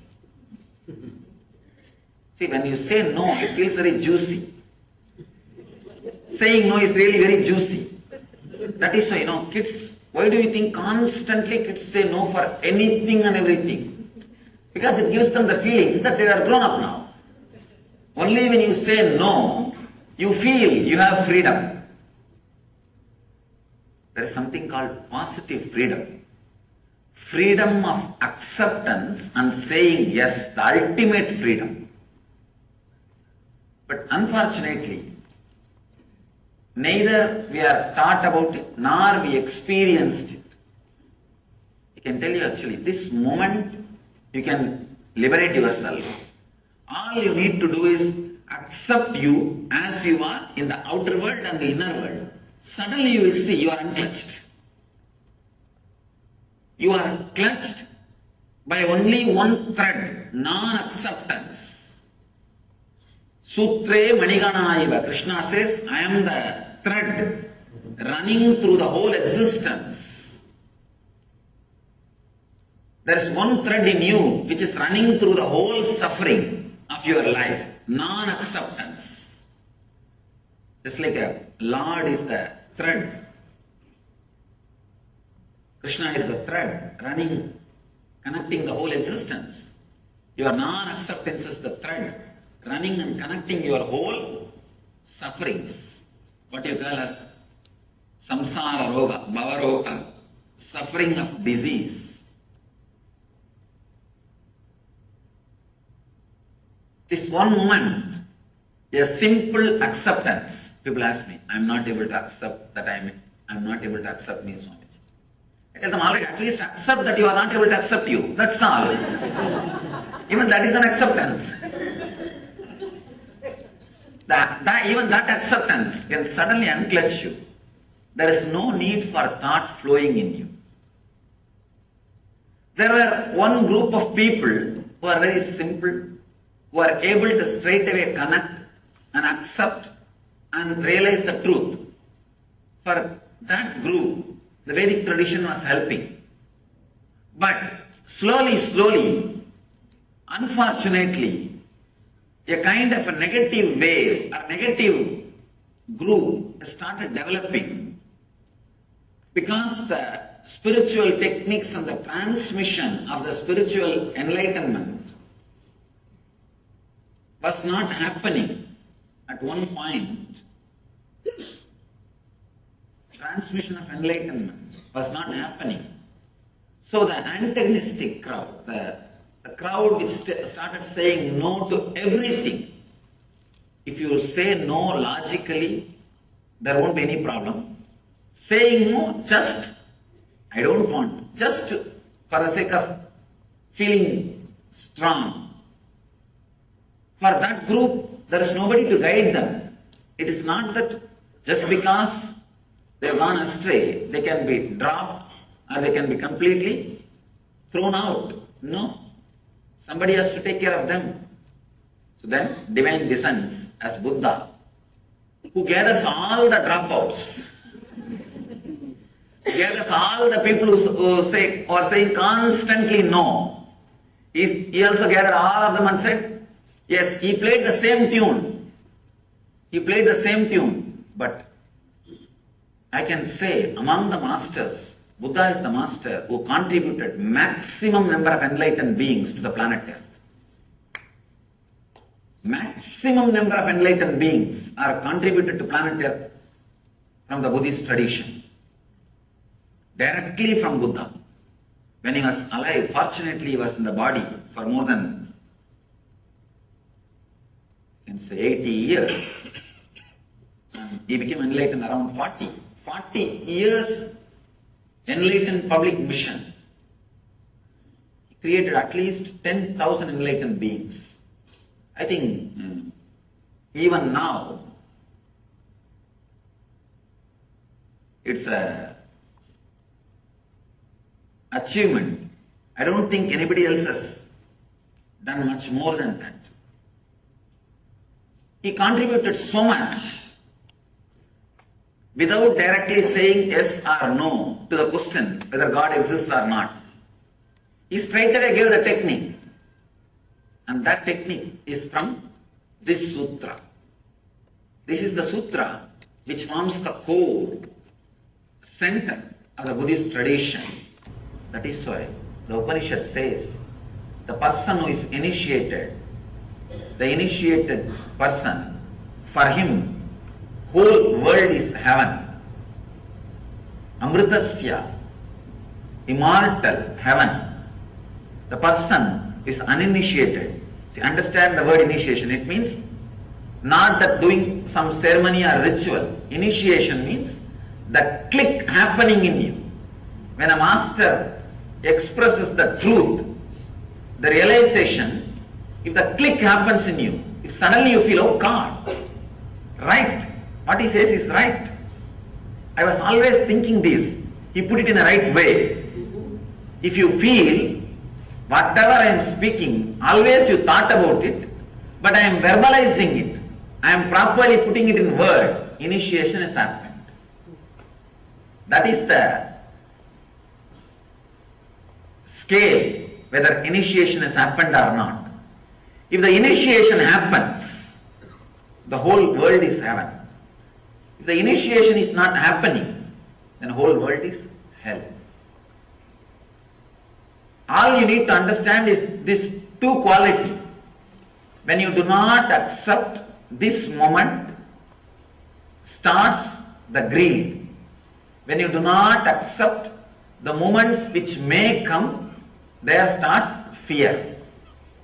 Out of greed, the quality of rajas gets added into your system. Out of fear, the quality of tamas gets added into your system. All you need to understand, the more and more time you spend in the middle path means accepting the inevitability and accepting your present moment, accepting you as you are now, understanding the inevitability of the life which may happen in you, happen for you.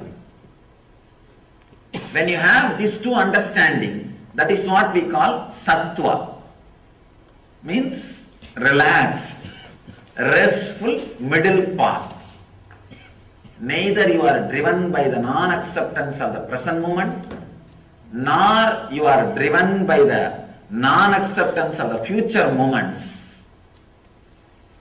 Non-acceptance of the present moment and future moment are the root of rajas and tamas, restlessness and fear, restlessness and inertia.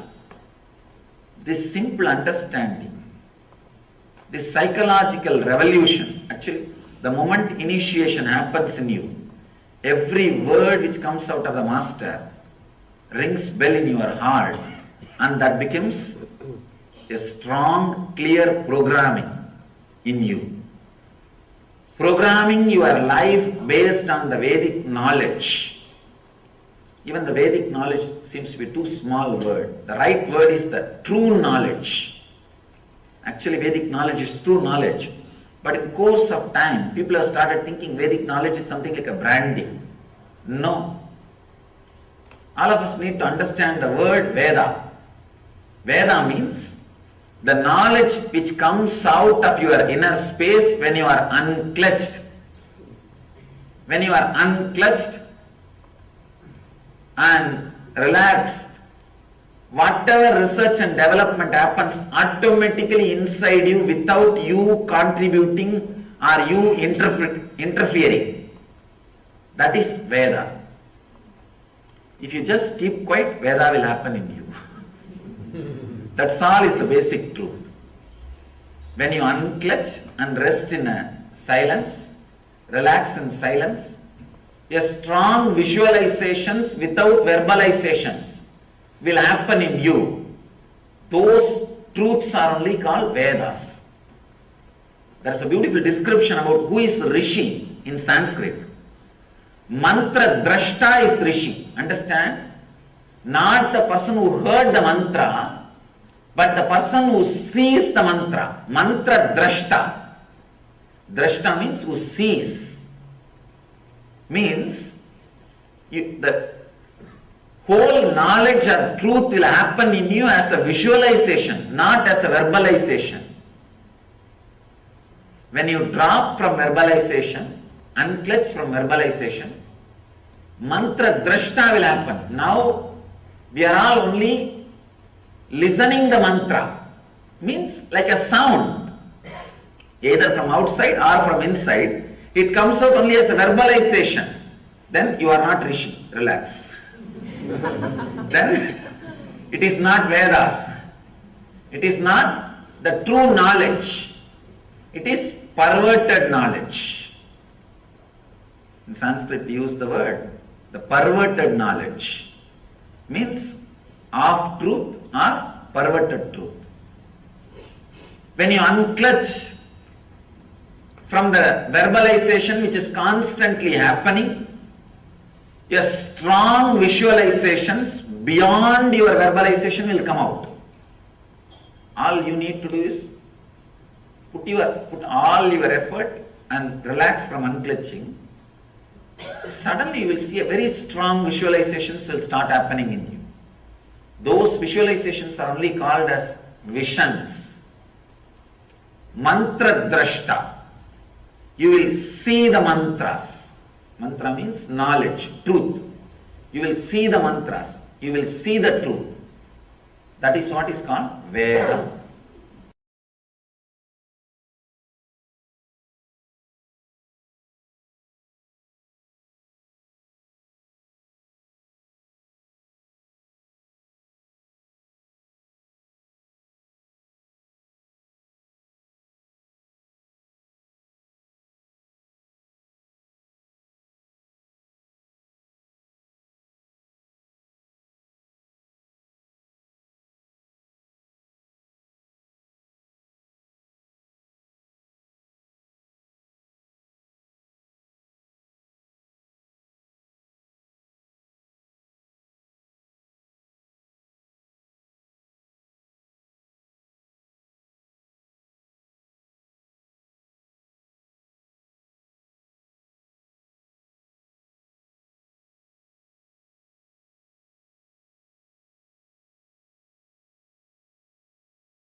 Nithyananda,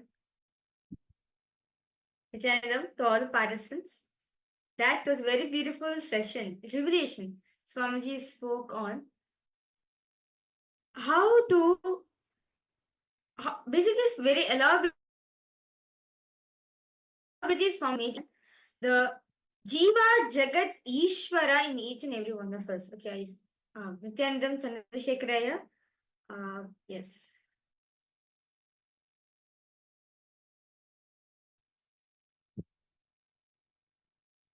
See, beautifully Swamiji revealed to us in this session about the Jiva, Jagat, and the Ishvara. How the Jiva, the self, affects or like what we perceive about ourselves, about you, within you. What you cognize about the self, the Jiva, is how you see and you perceive even the Jagat, the world, and Ishvara. Your perceptions, based on how you think about yourself, your perceptions about Jagat and Ishvara also change. How many of you are able to see this actually happening in your life? When something within you changes, when a thought current within you changes, or within you feel a certain way, then the way you, like, if you feel very positive inside, very happy, then even the situations around you, the Jagat around you, you start seeing it in a different way. You start feeling life is auspicious, life is showering me. But the moment you start using life negative words towards yourself, or you start feeling powerless, even the Jagat around you, the world around you, you start feeling as if life is bad, life is unfair. How many of you are seeing this actually happen? You see that what you think about the self, the Jiva, affects your perception you have about the Jagat and about Ishvara. And And how many will answer any questions and if you ask? In this session, right, all of us like Jiva, Jan, Ishvara. Jiva is the individual consciousness. Jiva is the 25 states of class. Jagat is the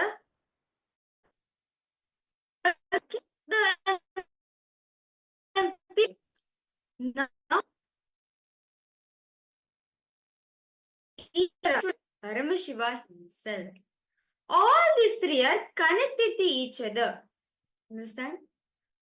You may think how world is connected to me or how God is connected to me, but fundamentally we need to understand God, world, and us are connected. See, visualize this as a triangle. Okay? Nithyananda, my ishq, welcome to the program. Okay? So, I request all participants now visualize this as a triangle. Okay? Visualize this as a triangle. In the top of, in the bottom corner of the triangle, it is world. In the second corner of the triangle, it is Ishvara. All these three are connected to each other. If, let's say, if you are sad, if Jiva is sad, then see, if you are confused, then you will think the world is confused.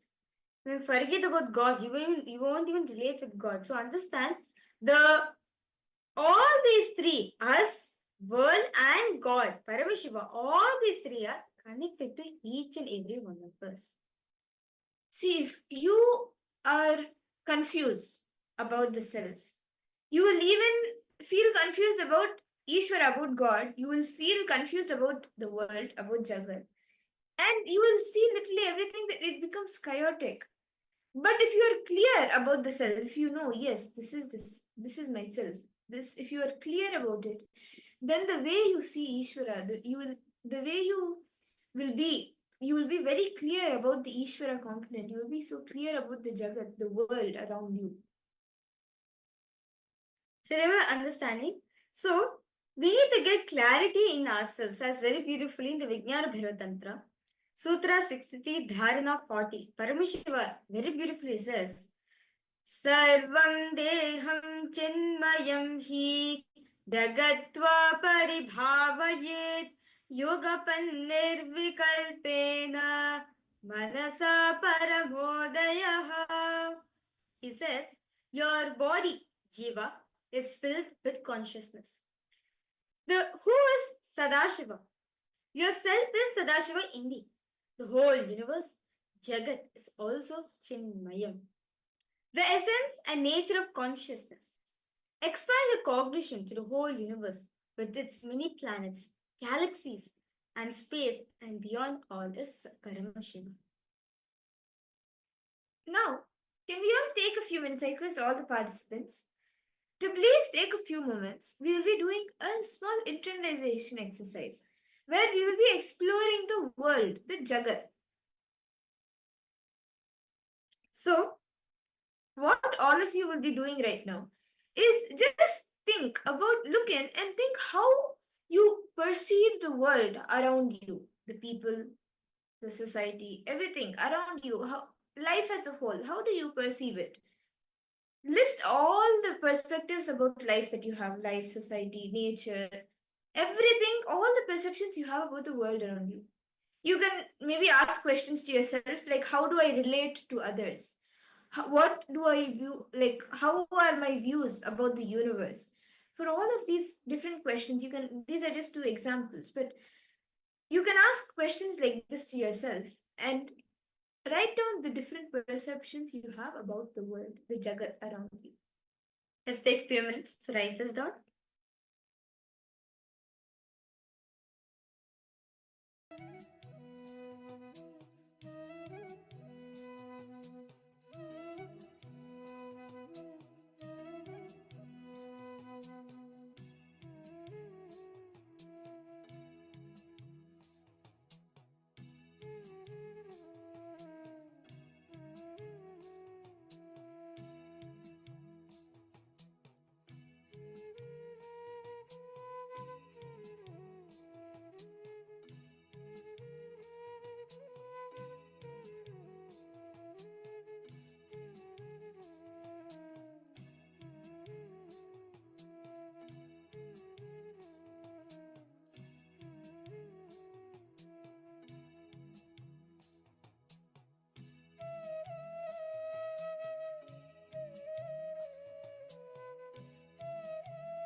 there in them to all participants?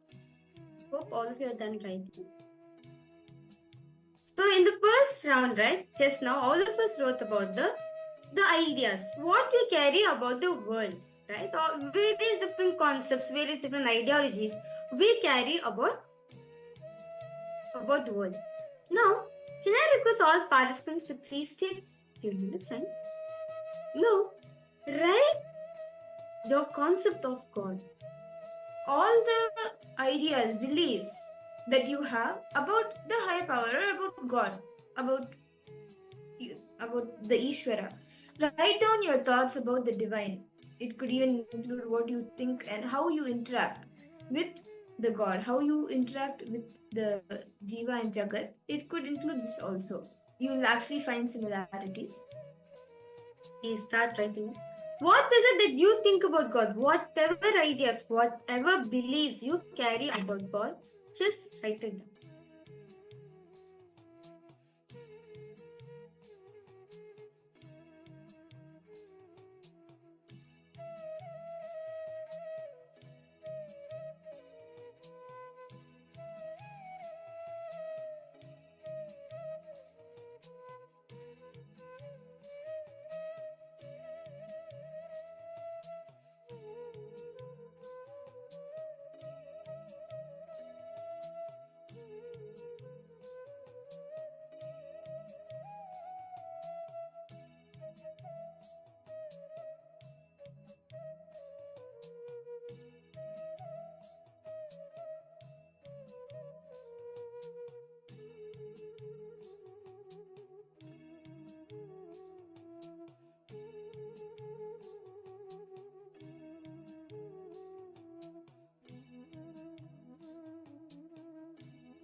Nithyananda, I hope all the participants, all of you have been able to write this down. All the perceptions, ideas, beliefs that you have about the Ishvara, the God. Do any of you have any questions till here? And are you able to see how the three, the Jiva, the Jagat, and the Ishvara are connected? The way you see the Jiva, the self, directly even affects the perception, the beliefs that you have about the Jagat and Ishvara. How many of you are able to see this? Masyahu, you have any doubts, any questions, ma? Are you understanding? Ma Vanghunyu, Masyahu, Ma Shuldani Durga, Ma Gabriel, Ma Margarita. If any of you have any questions, you can post. Ma Ananda, Agora Rupini, you have any questions, ma? I request all participants to post if you have any questions, any doubts you have. Do feel free to post in the chat section. See, so many Chinese participants are here. So I kindly request, like, if you have any questions, he doesn't understand this concept, do feel free to post in the chat section. Quicksin, Vengaya, and how Chennaya. Yes. Nityanandam to all of you. Okay. So in this round, in this exercise, right, all of we wrote about how we perceive about the God, right? The various different ideologies and the perceptions we carry about God. Now, let us analyze the situation. Now, I request all of you now, let's create a mind map with 3 circles. Jiva, Jagat, Ishvara. Can I request all of you to get 3 circles, draw 3 circles and come?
Yes, Nithyananda, to all participants. Sorry for technical glitch. So, we are going to make each and every one of you understand this Jiva Jagat Ishvara. Can I request all of you to get the paper and come? Okay, so what we're going to be doing is, let's create 3 circles, okay? So we can create 3 circles.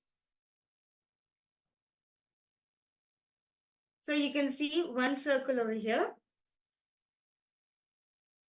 Jiva, Jagat,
okay. Nithyananda, to all participants, sorry for a technical glitch. Okay. So now all of us have written, right, our ideology about Jiva, Jagat and Ishvara. So can I request all of you to draw 3 circles, please? You can draw it as 3 circles. One is Jiva, second is Jagat, and Ishvara. So you can see that all these 3, you can see it's like a triangle, right? See, all these 3 are connected to each other. Swamiji says that Jiva, Jagat, and Ishvara, all these 3 are connected to each other. That we need to understand fundamentally. Now, for example, let's say I write here I'm confused.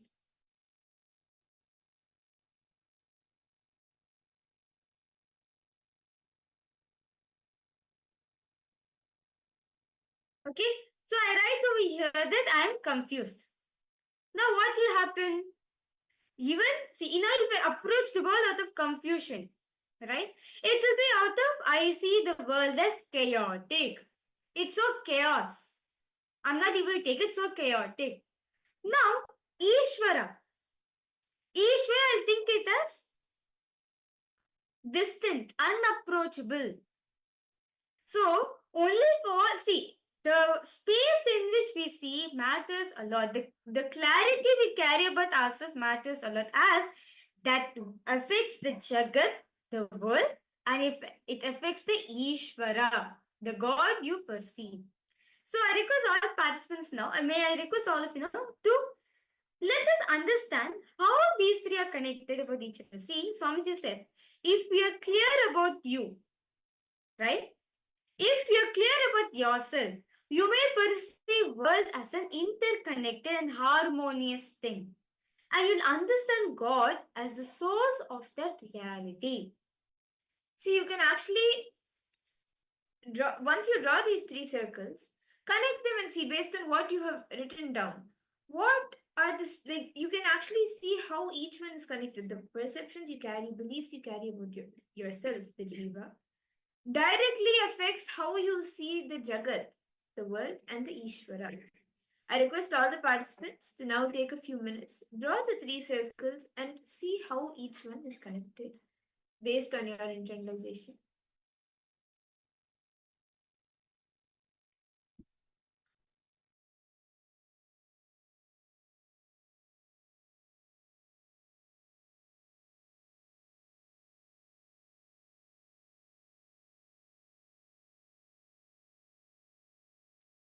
Based on your internalization, the different connections that you see, how your perceptions affect the Jagat and the Ishvara, the way you see the Jagat, the world, and the Ishvara. Go ahead.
Nithyananda,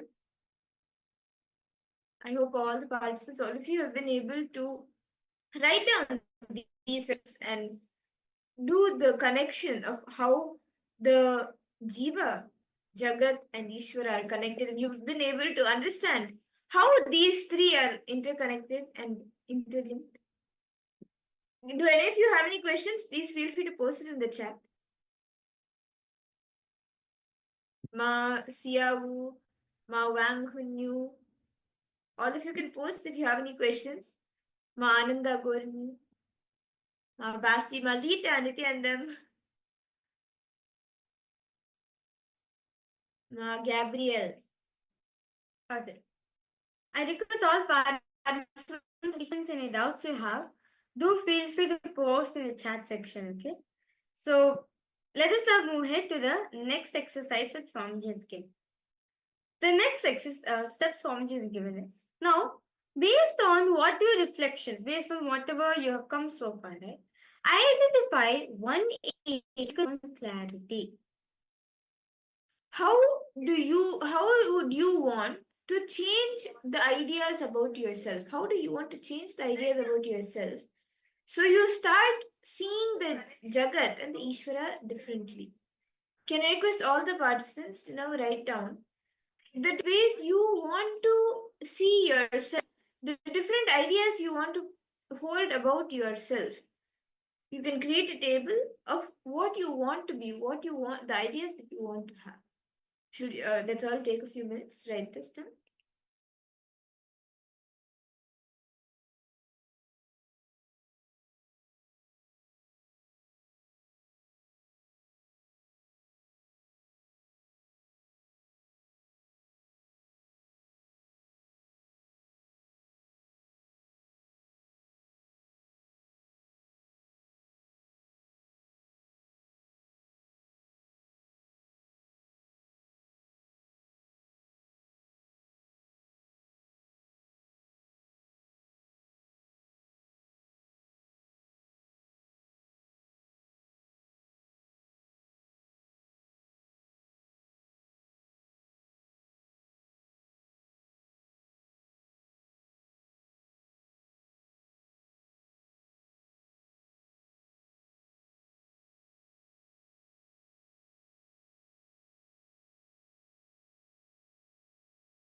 Nithyananda.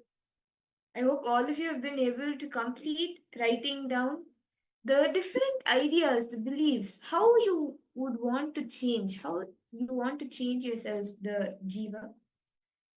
And with that, internalization, see, actually, this is a very powerful internalization exercise because only what you perceive in the jiva, the self, you will be able to even like that is only being projected for the jagat and the ishvara. So when you hold, like when you believe within you something positive, powerful, then even the jagat and ishvara, you will cognize it in a completely different way. If you are clear about the self, then you will be clear about even the jagat and about ishvara.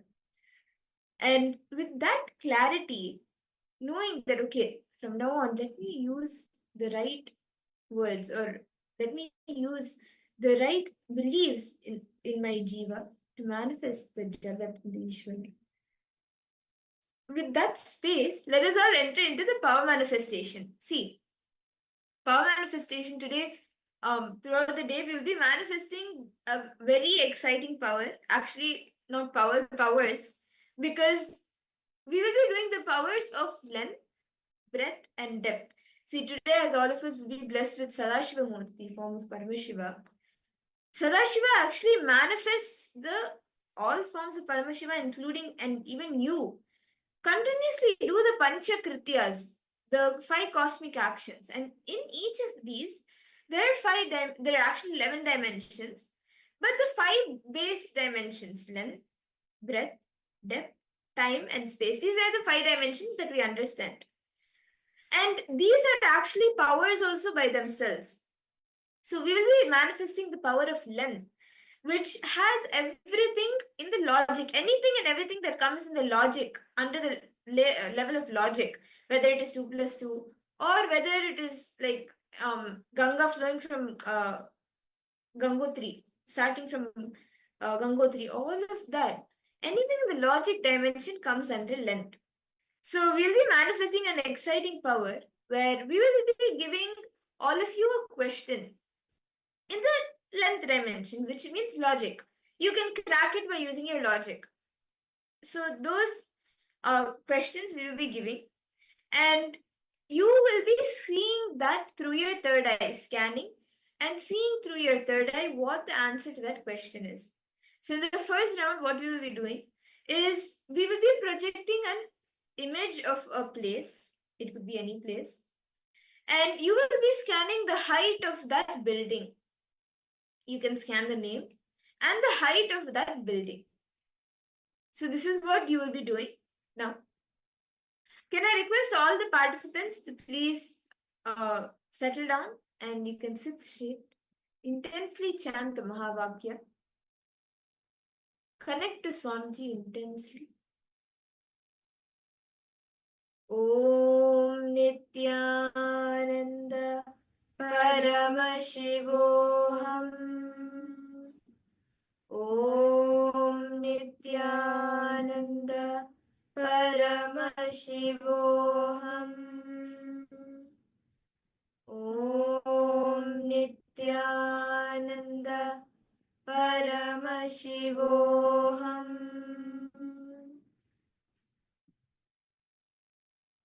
Now we will be projecting a question for all of you, a building for all of you. All of you can start scanning and seeing what is the height of this building. Whatever number Swami shows you, whatever he shows you, even if he shows you the name of the building, the place where the building is, the country, the city, start revealing everything, all the details, whatever Swami shows you, you can all post it in the chat.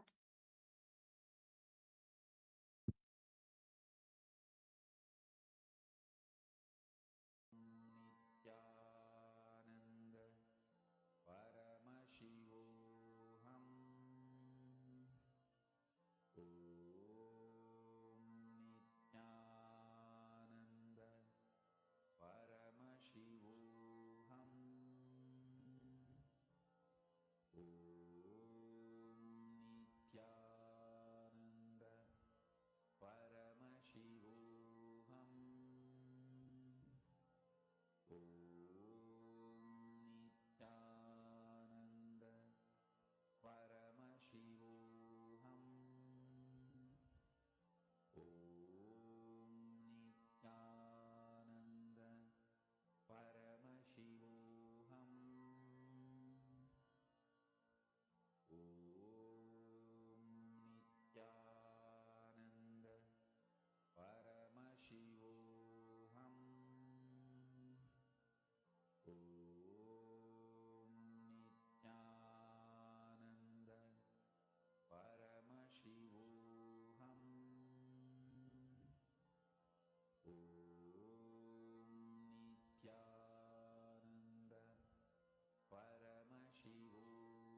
Now I request all the participants to post in the chat what were you able to see? What was the height of this building that we were projecting for all?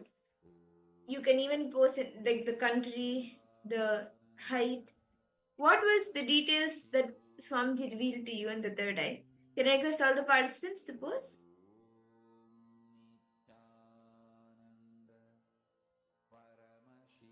Whatever you saw, whatever numbers you saw, see, do not guess. Okay, this is a small image, it may not be this tall, or no, it may be more taller than this. Don't guess based on your logic. Right now, use the logic of Paramashiva. What Swamiji shows you, please, you can share that. Come on, I request all participants to post for that Swamiji show for each and every one of you. Yeah, all of you can post in the chat section. Ma Isaac, Ma Lita, Ma Anandeshwari, Ma Xiaodan Lao, Kiksing Wingaya, How Chanaya, Chandrasekharaya, yes. Ma Ananda Gorini. All of you can post. Ma Wang, you can share. What was the height of this building? Okay, 6,405. Bangalore, Cambodia. Okay. Is this feet, meters? Did Swamiji show you any unit, ma? 8, 9, 427, 174. Okay. How about for you, ma? 100? What does Swamiji show for you, ma?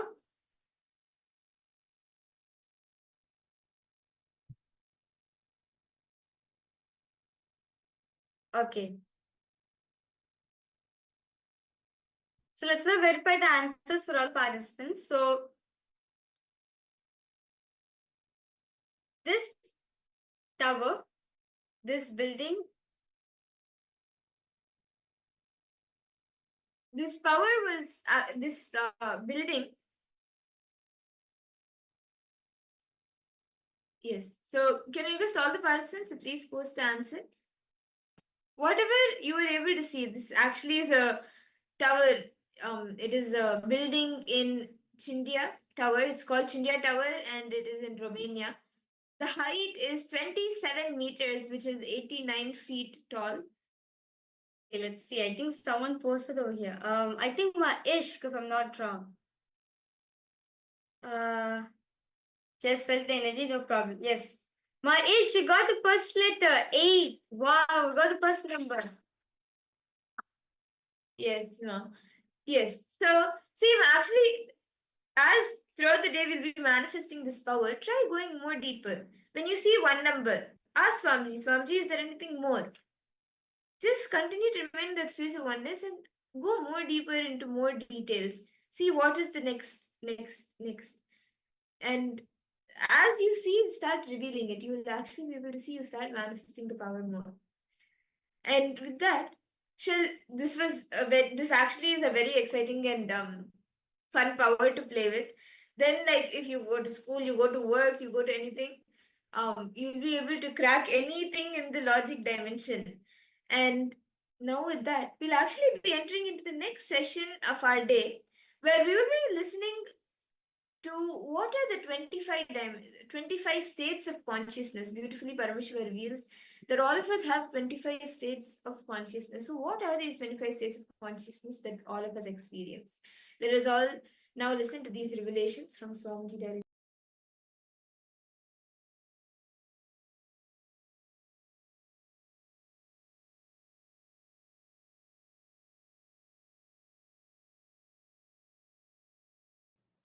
Let me define consciousness. Consciousness is the strength, power of your experience about your first person, the source of your first person. How powerfully you are grounded into the experience of your first person. Who am I? What am I? Why am I? How am I? From when am I? From where am I? To where am I? Everything about your first person, the source of your first person,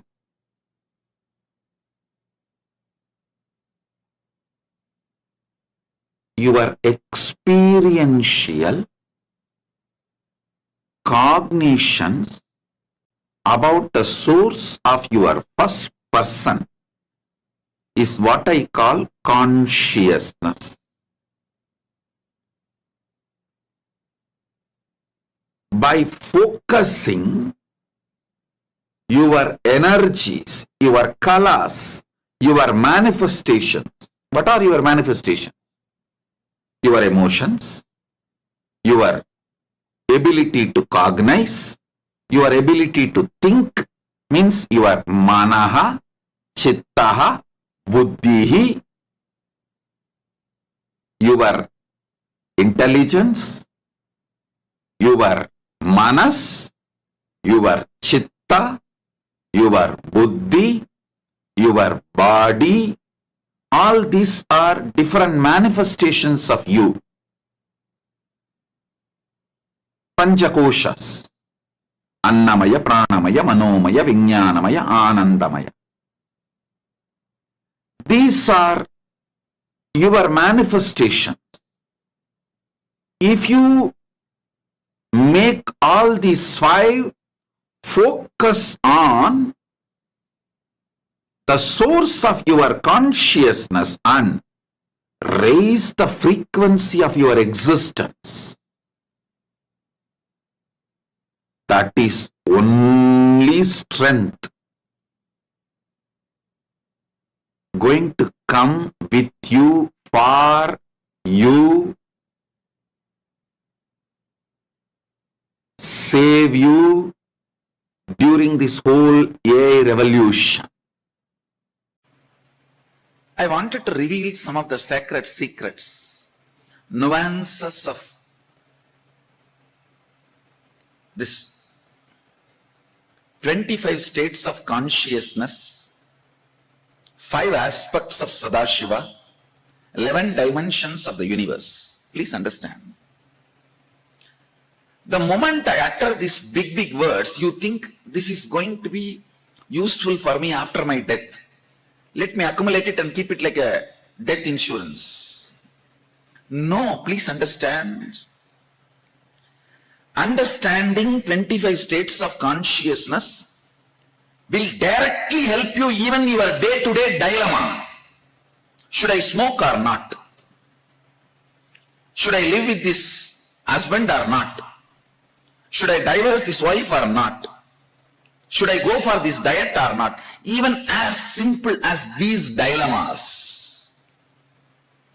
In this situation of my life, given the time, intelligence, money and future I have, is this decision right? Is this decision going to be the best possibility for me? Even in your day-to-day business, career, life, relationships, everything. In every level, the 25 states of consciousness can give you an amazing breakthrough. Understand? All dilemmas and doubts are nothing but your dream state interfering with your waking state without you calling it or invoking it. Your waking state, Jagrat. Without you calling, dream state comes in attacking you, interfering with your waking state, constantly keeping you in a very low frequency, overlapping or unnecessary interference. Actually, whenever you are in dilemma, confusion, very simple, just sip 30-40 ml of neem juice. No, because of the taste of the neem juice, you may never fall into dilemma and confusion afterwards. That is secondary. Very simple. I'll give you, it's like an experiment. Try.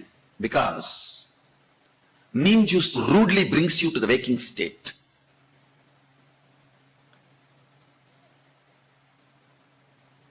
All dilemma is dreaming state, swapna, entering into you,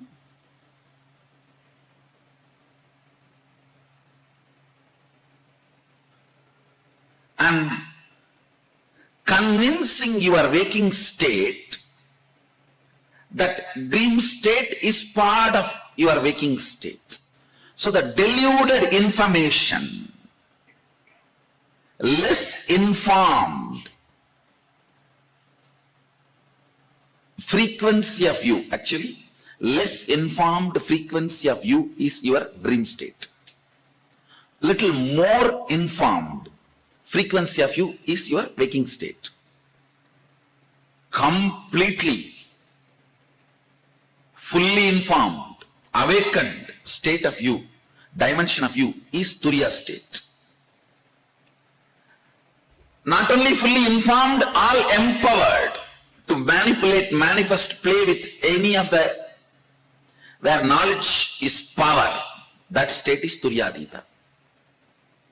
Understand, this less informed dream state entering into your waking state and convincing your waking state that your dream state is part of your waking state. So it is like a less informed person and more informed person having a debate. How it will be?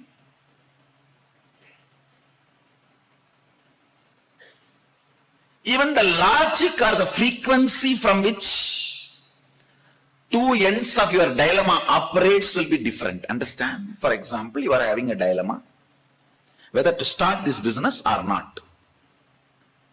When you are arguing for starting the business, feel how you feel your inner image. When you are arguing for not going for that business, how you feel your inner image. Or you have a dilemma whether to become a sannyasi or not. See, please understand, when you have this kind of debates, dilemmas, whether to go for divorce, whether to go for having a baby, whether to go for sannyas, whether to go for starting a business, or whether to go for having an affair, whether to go for building a new home.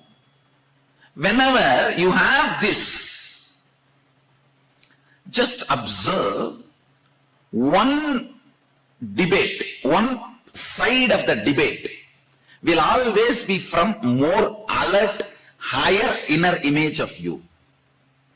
The other side of the debate will always be from lower inner image of you.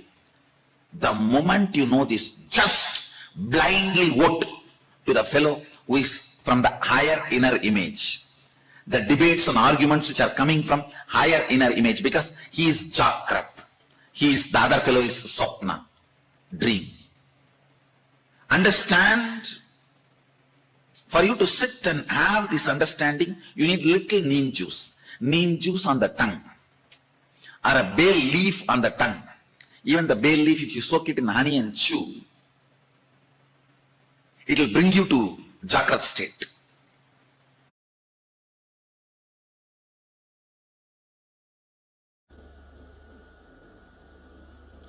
You have two levels of existing. Listen carefully. Two levels of existing. One with the thought currents, without the thought currents. With the thought currents means an active inner image, constantly spitting thoughts.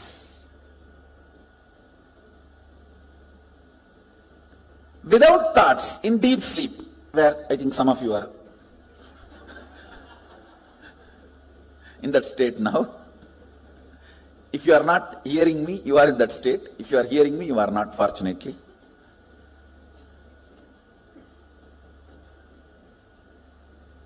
I'll repeat, listen. With thoughts, without thoughts. With thoughts, all of you know, constantly picking fight with everyone, everything. Actually, with thoughts is nothing but constantly picking fight with everything. When you stop picking fight with everything, there will be no thought. Thought is Tan in your existence. When there is uneasiness and you decide to pick fight with some part of you or the other, then comes thought.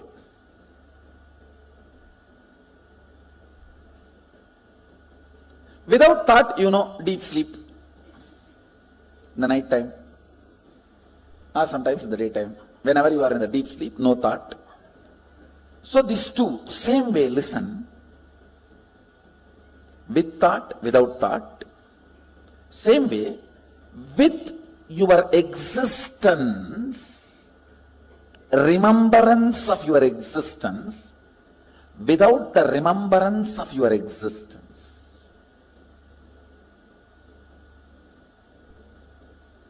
Listen. Listen. You need to listen to these words very carefully. With the idea, I exist, I consciousness. Without the idea, I exist. How many of you are able to understand? See, now, all of you have the idea, I exist. Am I right? The deep sleep, do you have that? That is why it is sleep.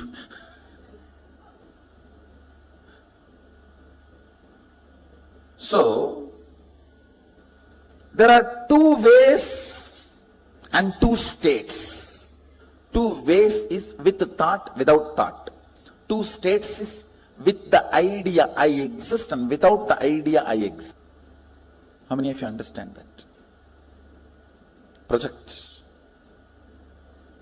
Projector. Listen.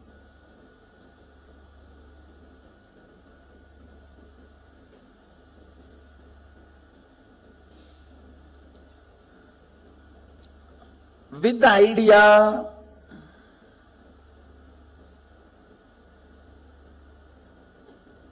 I exist, and with thoughts, listen carefully, because you need to understand this unit.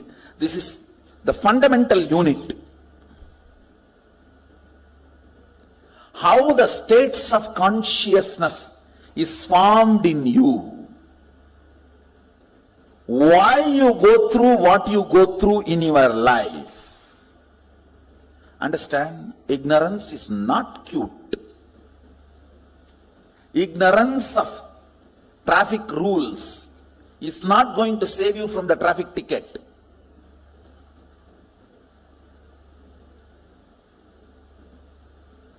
Ignorance of traffic rules is not going to save you from ticket. Ignorance cannot be a reason for not following. Same way in the cosmos, ignorance is not cute. Yes, you can be victim, singing song, oh, I am ignorant, innocent devotee. Who is going to care? No. A devotee cannot be ignorant. Jnana varishta bhakti, devotion established on knowledge and understanding, with thoughts, with the idea I exist, I consciousness. That state is called thinking, Jagrat. All of you are able to understand the word wakeful state, Jagrat? If you understand the word Jagrat, wakeful state, raise your hand. Great. I am using the Sanskrit word so that I will not forget, and all of you also will not forget. So let me go to the next word. I am introducing these 4 words. With thoughts, without the idea that I exist. That's called swapna. You may say, no. In dream also I remember I exist. No, listen carefully. In the dream, you will be writing your college examination with sitting with your son. How can that be? College exam you wrote much before the marriage. How many of you had this kind of a completely overlapping dream? You need to know the identity I you feel in the dream does not have independent understanding. It is just overlapping, crisscrossing of few thought currents. See, like laser beam, if 4 or 5 beams cross, that point looks like a independently shining, which is not. Same way, in the dream, few thought currents crossing, you feel as if your identity exists, but it is not. It does not have consistency. In one dream itself, that will change 20 times. How many of you have observed it? In the waking state itself, it changes. Why dream state? How many of you say that? But in the waking state, at least little decent. In the waking state, it's more like an unstable spouse. Every half an hour divorce. And every 1 hour patch up. But in the dream state, it doesn't even behave like an unstable spouse. It behaves like a 10 minutes son, 10 minutes boss, 5 minutes brother, 5 minutes enemy. You just don't know how it behaves. Listen carefully. The number of thoughts gives idea that you exist for a spark. That's what happens in the dream state. How many of you are able to understand what I am saying?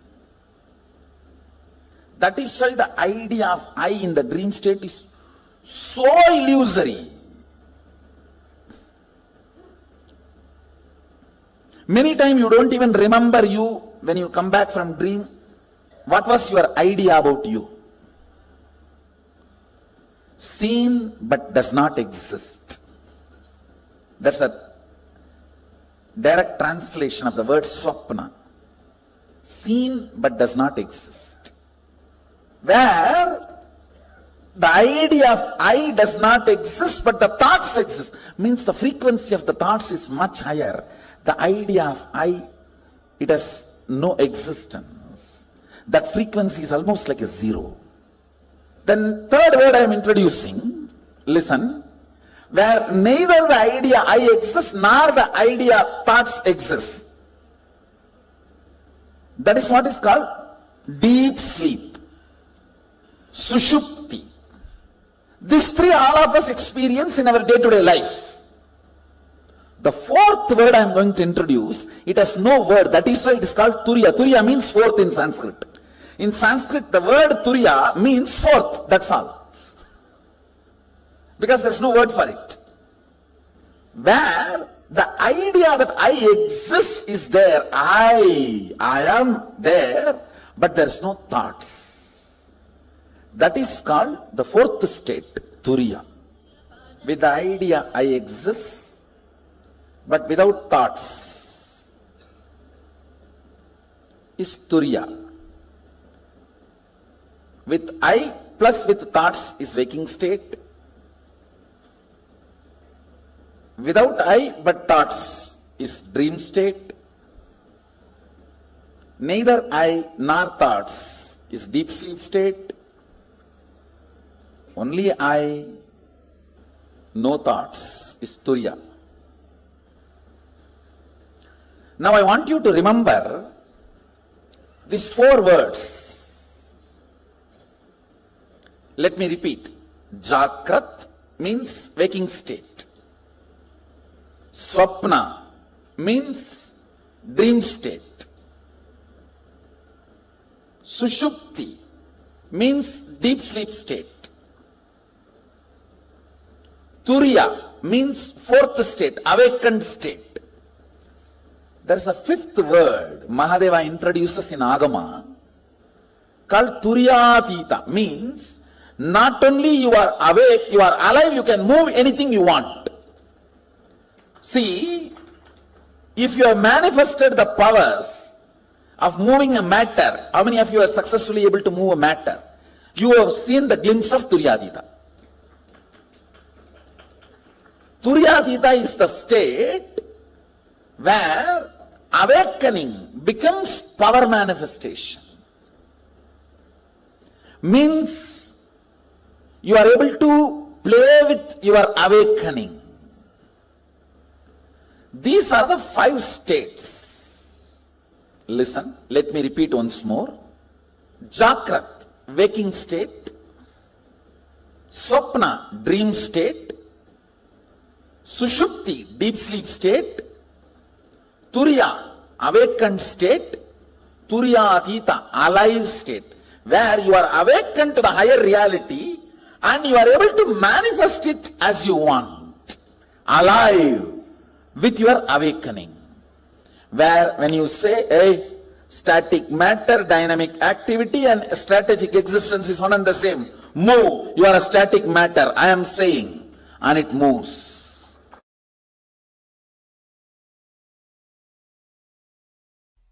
Listen, all these 5 states, deep sleep, dream, waking, awakened, alive, all these 5 states in Sanskrit, Sushupti, Swapna, Jakrat, Turiya, Turyatita. All these 5 states cross each other. You may ask, how? Because you are no more a single integrated being. All the time, one part of you is planning, strategizing about your future and possibilities. The other part of you is just interested in denying you, which is strategizing. The part which goes on strategizing about you and your future is called mind, head, intellect, logic. The part which goes on denying you does not want the direction. Not because it is right or wrong, just it does not want. It's like a tantrum throwing child, what you call as heart emotion. Please understand, you have been given a very wrong idea. Your heart and emotion is always right. No. Both are corrupt. Understand? Both are corrupt. Both carry deep incompletions.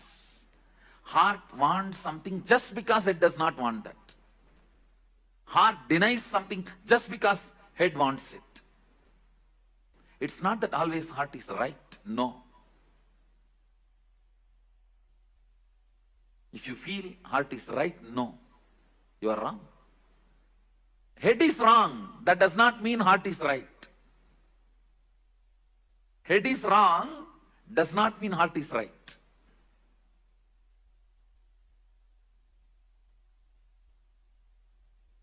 Sometimes head is right. That does not mean heart is wrong. Sometimes head is wrong. That does not mean heart is right. Both have their incompletions, both have their problems. Because you are no more a single being. See, invariably when the whole humanity has started experiencing this dual being, two-part, that is when our masters declare the Kali started. So two parts of you experiences two different states at a time always. Please understand. If your head, which is strategizing about your future, is now awake, your heart is in dream state, sitting somewhere and doing something else. If you have to put your head and heart together, keep yourself in the waking state, you feel stressed, tensed. Oh, I can't be like that for a long time. Maybe few minutes, okay. Not more than that. How many of you understand what I am saying?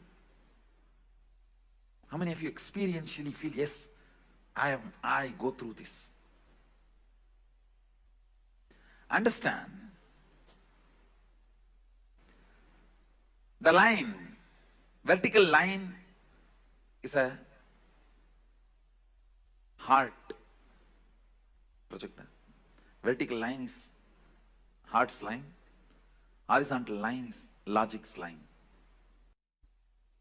Sushupti and Jakrat, Sushupti and Turiya, Sushupti and Turiyatita. Understand that horizontal line is line of logic, mind. What is your strategy? See, one part of you constantly strategizes about your future, your life, logically goes on analyzing right, wrong, how to get the maximum out of everything. The line of head, logic line. And the other part, heart, emotion. Even the word heart may not be right word, because somehow unfortunately you have that very good idea about heart. I will develop some other word. The crying child, the immature child inside you, which goes on throwing tantrum. Whatever your father says is wrong. Once you decide, just goes on saying no, no, no, no, no, that becomes mantra. The no becomes mantra for one part of you. A complete frustration about everything. Anything which can be seen and which can't be seen. People get frustrated because they can't see Sadashiva.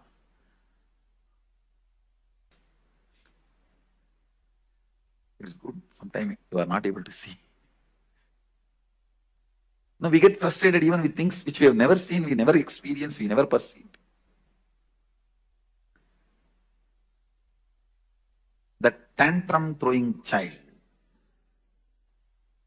So better I use the word TC, tantrum child. The tantrum child is the vertical line. The tantrum child in you is the vertical line, and logical, strategizing, mind, that is the horizontal line. Both of you go through, please understand, some of you are small family inside, some of you are giant families inside, some of you are apartment complex inside. Please understand, do not believe you are one person. If you think you are one person, even you will not be able to answer many of your questions about your own self. How many of you feel there are many things which you are not able to answer about you? Then how will anybody else find the answer? That is why if somebody questions you too much, you get angry about them. And even I don't know, how can I explain to you? How many of you feel many times even you are not able to handle yourself? Raise your hand. That is what I mean, exactly the tantrum throwing child. Just saying no, no. I will face whatever it comes, whatever it may be. Whatever comes, I'll face. But when it actually comes, you will not be able to face that. Now, how many of you do? Listen carefully. Clearly, you take a very stupid decision with the thought current. When it comes, I will face. Whatever, come what may. And when it comes, you will collapse, you will not face. How many of you? That is what I am calling tantrum throwing child. Just saying no. Does not bother even about you getting lost something. You just want to collapse, destroy everything. Even if I die, that is okay. Let me destroy the world and die. Let me pull the whole thing down and die. The tantrum throwing child experiences different state, and the logic, strategizing logic, which constantly plans for your life. That personality experiences different state of consciousness. That is why you go through 25 various states of consciousness. Listen. The TC, tantrum throwing child, goes through the deep sleep and logic goes through the deep sleep, both experiencing deep sleep. That's what I said. Maximum you may experience 20 to 30 minutes, even if you lie down 8 hours in your bed. Then tantrum throwing child going through the dream and the logic going through deep sleep. Earlier I explained that side, now I am explaining this side. Listen carefully. Earlier I gave an example. You go into dream, falling asleep without waking up. That is what is the example I gave for your logic experiencing dream, tantrum throwing child experiencing deep sleep. Then tantrum throwing child going through the dream and the logic going through deep sleep. Earlier I explained that side, now I am explaining this side. Listen carefully. Earlier I gave an example. You go into dream, falling asleep without waking up. That is what is the example I gave for your logic experiencing dream, tantrum throwing child experiencing deep sleep. Now I am showing you this side. The tantrum throwing child experiencing dream, but the logic experiencing deep sleep. Listen carefully. That is what I call, if I have to find an English equivalent word, frustration. In Sanskrit we call it virakti. Vrakta means the tantrum throwing part of you is active, but the logic is completely absent. Listen carefully. In Sanskrit it's called vrakti. In English I am trying to translate with the word frustration. I'll give you the context where the tantrum throwing you is so alive, wildly active and dreaming. But the logic with which you need to control you, that reins are not in your hand. It's like you are sitting on a wild horse and the horse is running on a hill. It may even jump into cliff now. I'm talking about this part. Where, see, this is TC. Means TC, tantrum throwing child, this whole line. This whole line is logic. Your mind.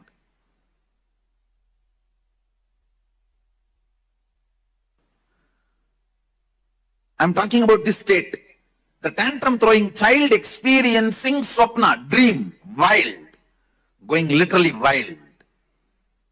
And your logic, which is supposed to control, put a rein, is sleeping. It's like you are sitting on a wild horse and you are not able to control the wild horse. It is running.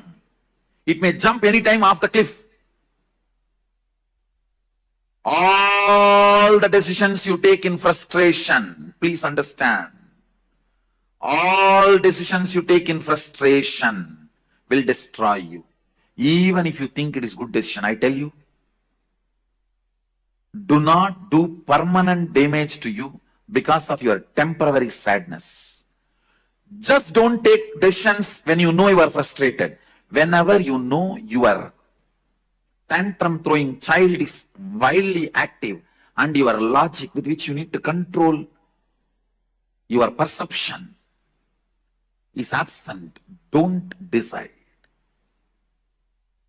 You will be overloaded with frustration. Don't decide. How many of you understand you went through this in your life? In waking state, but your logic is in deep sleep. It means you are not frustrated, you are very destructive. Understand? Very consciously,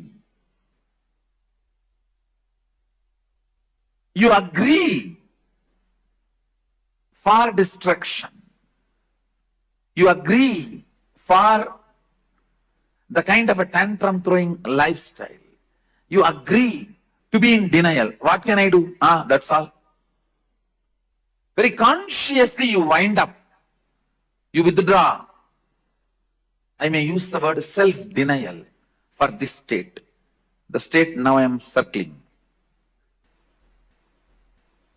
The state now I have circled, I'll call that as self-denial, where the tantrum throwing child is awake. I should use the word wake up. It's an awaking state. But your logic, the strategizing mind, the strategizing component of you is completely asleep. The next, the tantrum throwing child entering into Turiya,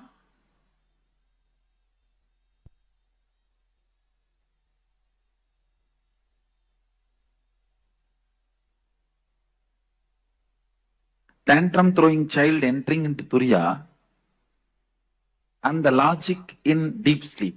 One good thing is, the moment tantrum throwing child enters into Turiya, he gets healed. He is no more dangerous. He gets healed. Listen, very important thing. If a tantrum throwing child in you catches the glimpse of thoughtlessness, Turiya, even once, the whole thing becomes seeking. That is why the hippies become seekers even if they get one glimpse. The tantrum throwing child in you becomes a powerful seeker even if you catch one glimpse of Turiya. So I will call this state as Turiya plus Sushupti, the which I marked. Seeking awakened but don't know what to do. Your logic does not know what to do, how to proceed. But you know something you need to discover. I will call that as a seeking, but not active. It means you don't plan about how to go about it. Your logic has not found any method. It has not discovered any way to seek. But the tantrum throwing child is now throwing tantrum about everything which is seen and or felt, which is not matching with the reality of the Turiya. See, now the Turiya becomes the benchmark. The awakened state becomes the benchmark. Anything which is not matching up to that mark, you throw tantrum about it, but you don't know how to make everything match up to the standard. Understand? At this state, you will say a big capital letter no to everything external. But you don't know to whom you should say yes. You only know to say no to everything, but you don't know to whom you should say yes. How many of you think you got this? Your tantrum throwing child experiencing deep sleep and your logic experiencing dream state. Understand? This is very interesting. Just now I explained. Where you dream, but go back to the deep sleep. Again dream and go back to deep sleep. You need to know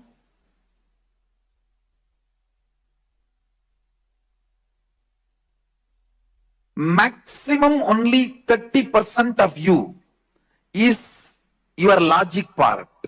70% of you is the tantrum throwing child inside you. That is why how much ever you strategize, always that tantrum throwing child wins in your life. How many of you agree with that statement? How much ever you plan, finally this tantrum throwing fellow wins the game.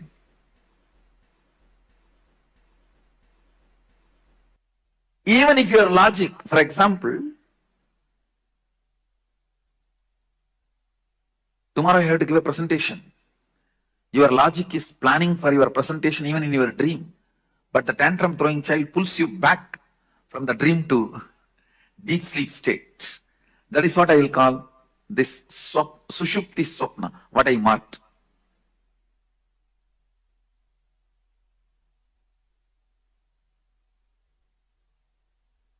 Next, the tantrum throwing child experiencing deep sleep, but the logic experiencing waking state.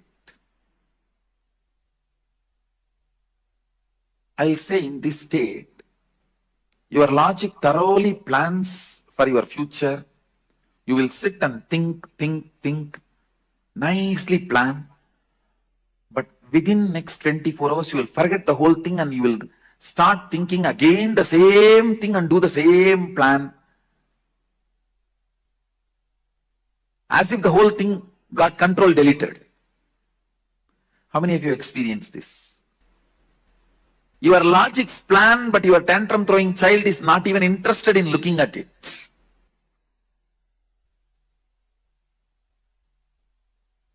That is what this state, where 70% of you are sleeping and 30% of you is strategizing. It's like 70% of you boycott that meeting. How can any corporate meeting be successful if 70% is boycotting? What you desire is your logic. What you believe is your tantrum throwing child. You will never get what you desire. Please understand. You will get only what you believe. You desire always to have wealth, but you believe you will never going to get it. You are never going to get it. You desire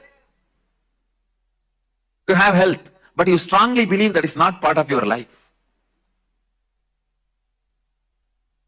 So you will not manifest what you desire. You will only manifest what you believe. People always confuse between desire and belief.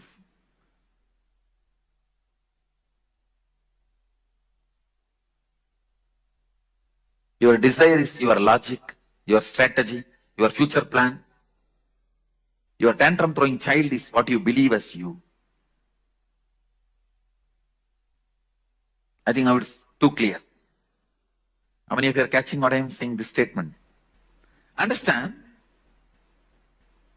Next, your tantrum throwing child is in deep sleep, but your logic is in turiya.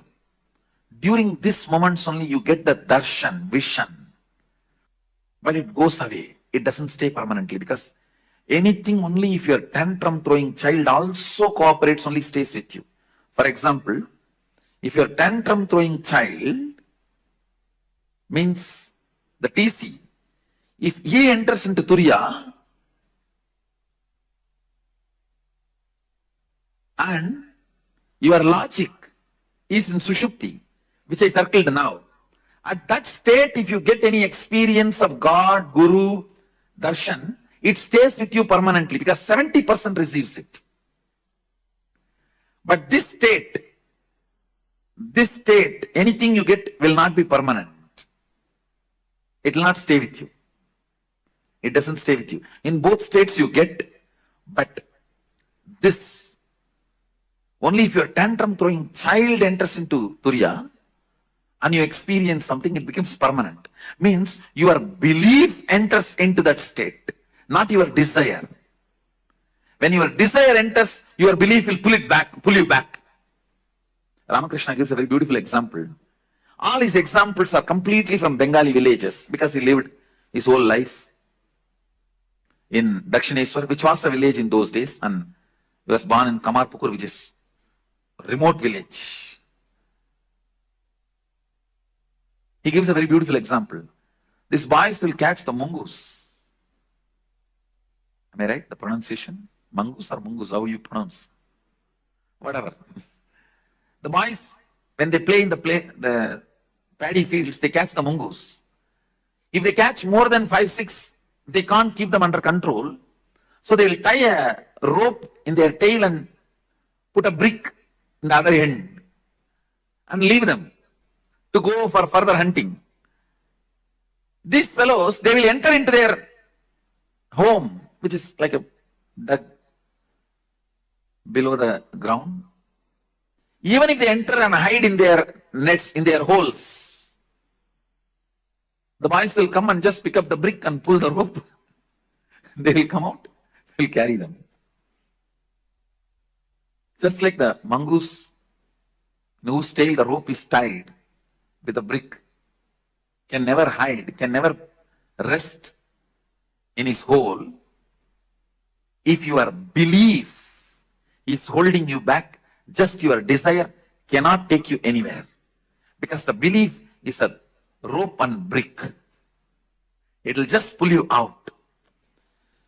Listen, here your belief is in deep sleep, only your desire experiences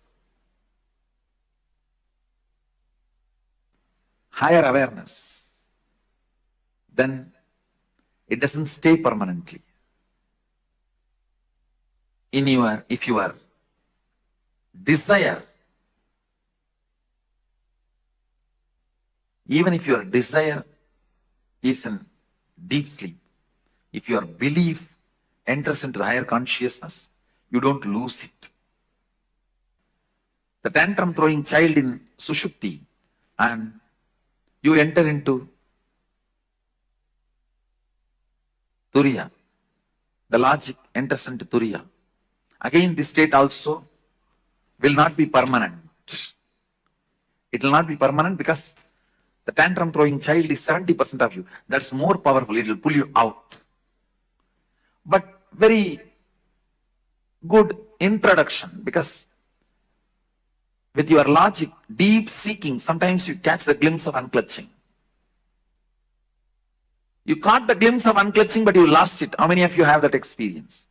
This is the state you experienced. The state I have circled now, that's the state you experienced. If you got, unclutching comes by your desire, not by belief. Bhava Samadhi comes by your belief, not by desire. Understand? Unclutching comes by your desire, logical seeking. Bhava Samadhi comes by your belief, a deep feeling connection. The tantrum throwing child, when he feels connected, you experience Bhava Samadhi. Belief is in deep sleep and desire is in Turiyatita. That's the state I have circled. You do catch Satori, but which does not stay back. It doesn't stay back. It goes away. But if your belief catches Turiyatita, desire is not cooperating. That is, I can say, this state. Your belief means tantrum throwing child is catching Turiyatita, but your desire, logic, is in deep sleep, Sushupti. It's not cooperating. This will become permanent, but this will not be permanent. If you achieve this, you will always lose. Achieving this is very easy, but you will lose it. Achieving this needs little practice, but you will not lose it.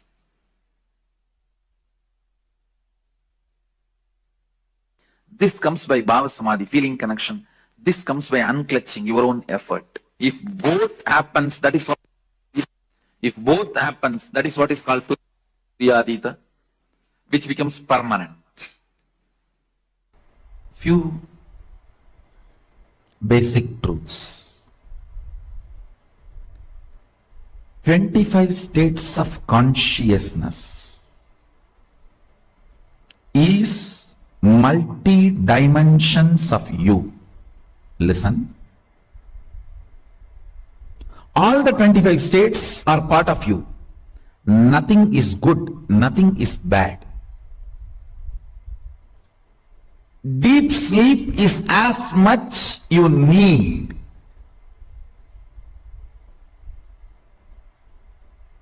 Please listen. Deep sleep is as much needed to you as you need Turiyatita. The whole 25 states is your 25 dimension.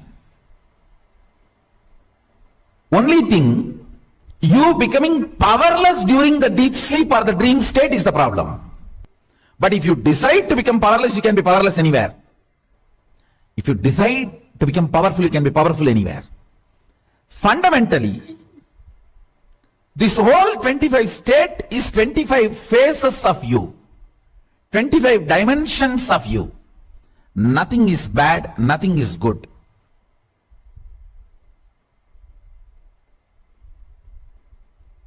Because many times you become powerless in dream state, it looks like a bad. Not the state is bad, but your habit and pattern of becoming powerless there is bad.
Nithyananda. Wow, that was a beautiful question on the 20 states of consciousness. We all understood how any behavior of ours, any reaction, any behavior of ours, always within these 25 states of consciousness, with the 5 bases being the swapna state, the shushupti, jagrat, turiya, yatita. The swapna, like the sleep, the deep sleep. The shushupti, where you're in a, this is like you're in a dream. Swapna is the dream state. Shushupti is deep sleep, where there are no thoughts, and the jagrat is the waking state. All of the, and the turiya is the awake, and the turiyatita is the alive, the completely alive state. All of the permutation combinations of these 5 states, these permutations combinations are the 25 states of consciousness. Sometimes we go into the swapna and swapna, the deep sleep and deep. Then we do the swapna and shushupti, or the jagrat and swapna. So the permutation combinations of all of these 5 base states form the 25 states of consciousness that all of us go through. So, and it continuously changes. At one moment, we may be in the next moment, be in another state. But all our behaviors, our way we function, are always within these 25 states of consciousness. How many of you are understanding this? Because all Nithyanandam, Rahul Kannaya, nice to see. Yes. How was the How did it go back yesterday? We did the scanning. How are you feeling, Aya? Were you able to offer any of the sevas for the Parva Jayanti? Did you attend the darshan? Yesterday she came live at Kalburu, as yesterday was auspicious day of Kalburu Jayanti. Yes. I request all participants to post any questions, any doubts. Do feel free to post in the chat section, as this is going to be an important session for all of us to understand what is this 25 states of consciousness. Ma Linga, you have any question, Ma Linga, Nithyanandam? Ma Lita, Ma Wang Hanyu, Ma Aghore Rupini? Yes, you have questions, Ma Shulga, Ma Kylie Wong, Ma Gabriel, Ma Gabriel Harris. Okay. Malinga, are you able to understand these 25 states of consciousness? Ma Ananda Godni, Ma Lita, Ma Basti. If any of you have any questions. Okay. Wow, nice, Aya. That's nice. See, actually, today we are going to be entering into a very more, much more deeper truths, where we are going to be understanding that how the thought currents we cherish within ourselves, right? How it impact the world around us, ultimately our relation with God. So today we are understanding about the Jiva, Jagat, and Ishvara. So we are just now only going to be entering into that session. That's nice. So in this session, right, very beautifully, Swamiji expanded on the 20 states of consciousness. To understand about this, in that most of the time we spend our days in, we spend our time in 3 states mainly. Swamiji says we only have 3 states. One is deep sleep. Deep sleep state, in Sanskrit we call the state as Shupti. Second is called the Swapna. The dream state, like what we do, right, when you're going to bed, the dreaming state, when you're dreaming. We fall into the state of the dream state, the Swapna.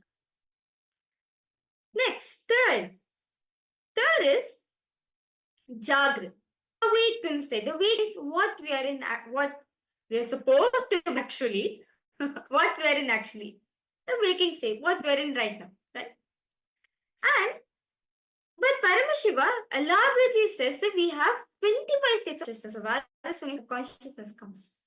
There's 2 more states. See, above the waking state, we have the next, above that we have Turiya state, which is the awakened state. Turiya state is the awakened state. Then above that, we have a Turiyatita state, which is alive state, where you're alive in every single thing.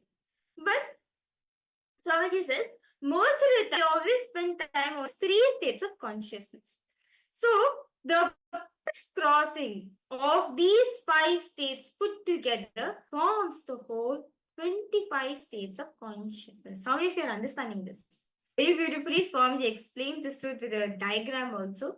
So it's actually very easy to understand. See, these 5 major strides crisscrossing each other makes the whole 25 states of consciousness.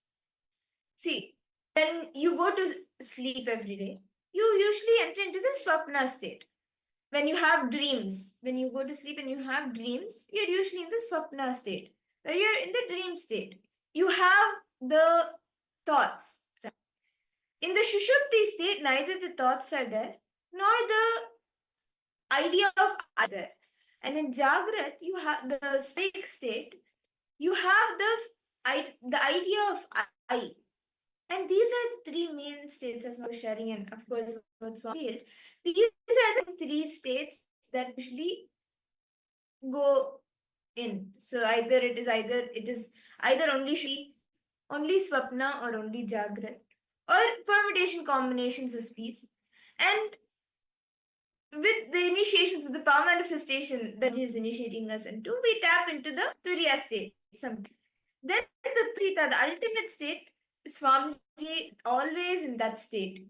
And to understand about these 5 states of consciousness a little more, actually, 25 states of consciousness, understanding itself will help you in your day-to-day dilemma, because any frustration, any confusion, any dilemma that you're through, it is within these 25 states of consciousness. For example, have the question, what should I eat today? What diet should I follow? What is the best for me in my day-to-day business, my career, my life, my relationship? When you have all of these questions, these questions come to you are in these different states of consciousness. And when you, based on which state you are in, you will make the decision. If you're in the Jagrat state, your decision will be different. If you're in the Swapna state, your decision will be different. Or if it's in the permutation combination, Jagrat and Swapna, it will be different. Now, so very beautifully, all of us very beautifully explained. Now, these 25 states of consciousness, right? Especially these 5 main states, right? The 5 main states. These states are split into 2 categories. One, actually, totally 4 categories. One with I consciousness. The feel I exist, that I consciousness, that I exist. Thoughts, with thought, without thoughts, with I consciousness and without consciousness. Okay, so far is all participants understanding? Is everyone with me so far? If you have any questions, any doubts, feel free to post in the chat section. So this whole 25, this 5 states of consciousness is been split into 4 parts. I consciousness, without I consciousness, with thoughts, and without thoughts. Now, what are these? Now, the state where thoughts exist and that I consciousness exists is the thinking Jagrat. What we are in right now, for a fact, the I consciousness, you can, okay, I'm there, I'm aware of it, you're aware of the I conscious, and the thinking is happening, the thoughts are happening. This is thoughts plus conscious. Now, what about minus I consciousness? Swapna. In Swapna, if you are aware, the dreams which we are getting in our getting to bed, it's nothing but thoughts. The mind is awake at the time, but the I consciousness, the body is fast asleep. The moment the I consciousness happens, right? So the state where the I consciousness is not there, but thoughts are there. Is Swapna. And where neither of these, the I conscious nor the idea of thoughts exists, This state, neither the I nor the thoughts exist. This state is the sushupti, deep sleep state. You don't have idea of I, like doing this, let me do that. Or you don't have the thoughts running in you. Like, okay, this is happening and all of that.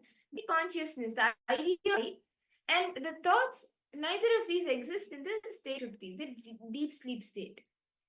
But when the idea of I exists, but without thoughts, when it consciousness exists, but the thoughts don't exist. This state is the Turiya, the fourth of consciousness. And the Turiya, most ultimate state which Swamiji exists in, beyond beyond the I and the thoughts, the I consciousness and the thoughts.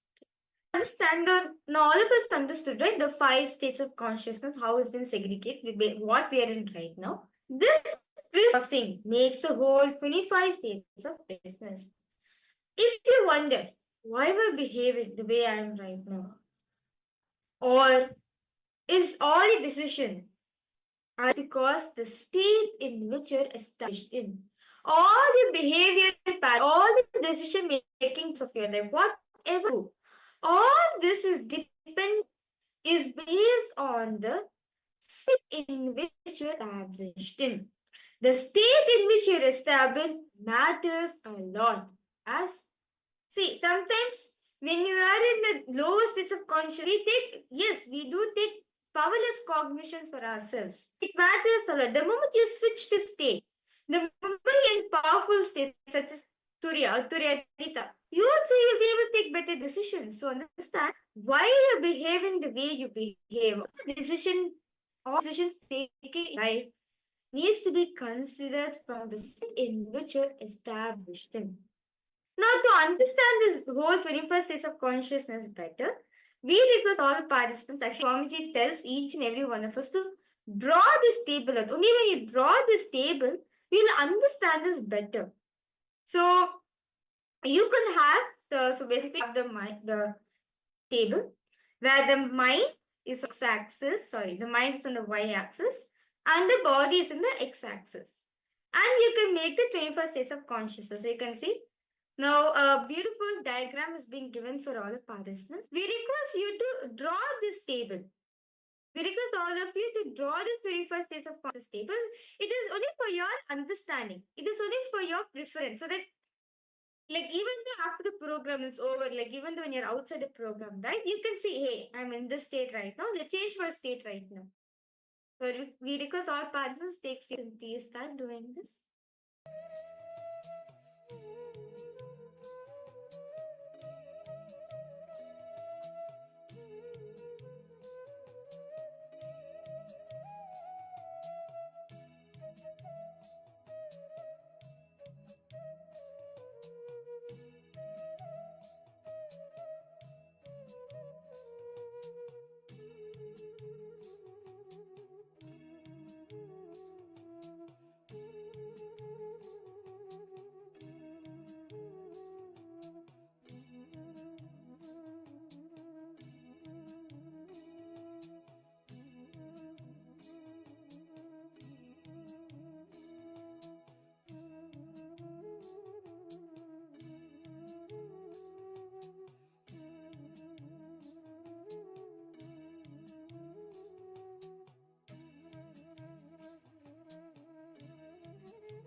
Nithyananda.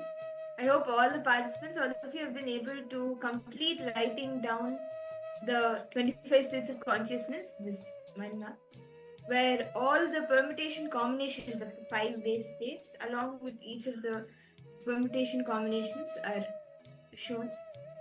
Yes, So Rahul Kanaya, Ma Ananda Agorini, Ma Wang Hunyu, Ma Lita. I hope all of you have been able to complete writing this down. Ma Ishq. Okay. Ma Ishq, I would like to say something, Ma. Just connect to Swamiji. Wherever you go, Ma, Swamiji will bless you. Okay. Swamiji will always be there. Okay. So all the participants, all of you are done writing.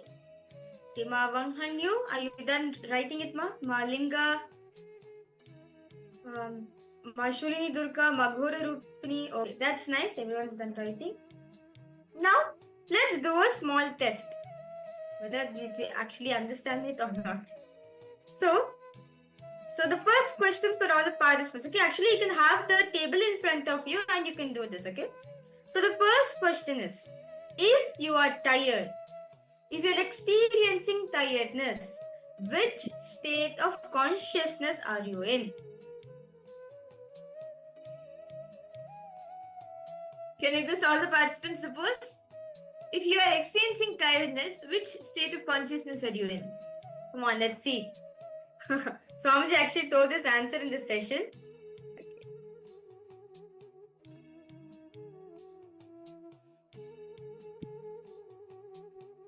If you are tired, which states of consciousness you are in? Okay, let us see. Okay, when you're tired, what happens? What do you usually tend to do when you're tired? Okay, body. Okay, you can say the body is in this, mind is in. So you can say that. If you are tired, which states of consciousness are we in? Malinga, come on, give a try. See, even if you missed it when Swamiji was revealing it, now from the mind map that you've drawn, you can map it. Okay, Rahul Kanayas would want to sleep and take rest. Okay, so which state is that? Any guesses, Aya?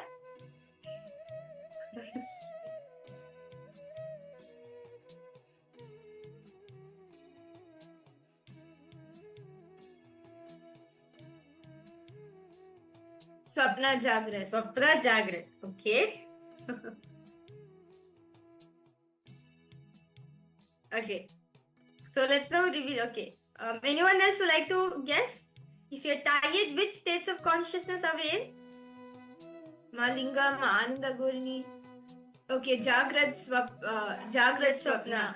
Okay, Jagrat. Body is in Jagrat, mind is in Swapna. Okay.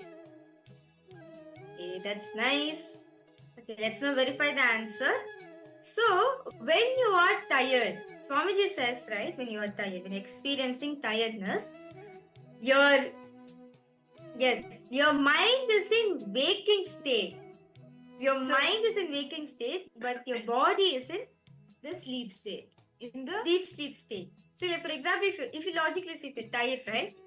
When you're tired, it's only your body which is exhausted. Your body wants to sleep, but your mind is very much active. That is why you are in the Jagrat state in the mind, and you are in the sleeping state, in the deep sleep state, in the body, in the Shushupti state. Okay, so that's nice. All of you gave a nice try. Yes. Yes, I think actually Rahul Kanaya and Malinga, both of you have shared this. Both of you manifested. Both of you got it next. Okay, the next question is, if you are bored, okay, if you are bored, which states of consciousness are we in? What is the mind in? What is the body in? See, if you can just visualize that action, right? And if you just see yourself doing that action, when what is the body going through, what is the mind going through, then it'll be easy for you to catch the state in which you are in. So, if you are in boredom, right? If you're experiencing boredom, which states of consciousness are you in? Okay, let's see who will answer the right answer now. When you are bored, how do you react usually? Just look into that space and see what your mind experiences, what your body experiences.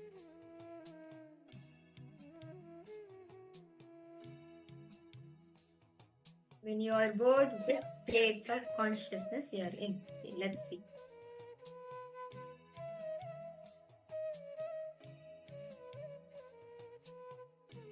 Okay, Mind is asleep, body is active. Okay. Rahul Kanaya has posted. Then Ma Linga, Ananda Agurini, all of you can post as well. Ma Luhya Mona, Ma Margarita. When you are bored, what state are you in?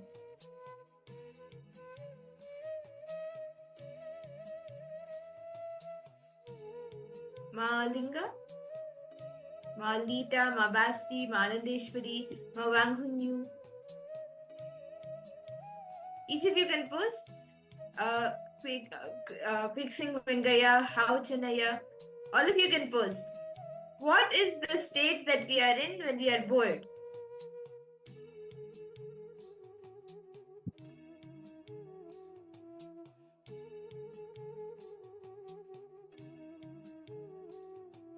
Okay. So, Okay, Malinga, come on, give it a try. What do you, okay, if you're sleeping, okay, if you're tired, which phase of the body is in which state?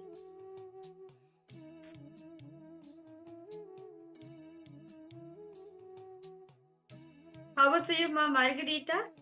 Okay, mind is in Jagrat, body is in Swapna. Okay. Ma Shurni Dirka, Ma Margarita, Ma Gabriel. What about for all of you?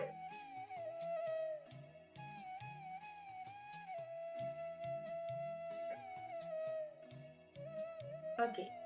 That's nice. Let's reveal the answer. okay. So, once again, Rahul Kannaya and Malinga, both of you have gotten it right. Yes, the mind is in the sleep state, in the Shushupti state, and the body is in the waking state, in the Jagrat state. So, this is the Shushupti Jagrat state. Okay. So now comes a little tougher question. Okay. So, which state in which makes you experience frustration? Okay, this is a really tough question. I request all participants to post. Which state makes you experience frustration? Which state is this?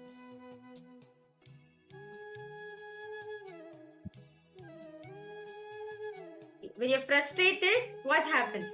Observe yourself. Okay, just imagine you're frustrated.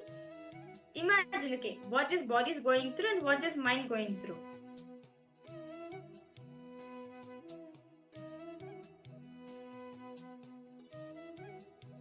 When you're frustrated, which state are you in?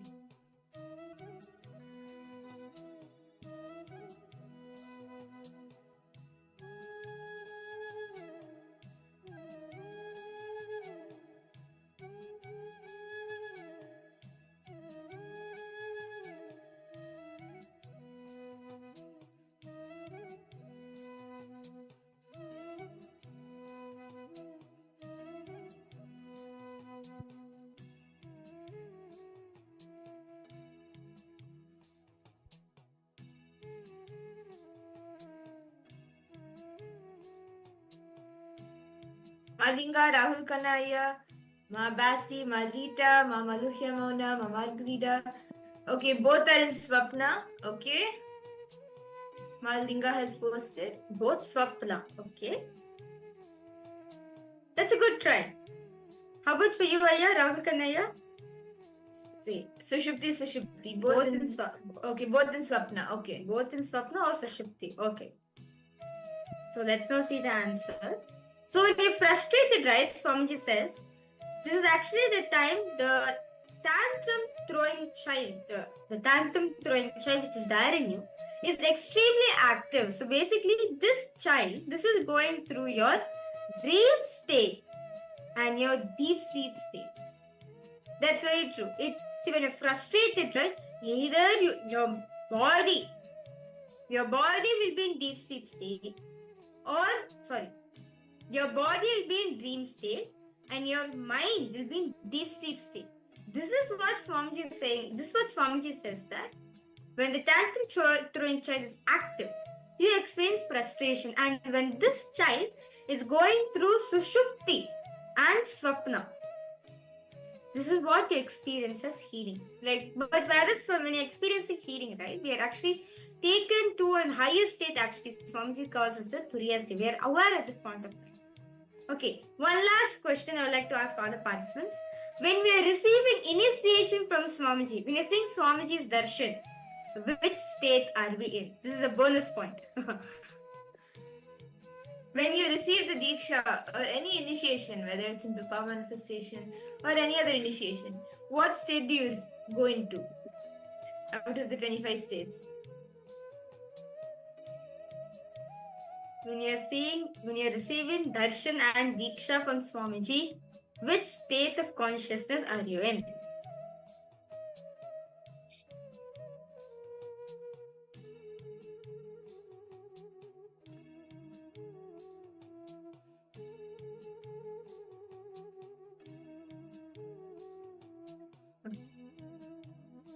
Okay, Jagrat, the body's in Jagrat, and Turiya, the mind. Okay, Malinga.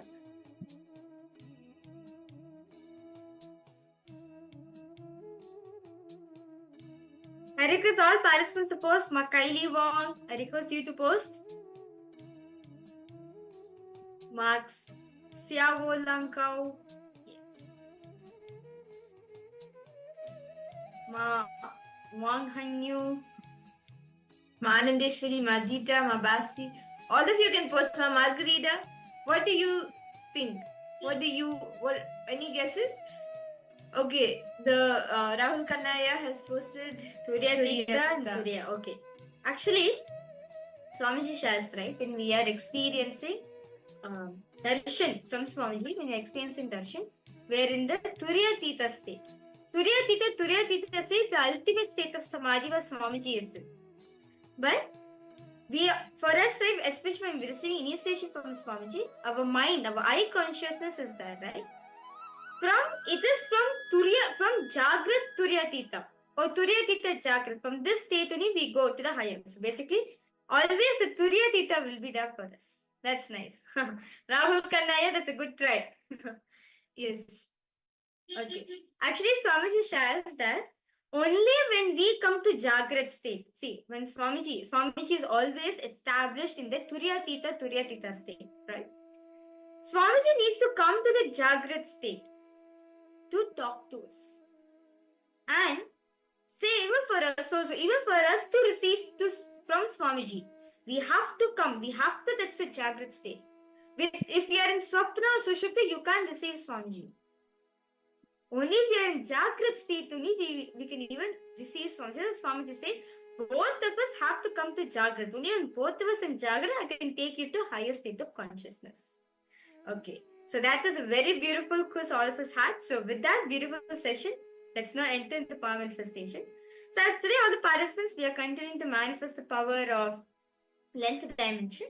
So all of you are going to be scanning a height of a particular building. So basically, we are going to be showing a particular building of many buildings. It will be a random building.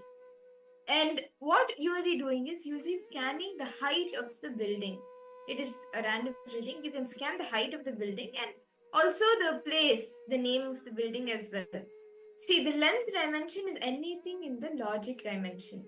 Swamiji beautifully says whether it is 2 plus 2 or whether it is Ganga flowing from Gangotri all the way down. All of this comes under the length dimension, under the logic. So, knowing anything that you can cover in the range of logic is length. And length by itself is a power. That is why we will be actually manifesting these powers today. And in this round, we will be showing all of you a random image, a random building. What you will be doing is you'll be scanning the height of the building. And you can even see the name, the area, the country, the city where it is. But whatever Swamiji reveals to you, you will be telling that and sharing that. Okay. So let's now start. So I request all of you to please sit straight. Close the eyes. Visualize Swamiji in your inner space.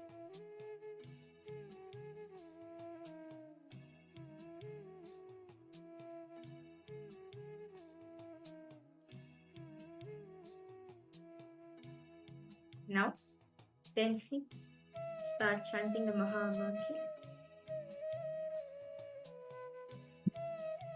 Om Nithyananda Paramashivoham.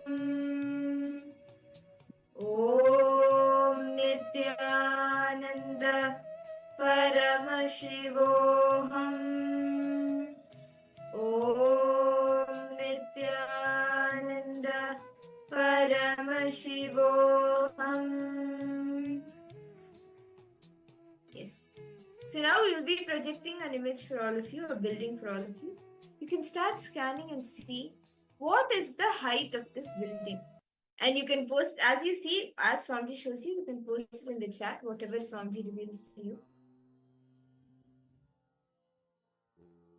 Ask Swamiji to reveal the height of this building is being projected.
Spiritual lullaby for samadhi and suprabhatam, wake up call, wake up song for Paramashiva.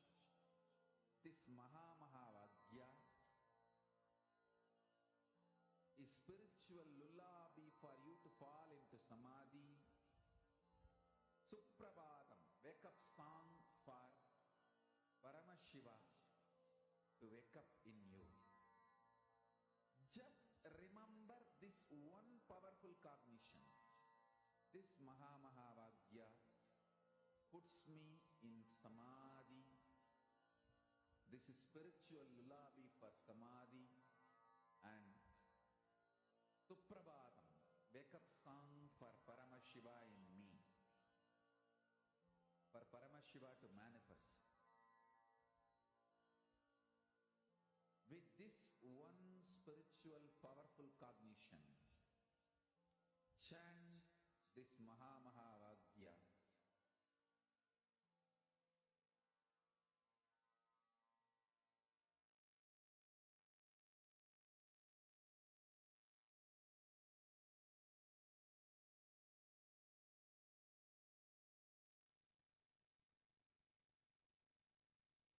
Nithyananda. I now request all the participants, please relax. And you can post in the chat whatever Swamiji revealed to you, however Swamiji manifested and showed you the answer. Can I request all of you to post what the height of this building that was being projected is? Rahul Kanaya, Madita, Ma Wang Hunyu, Ma Basti, Ma Margarita, Ma Kalidi Wong. All of you can post. Okay, Aya, your request was the answer. Okay, sure. I'll repeat the answer, Aya. So, when we are receiving initiation from Swamiji, right? We are actually from Jagrat Turiya only, from either like we are only in the Jagrat state only we can experience the darshan.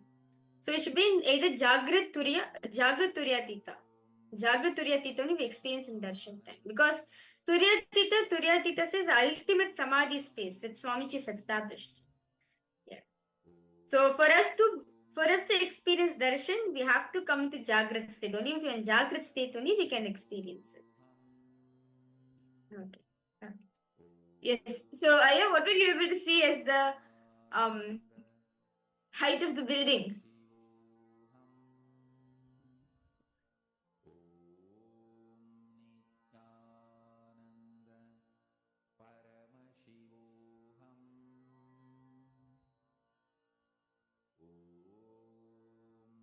Malinga, what did you see, Mama? Wang Hanyu. Yes, I request you to post. What is it that Swamiji show all of us?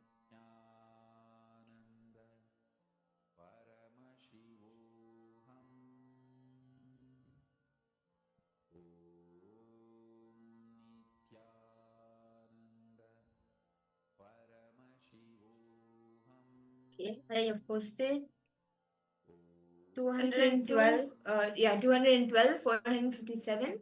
But units were not there. Feet or meters, I don't know. Okay. Okay, that's fine. No problem. At least that's a good try. That's a good start. Whatever Swamiji showed you, you can say that. No need to add anything, remove anything. Whatever Swamiji showed you that's great. What is Ma Linga, what did you see, Ma? And Ma Maluhya Mauna, Ma Margarita, Ma Ananda Agora. okay? Ma Gabriel, you posted 1,162 feet. Okay. Okay. That's nice. Ma Ananda Agora. Ma Ananda Agora Rupni, what did you see, Ma?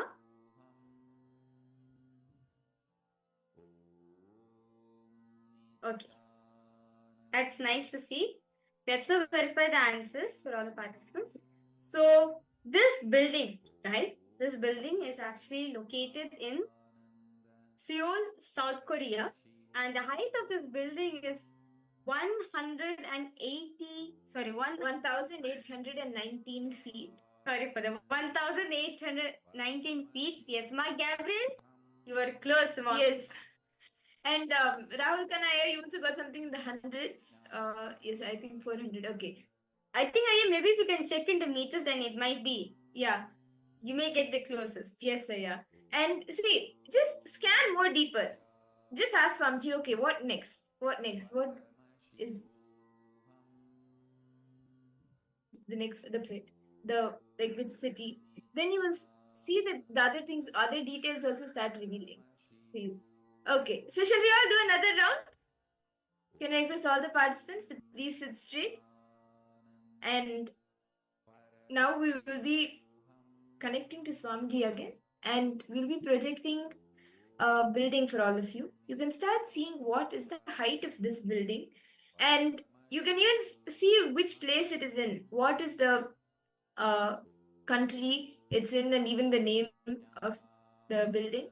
So let's all start now. I request all of you to intensely chant the Mahavakya and connect in the space of deep oneness with Swamiji.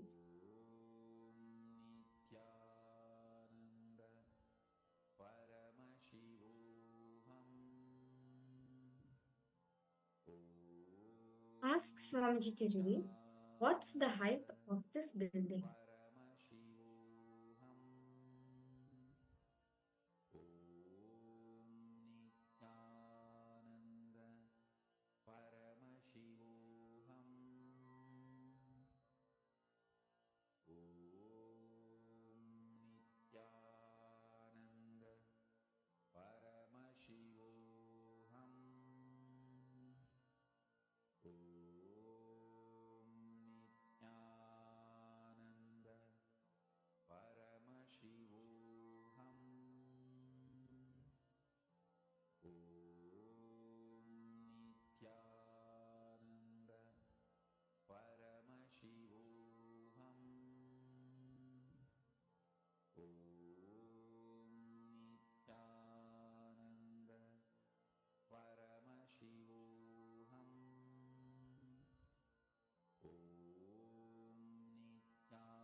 Yes.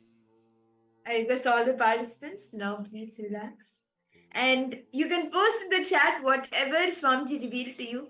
See, don't filter out anything, don't change anything, add, remove, guessing that okay, maybe it looks small, it may not be this, or maybe it's too tall. It's don't guess all of that. Whatever Swamiji revealed to you, without like changing that, just post as it is. Okay, Rahul Kanaya has put 457 meters is okay, this is for the previous round. 1500 feet approx. Okay. Okay. Ma Gabriel, okay, you're able to see 2,225 feet. Okay, that's nice. Okay. Rahul Kanaya, what did you see? Ma Linga, what did you see, Ma? And Ma Ananda Agora Rupini. Yes. What did you see, Ma? Ma Ananda Agora Rupini.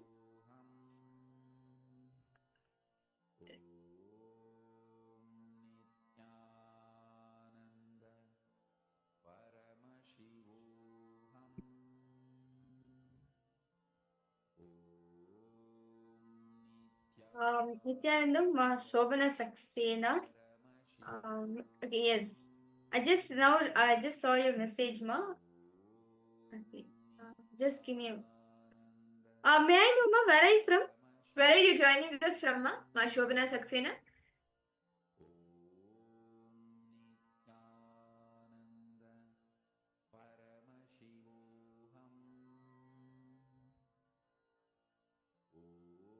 Ohio. Okay, that's nice. Well, Ma Shobana Saxena, I request you that you can actually participate, Ma. Yes. Now, Today we're in day 2. You can continue from here. You can join and attend all the sessions, and you can even go back in the telecast. The live videos are available, and also the Paramashivoham programs are ongoing. Actually, one Paramashivoham itself is not enough to grasp all the truths that Swamiji is teaching us. So don't worry, Ma. From now, you can sit and continue to attend, and any questions you have, we'll help and we'll answer those questions for you and help you to the best we can. And okay. Rahul Kanaya posted building is in South America continent, 2 different sizes around 1,600 and 2,000. Okay, that's nice. Okay, so let's verify the answers. So for all the participants, this building, right, which we are projecting to you right now, is actually located in China. So this is called this Tianjin Chao Tai Kuk Binhai Center. It is in Tianjin, China, and the height of this building is 1,739 feet. And Rahul Kanaya, you have put between 1,600 to 2,000. That's within the range. Okay. So it is 1,739 feet tall, and this is in China. So wow. This was the building that we were projecting for all of you. And that's amazing. That's very nice. Okay, so with this, let us now move ahead to the next session. Actually, the next session is going to be a very interesting, very beautiful session. Swamiji is going to be expanding about the 11 dimensions. So in this session, we learned about the Jiva, the 25 states of consciousness. So next we'll be learning detailing about the Jagat. Here, this is where you're going to be understanding the 11 dimensions of the cosmos. So let us now listen to this truth revealed by Swamiji himself on this topic.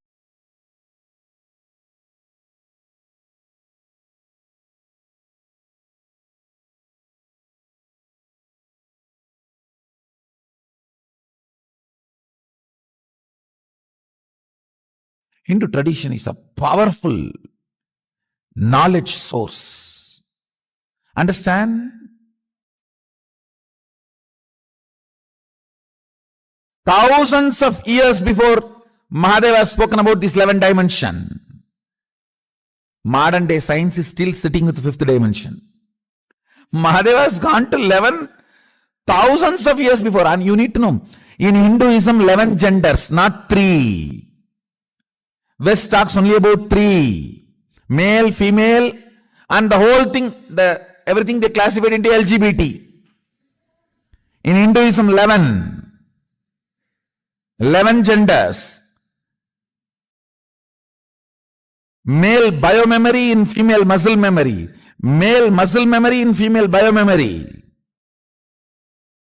And same way there's a clear description of experiences of these 11 dimensions.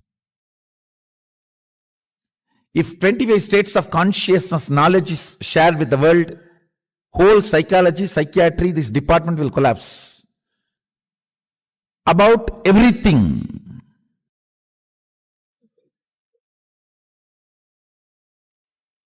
Life,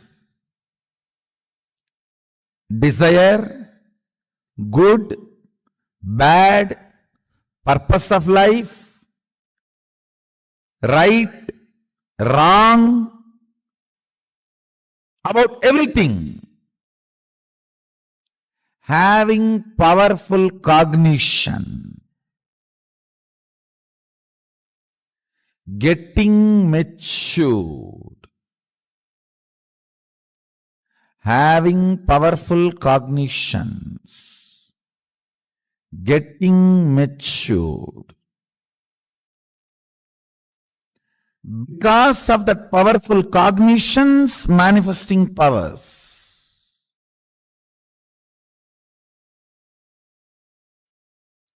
Now, giving powerful cognitions to you about the universe is introduction to 11 dimensions of the universe.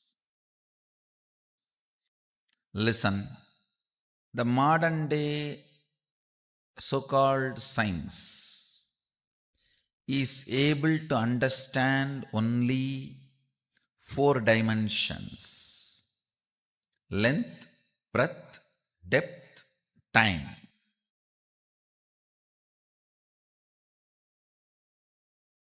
But the ancient science, the Sanatana Hindu Dharma, elaborately describes the 11 dimensions and the beings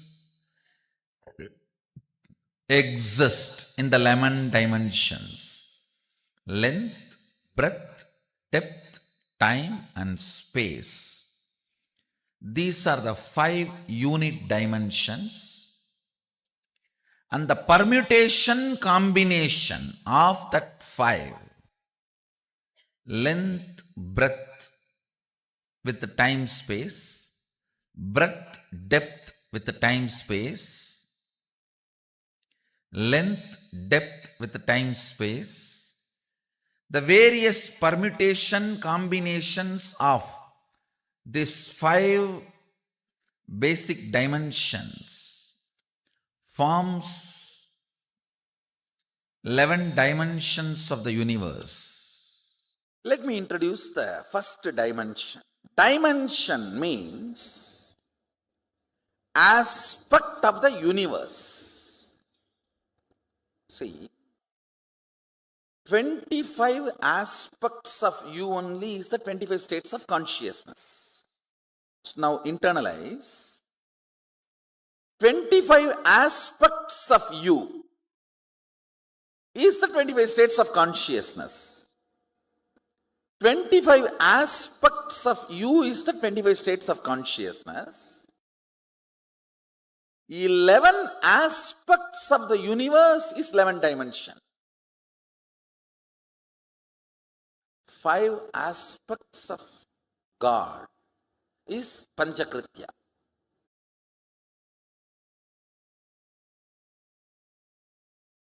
First dimension, it's called length.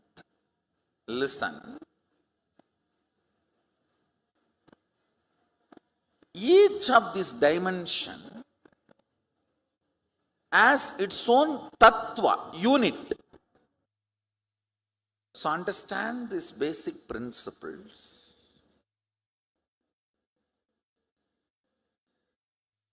Length. Length means anything which flows with a systematic certain logic. Whether 2 plus 2 is 4 Or if you add this acid and this acid, this is the product comes out. This chemical and this chemical, this is the chemical comes out. Anything repeatedly flows in the same logic is length dimension. Whether 2 plus 2 is 4 or the Ganga moving from Gangotri to Ganga Sagar. It's all logic. Listen carefully.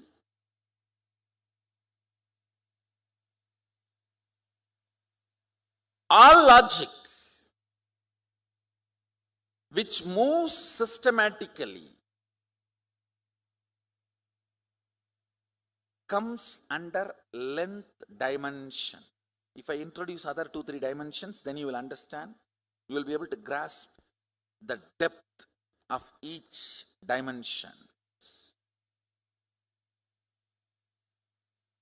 Length dimension is a power by itself.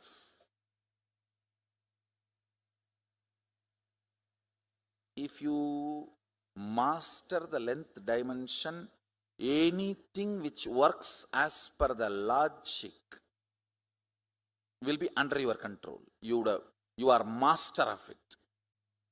Everything which flows in the rhythmic logic is breath dimension. Listen, rhythmic logic is different and simple logic is different. Simple logic is length. Rhythmic logic is breath. Breath does not mean, it does not have a logic, and it does not mean it's a rigid logic.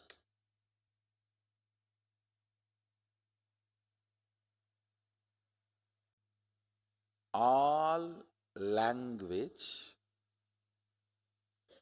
all mathematics, all data analysis, all the statistics, all this comes under length dimension. Rhythmic flow of logic is breath. Means it's not that length is not there, but it is not rigid length. It's not rigid logic. Like dance, music, poetry. Poetry is the breath dimension of language. Silence is the depth dimension of language. Speaking is the length dimension of language.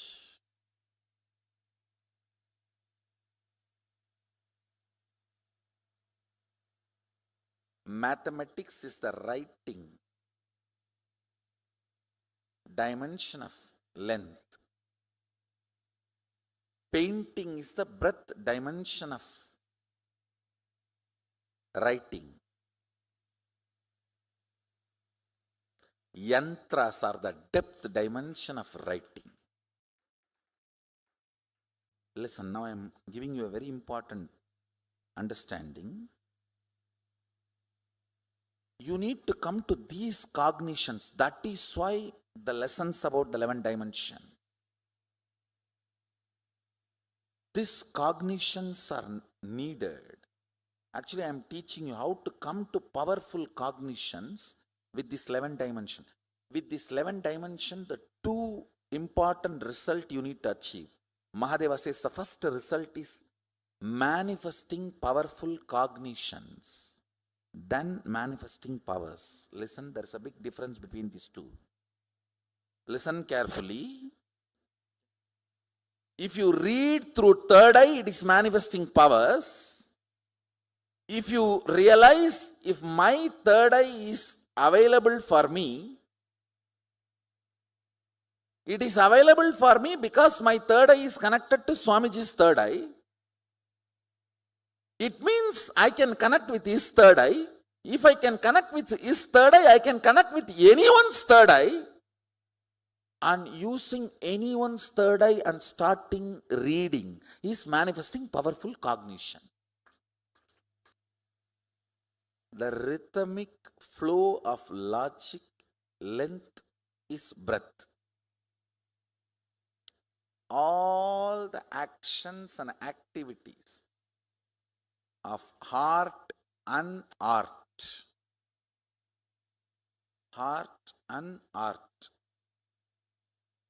goes into breath dimension, where there is a logic, but there is a flow, not rigid logic.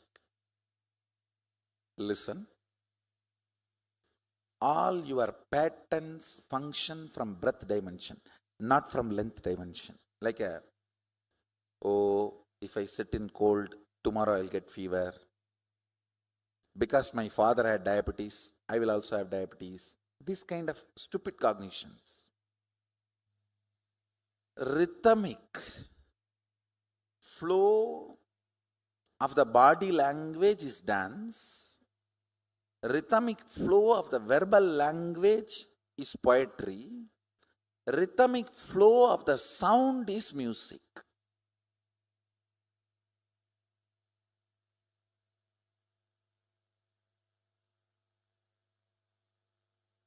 Rhythmic flow of the life is peace.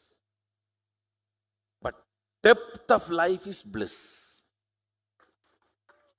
Peace is not bliss. Understand?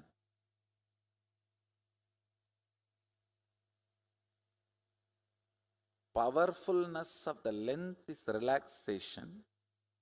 Powerfulness of the breath is peace.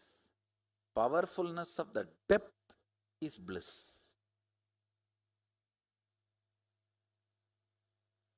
Length is your logic.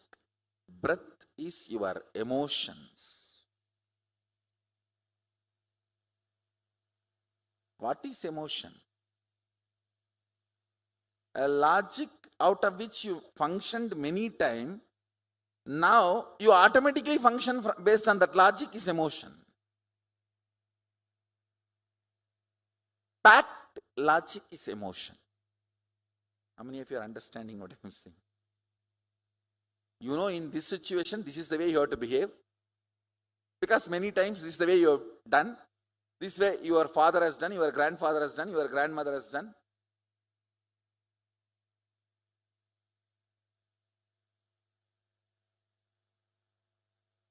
Length repeated again and again, which became your muscle memory, is breath. Breath repeated again and again, which became your biomemory, is depth. Depth is your conclusions. Depth is the cognitions and conclusions you carry about you, life, God, people, everything.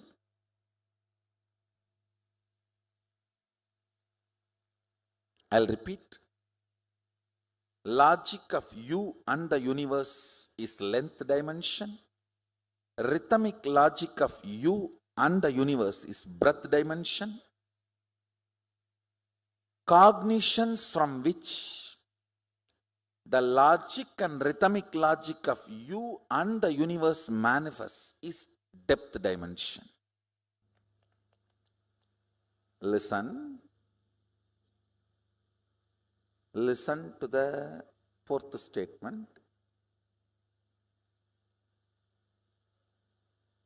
Time, kala. Time is a rough word, English word. Let me use the word kala directly. Kala, that's the fourth dimension. No difference between your kala and kala of the universe. Listen carefully. Anything which makes you feel universe's time is different and your time is different is not you.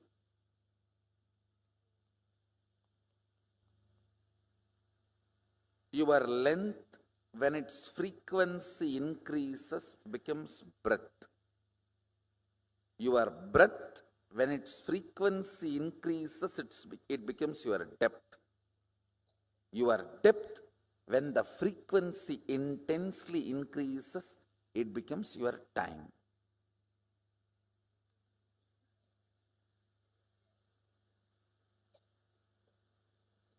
In breadth, length is included. In depth, length and breadth is included. In time, length, breadth, depth is included.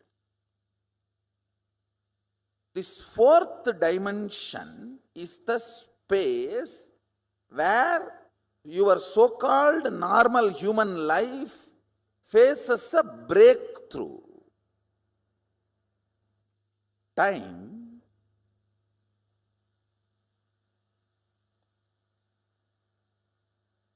is a frequency, dimension of the universe,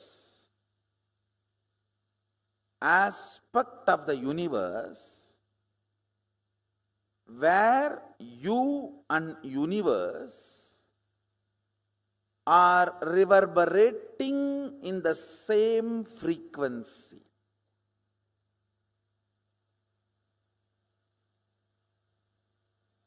Unit of time of the sun, moon, KAILASA and you is one and the same.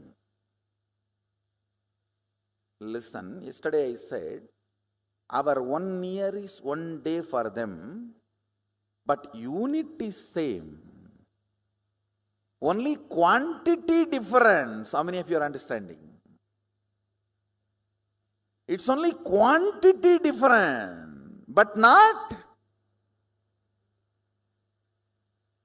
So in Tattva, principal unit, listen carefully, your logic and logic of the Devatas are different. They are not same. Your breath and Devata's breath, not that far away, little closer. Your depth and Devata's depth, little more closer. But in time, your unit of time and their unit of time is one and the same. There is only quantity difference.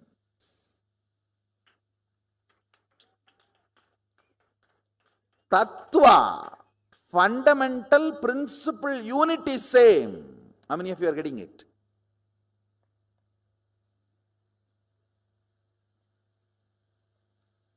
Yes. For us 1 year is their 1 day, but our 1 year is 1 day for them. It means what? Unit is same. Your remembrance of you powerfully associated to some subject or not associated to something. For example, you may remember you powerfully by feeling I have a young body. You may remember you powerlessly feeling, oh, I don't have a bank balance. If you associate yourself with some things, you remember you powerfully. If you associate yourself with some things, you remember you powerlessly. How many of you are understanding this? This binary is time. That's all. Catch it. Listen. This binary is time. Kala. Kala, Sanskrit word, means jumping between associated powerfulness and associated powerlessness. Understand. Listen carefully.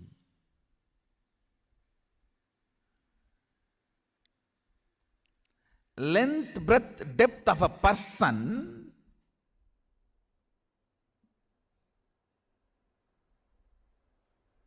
is not he. The space he carries is he.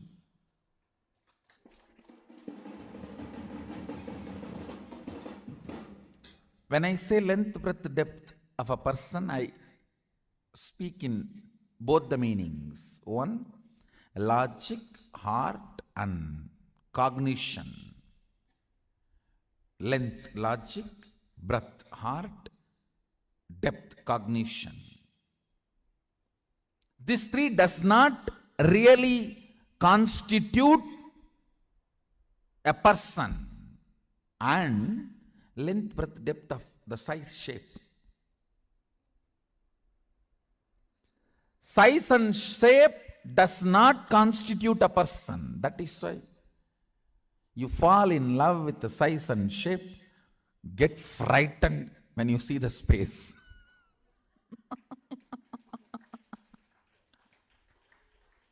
Get thoroughly terrorized. Getting mesmerized by the size and shape and getting terrorized by the space is called marriage. A full cycle of marriage is getting thoroughly mesmerized by the size and shape, length, breadth, depth, and getting thoroughly terrorized. I have seen some of the people getting terrorized by the marriage so strongly, they decide forever in any janma no marriage. A lot of people are deciding that. That is why more and more by birth the attitude and aptitude moves away from male female. Length, breadth, depth does not constitute a person. The space constitutes a person. Understand, the space you carry decides who you are. Your polished vocabulary, your sophisticated poetic body language, your cute romantic behavior, you will not be able to keep all this consistently even if you are an amazing actor. No. No. Be very clear.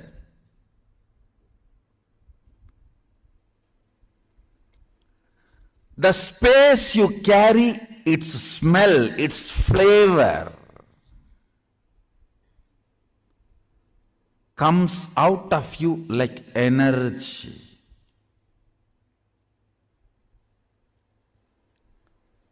Like energy.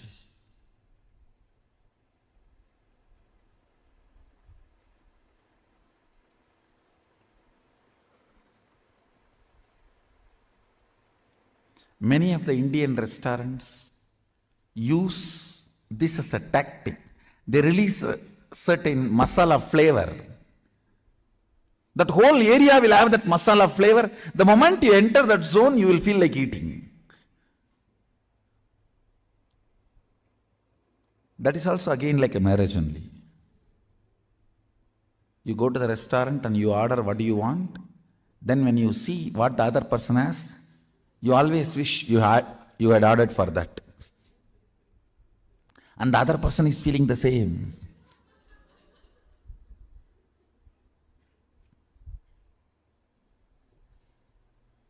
And you can't even exchange the plate, owner will not allow.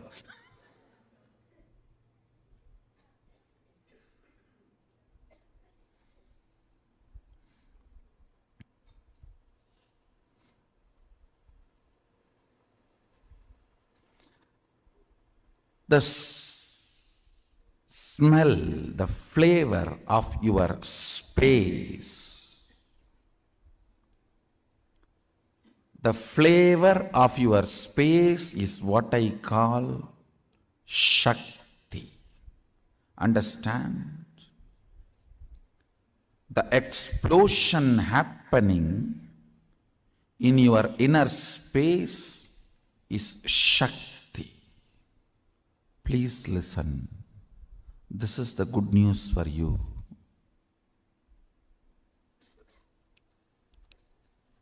The moment you manifest even one Shakti, I have already entered into your inner space.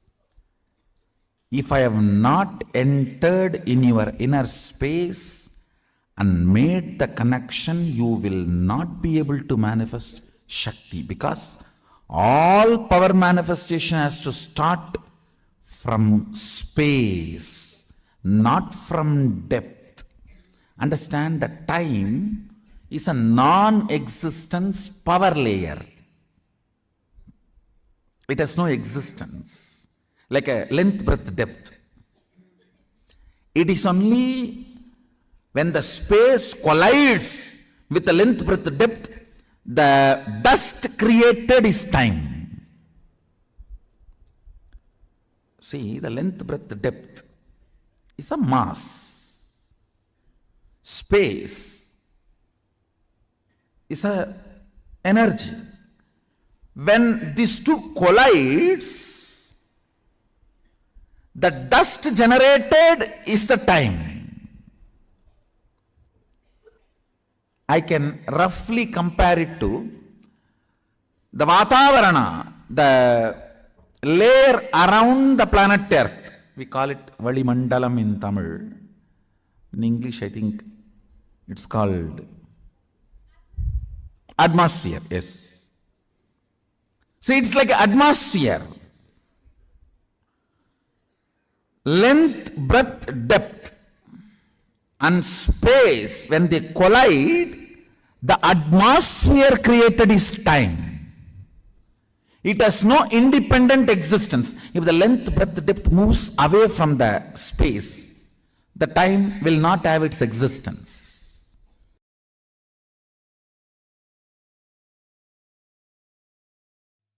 Listen. If something is a straight logic,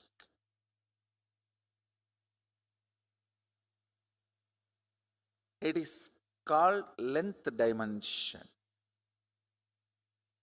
Almost there is no blind spot. Same way, there is no depth. Listen carefully. Playing your whole life in length dimension is like a ship in the port, shipyard. Safe, but ship is not built for it. Ship is safe in shipyard, in port, but ship is not built for that. You are always safe if your life is based on logic, but you are not built for that. Anybody who feels secured by the logic dimension's abundance is foolishly feeling secured. Please listen. If you are cognizing you are very secured because of the bank balance zeros you have, electronically generated zeros in the bank computer screens by the exploiting ignorant stupid guys,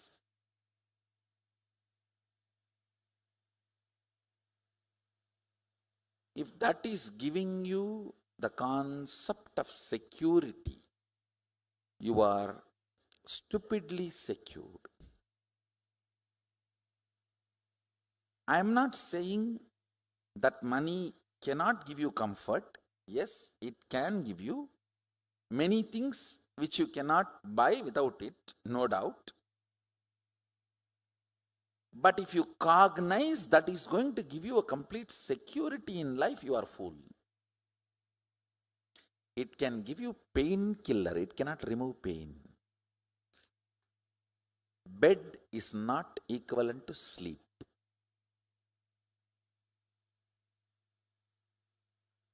When you don't have bed you equate bed to sleep. Only if you have multi-bedroom house, you will understand bed is not equivalent to sleep.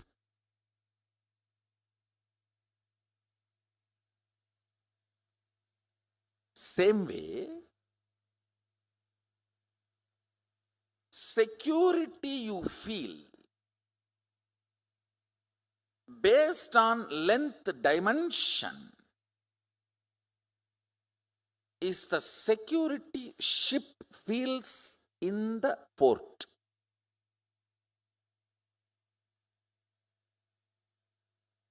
Is that security for the ship? No. Security of the ship is its ability to handle everything of the ocean.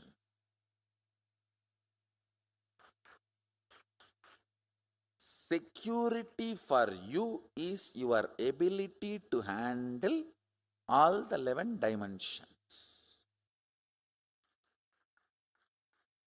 If you don't tumble down in the 25 states of consciousness, you are secured. The ultimate security, please listen, in the doing aspect and being aspect. Sushupta sushupti, to turyadita turyadita. If you can handle, that is what is security. With introduction to the 11th dimension, the intensity of your powerful cognitions will just shoot up. Understand? The amount of powerful cognitions, all of you need to understand the meaning of the word powerful cognition. For example, if you see somebody dying, are you going to cognize it as powerlessness, shaking, fear? Are you going to cognize the situation with a powerfulness? That is the way the reality is. What next? In every situation, cognizing with powerfulness, whether health, relationships, love. Listen. Knowledge and understanding, even if it is intellectual, knowledge and understanding of this 11th dimension makes many of the suffering caused by others and the sufferings you cause to others redundant. Only a person who understands 11 dimensions of the universe can be non-violent, can be really non-violent. Understanding about this 11 dimension will make your existence frequency intense. Understand, life should be like everything around you should be just vibrating with you. The moment thought comes, an idea comes, a cognition comes, the whole nature should cooperate and make it happen. Introduction to 11 dimension itself is to show you your multiple possibilities.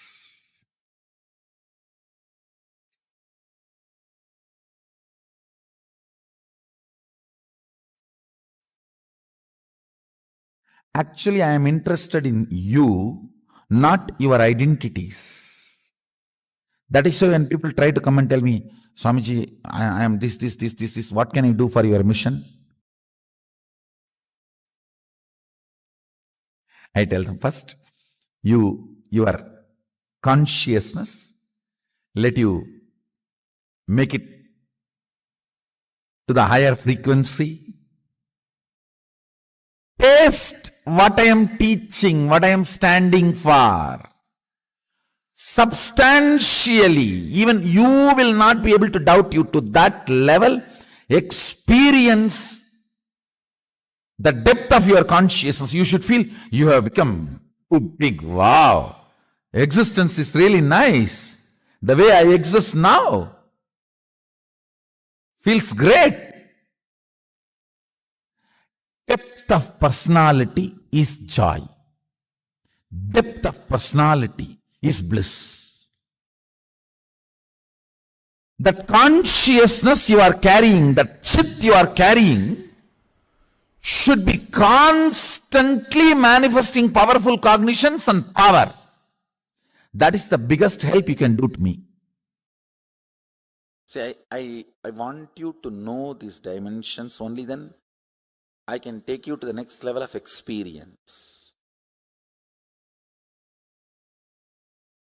Otherwise, when I give you the experience, you will be overwhelmed. See, with understanding about these dimensions, you yourself will know how the powers are manifesting. And you will start playing with them. You getting comfortable with your consciousness and manifesting powers will start happening once you understand these 11 dimensions. Now, see, I have a responsibility. I have to give you this knowledge without giving you suffering. Mahadeva puts that word. There's a clear command. Knowledge has to be given without suffering.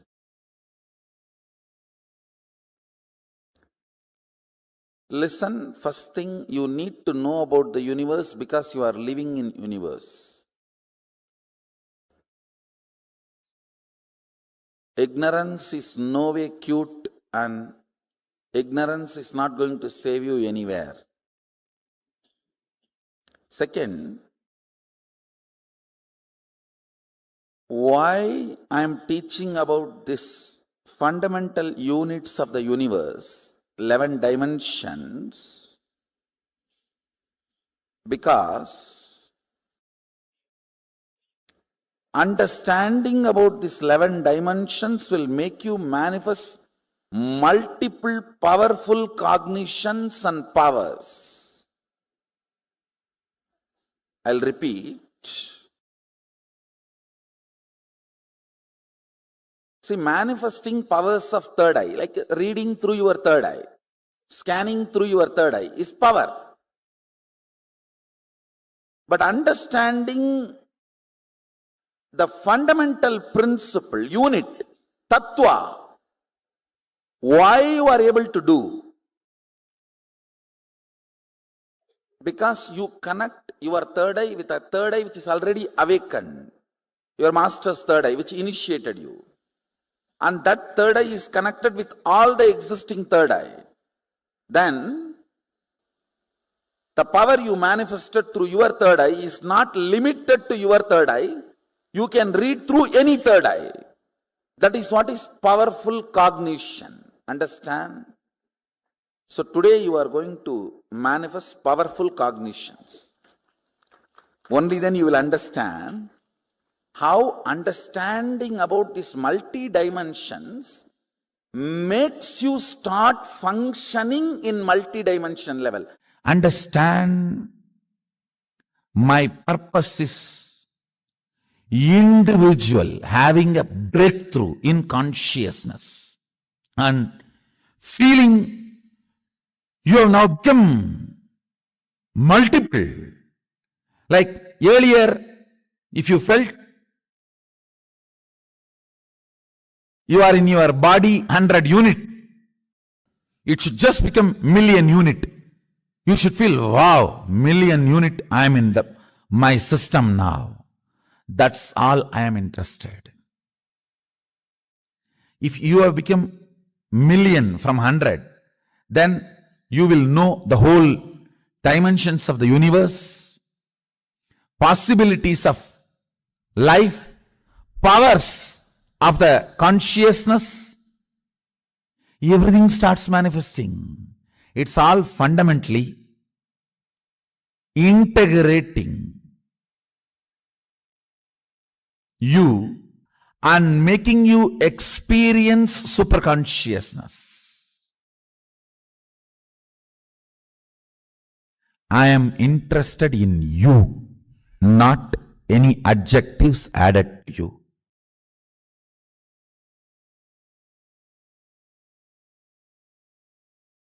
I am interested in you manifesting, you radiating. My project plan is only one.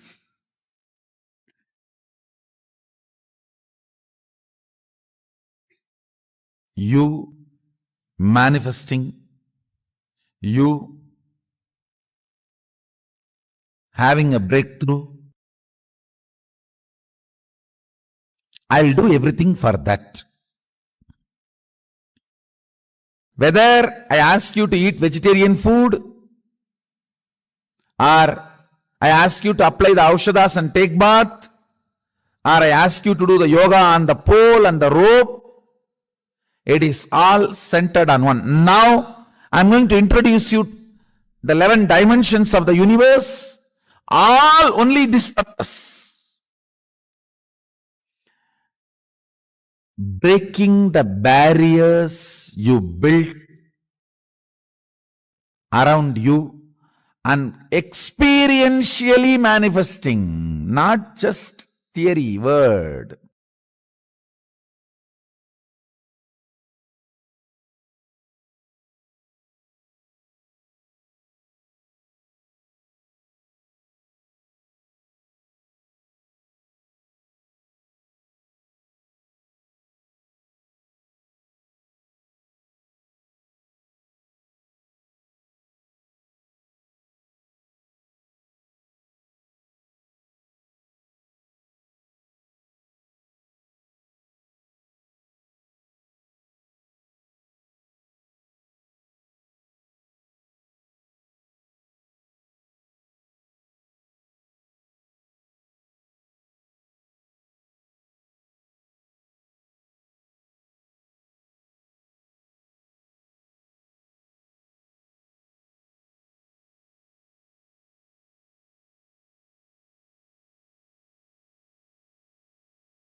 Nithyanandam, Nithyanandam, to all the participants. That was a very beautiful session, Swamiji.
Yes, Nithyananda for all the participants. You like to complete for a technical glitch. Okay. Very beautifully, this Swamiji spoke on the 11 dimensions, right?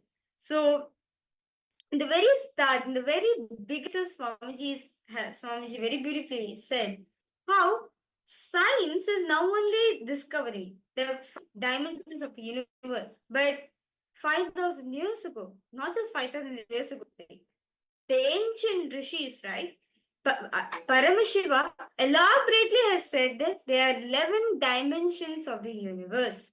So, the 5 dimensions science established so far, with sciences, these they have gone through so much, is the length, breadth, depth, time, and space. See, there are 5 dimensions that we hear of.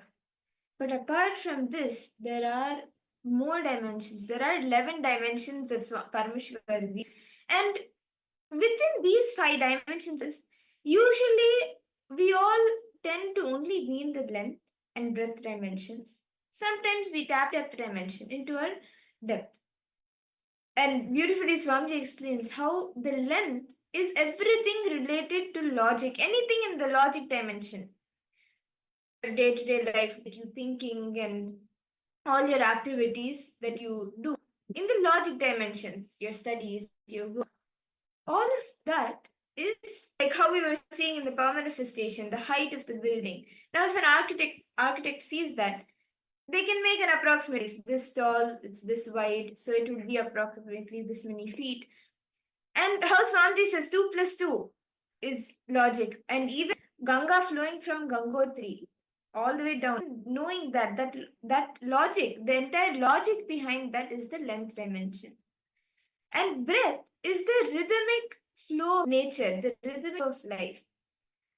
And actually, the length, breadth, depth, it does not constitute a person, but the space dimension constitutes a person.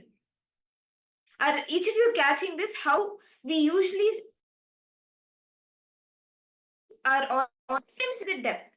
Depth is like understanding, internalizing the source of our person, internalizing the truths that Swamiji is revealing, the powerful cognitions, like consciously snacking on them, how much they become a part of our life. That is the depth in us. Nithyananda, Ma Shobhana Saxena, nice to see you for the program. I would like to know, is there a reality which you want to manifest? Ma Shobhana Saxena. Is there any one reality which you want to manifest, Ma? You can post in the chat section. So, all the participants, so all of us understood, right? The length, depth, time, space, okay? So, these 5 dimensions put together, actually, there's much more than this, okay? You said there's 11 dimensions. Now, to understand, the length, breadth, depth does not constitute a person. It is only space which constitute the person. What does Swamiji mean by this exactly? See, take an example of a thread. Okay? You have a thread. One thread, right? In one thread, we have 2 ends. If in the same thread, one end of the thread is the logic, is your logic. All the logic you have gotten acquired so far. The end of the thread, it will be the logic of the cosmos, the length dimension. Anyway, breath. All the emotions, all the creativity you go through in your life. The other side of the thread, it is the breadth dimension of the cosmos. Now, the depth dimension, all the cognitions which you cherish so far, all the identity, cognitions. The other side of the thread, it is the depth dimension. Swamiji says, all these 3 does not constitute the person, does not identify a person is, yes, okay, we may think logically, there's only the length, breadth, depth, if you can constitute a person, right? But no, it is only the space dimension. It is only the space dimension constitute a person. So I request all participants now, let us all discover a new dimension. See, actually, we have 11 dimensions, but most of the time, we only limit ourselves only through this 3 dimensions, maximum 4 till time, but not more than that. We can enter into this space dimension. Sometimes we tap into the depth time dimension. See, but it is very important to understand these 11 dimensions because at different points in our lives, like whether it's the 25 states of consciousness or these 11 dimensions, we are living in these dimensions, and that is why it's very important for us to understand and know where exactly we are in when we are in the length, how much of our day is we are expressing in the length dimension, how much of our day we are expressing the breadth dimension. So can I request all the participants to take in your paper and list 25 activities that you do in a day. It can be any 25 activities, but 25 activities in a day. It could be like getting up and your morning routine or going to work, and maybe for example, if you're a teacher, you may be teaching kids, or if you're architect, you may be building, maybe making the plans, or if you're a software engineer, you may be working on different softwares. Whatever it is, 25 different activities that you do throughout. Can I request all the participants to please take a few minutes and write this down?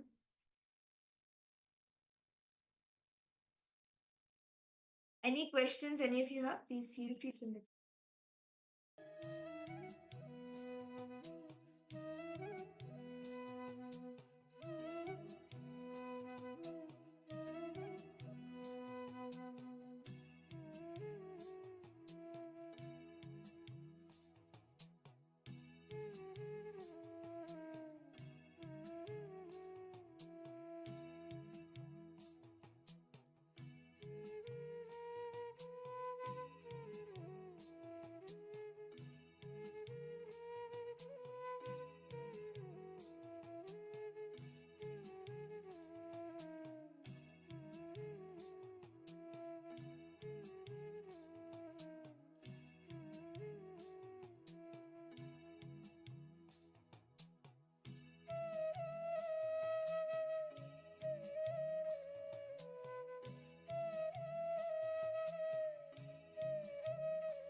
Nithyananda.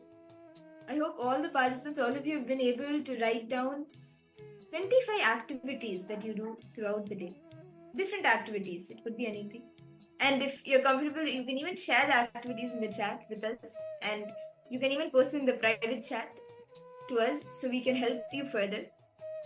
See, now what you will be doing is all the 25 activities that you have written, let us take a few minutes to analyze and classify which of these activities are in the length dimension and which are in the breadth dimension and which is in the depth dimension. How much of these activities go towards length? How many of these are we manifesting the breadth in us? And how many of these are we manifesting the depth in us?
Nithyananda. I hope all of the participants, all of you have been able to write down for the 25 activities. You have been able to classify which are the length, which are the depth, and which are the breadth, and which are the depth dimensions manifesting. Do any of you have any questions still here? And do you want to share any of the activities so you're able to understand more whether it is in the length, depth, or length, breadth, or depth? You're not sure and you want a little bit clarity on it? Yes. Ma Shobana Saxena, Nithyanandamma. Yes. Ma Kylie Wong. Ma Ananda Ghore Rupini. Ma Wang Hanyo. Okay. Rahulaya, any questions you have here?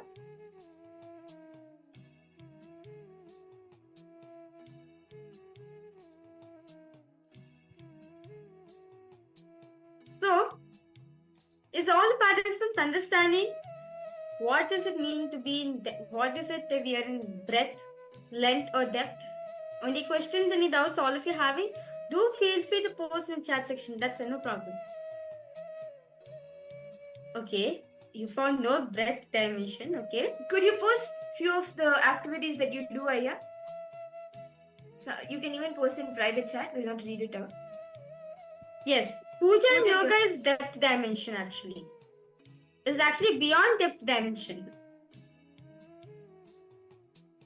See, anything related to arts, painting, dancing, singing, poetry, where you experience the rhythmic flow of nature, that is the breadth dimension. Or it can also creativity. Or it can also be the times where you experience deep emotions in your life. Like you're going through some emotional pain, suffering. This is also breadth. Swamiji said all emotions falls in the breadth dimension. Like you feeling sympathy, or you feeling some kind of emotion for your mother or for your sister, like for your relatives, for your siblings. That's also a breadth dimension. Yes. Okay. Ma Basti, do you want to share anything? Ma Lita, Ma Anandeshwari, Nithyananda, Ma Linga.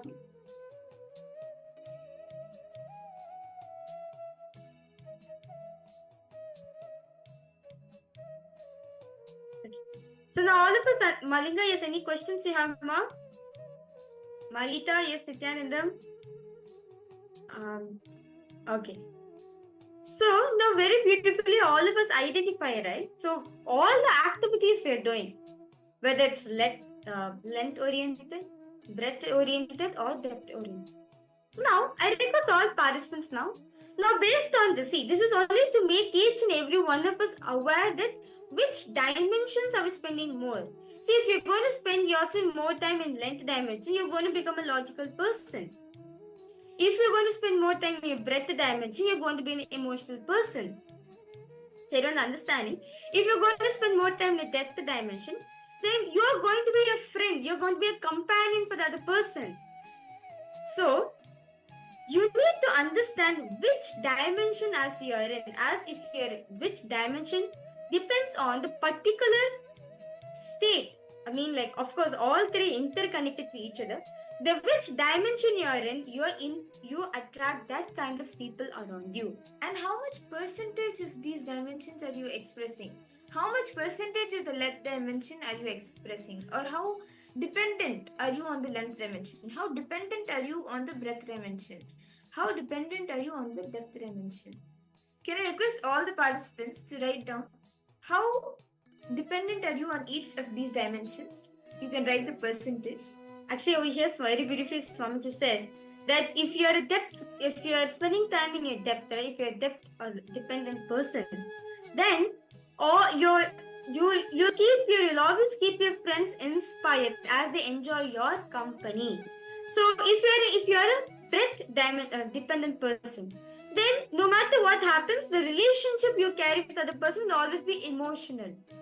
If you are a length dependent person, right, you'll always ensure that the relationship which you're having will be more of logical based, more of conclusion, more of fights. So basically, more of arguments which will be happening. So because all participants, let's analyze. See, only if we become aware how much time we're spending on each of these dimensions, we can even raise ourselves up. So let's all do this. Just looking to see how much of your day is length dependent, breadth dependent, or depth dependent. Please internalize it in yourself.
Nithyananda, I hope all the participants now, all of you have been able to finish how much percentage you are length dependent, how much percentage you are breadth dependent, and how much percentage you are depth dependent.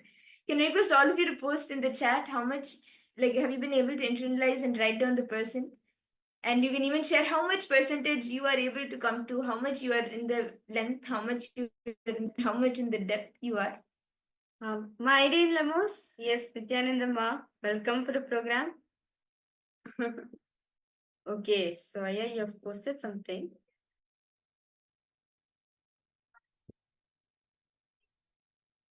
Okay, Rahul Kanaya, you have posted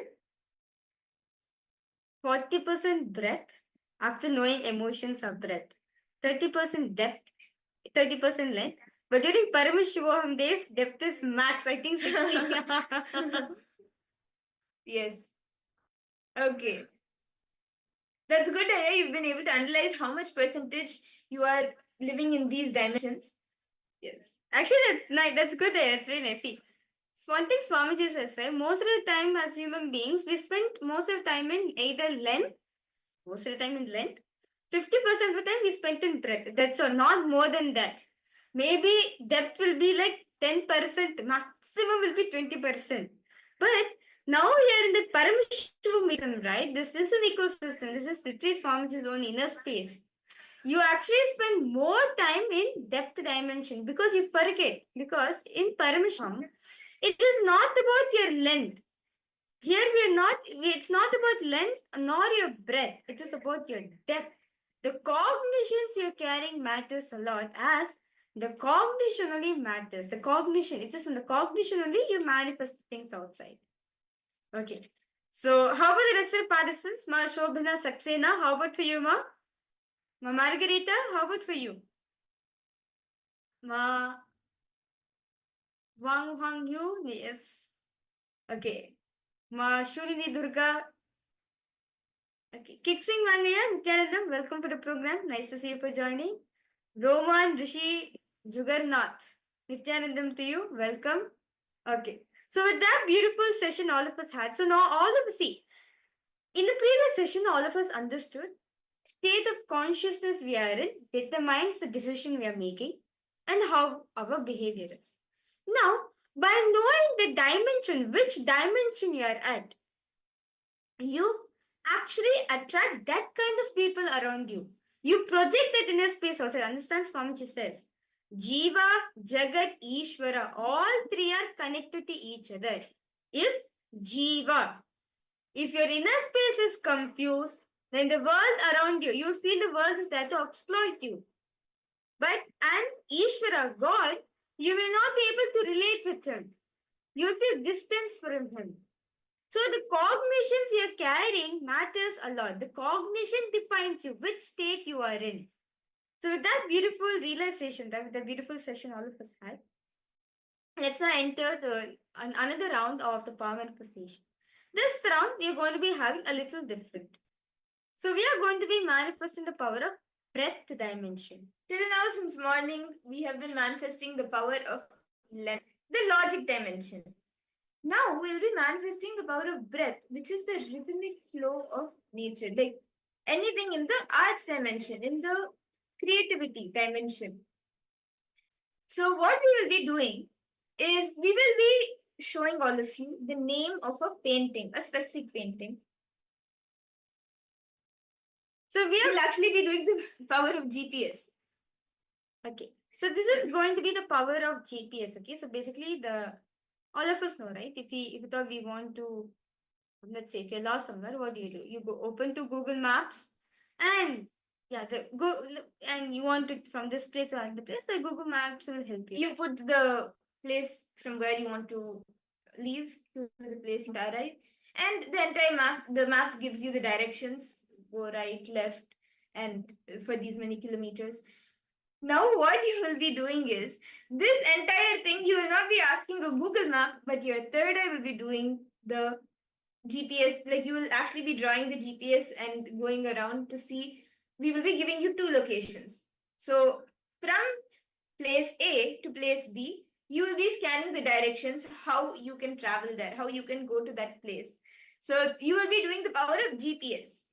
Okay. You will be drawing the directions on a piece of paper. So we are going to be showing two places for all the participants, okay? Point A and point B.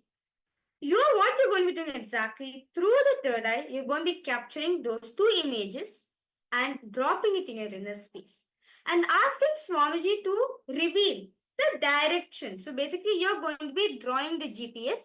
You can also tell approx how many kilometers is there, how much, what's the duration, and any sites, like any predominant sites that may be in the middle, that may, for example, if you're in an area where there is a downtown, and there you're going from one house to the hotel, and in between the most predominant place there is the downtown there, like that, any predominant places that are also there in between, you can even scan that till the most, as much as detail as you can scan the directions, the like a left, right, turn, all of that, and also the kilometers, the speed, if you travel in this speed, how much time it may take, all of that, as much as in detail that you can, you will be scanning through the third eye. Okay, so let's now start. So I'm now going to be projecting two pictures for all the participants. Let's now start. So request all of you to please close your eyes intensely. Connect this one sheet.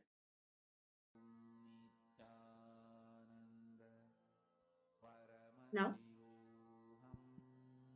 start chanting Mahabhakya. Om Nithyananda Paramashivoham. Om Nithyananda Paramashivoham. Om Nithyananda Paramashivoham. Intensely start seeing the direction from place A to place B.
Yes.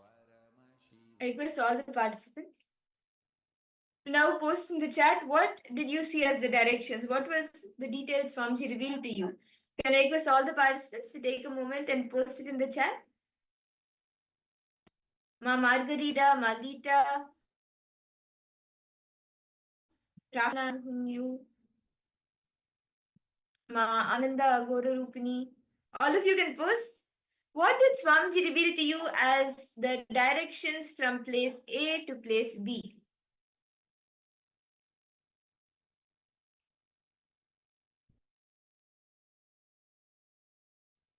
Can I request all the participants to please post?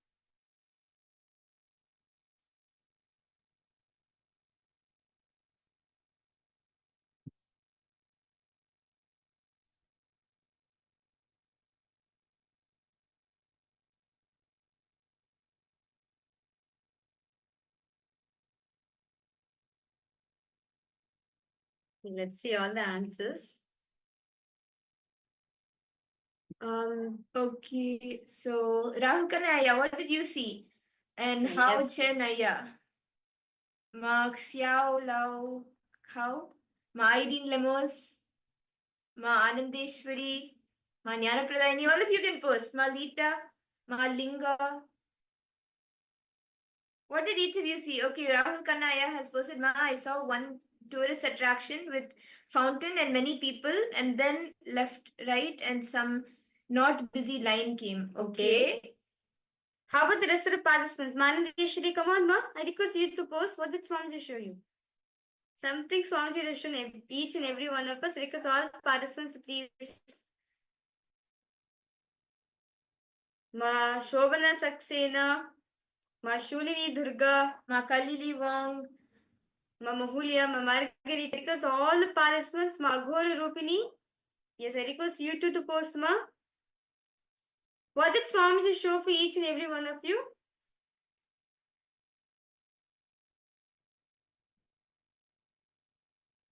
Fixing one, yeah? What did Swamiji show for you two, yeah? Okay. So should we all see the answer now? What the direction from place A to place B is? Ma Irene Lemos, do you want to share more before we go enter into the answer?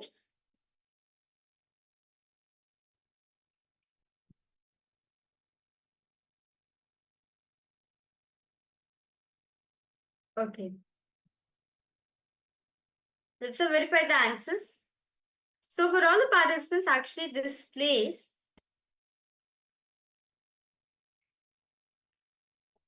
this is actually a very famous place, and this is actually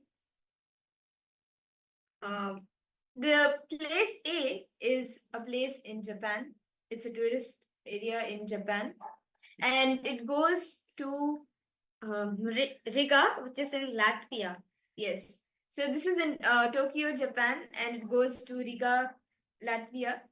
And it is what we have given is actually the flight, the directions for a flight, because these are two completely different countries altogether. And Rahul Kanaya, what you saw, I think, was a little interesting because in a flight, it's not quite really busy. It's just whoever has booked only those people board the flight. It's not like any heavy traffic zones. So maybe you were able to see less traffic because it's only one lane going in that direction. It's not like heavy traffic like on the roads. So maybe that's why you saw. And both of these places are tourist places. That's a very nice thing to see. Okay.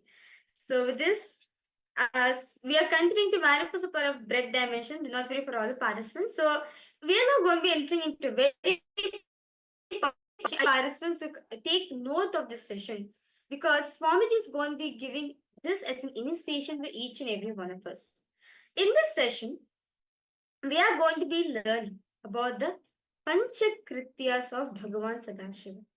What are the Panchakrityas? The 5 cosmic actions, the Shrishti, the creation, the sustenance, Sthiti, rejuvenation, Samhara, and then putting into delusion, Tirobhava and liberation, the Anugraha. These 5 Panchakrityas, how do they manifest? How does Paramashiva manifest them?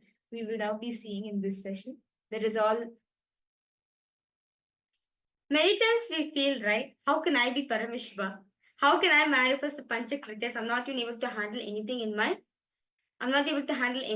life. But Swamiji says that fundamentally we have Paramashiva's consciousness. It is only because of Paramashiva's consciousness only we are even there in planet Earth right now. So we have to understand how the Panchakrityas are happening in our life by understanding how Paramashiva does the Panchakrityas. So this is going to be an introductory session where Swamiji is going to be explaining detailing about the Panchakrityas of Bhagavan Paramashiva. How does Paramashiva does the Panchakrityas simultaneously, spontaneously, and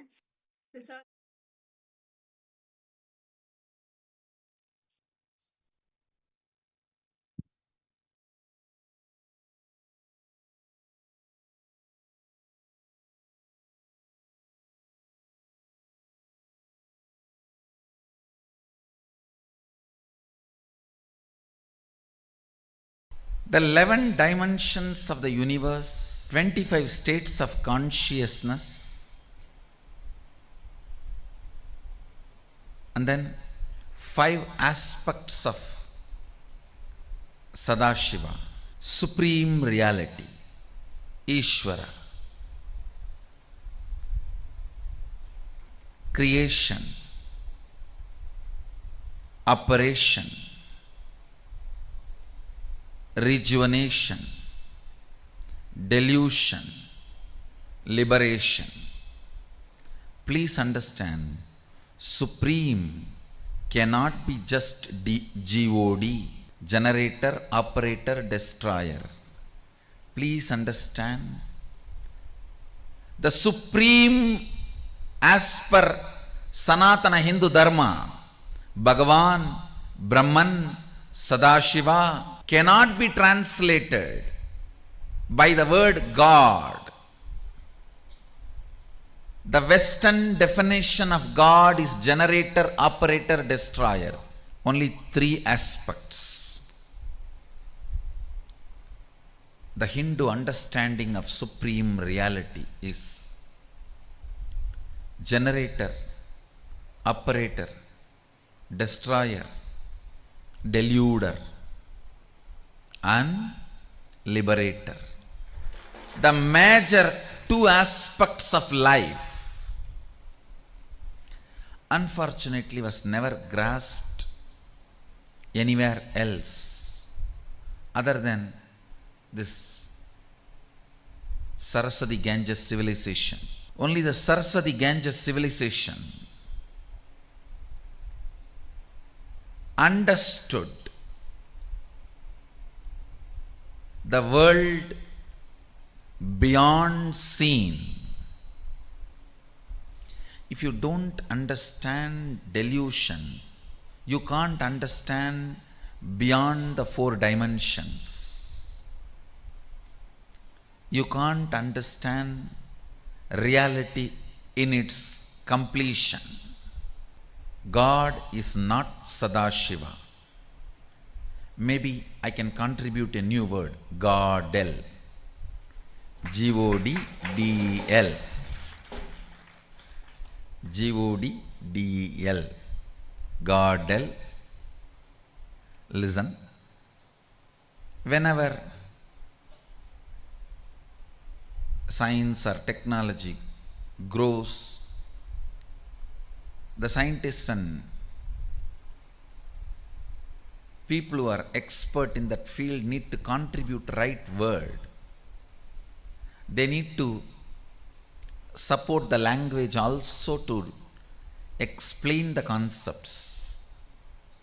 English is learning spirituality, Sanatana Hindu Dharma first time. So let's contribute some good words.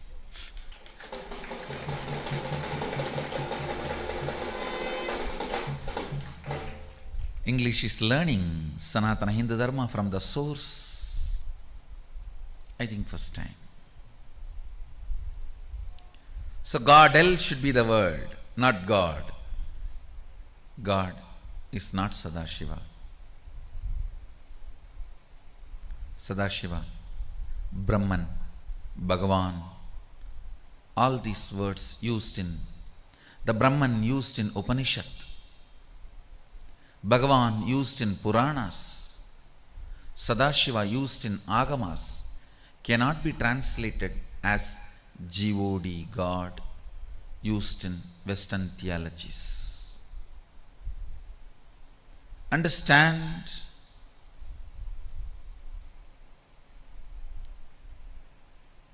these 5 aspects of Sadashiva in the manifest form is called Ishvara, unmanifest form is Avyakta. Even this 5 is only the manifest form of God El, Sadashiva.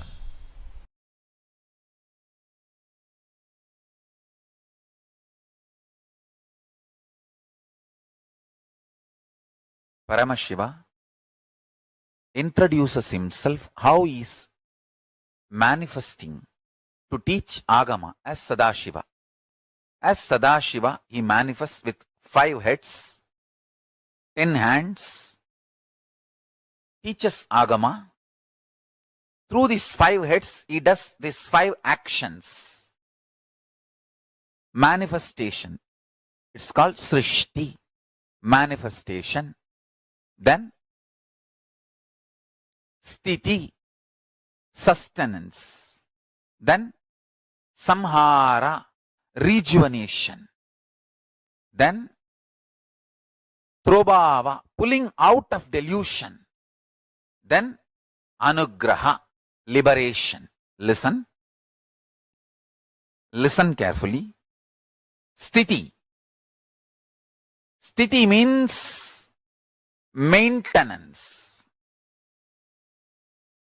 The first action is Srishti.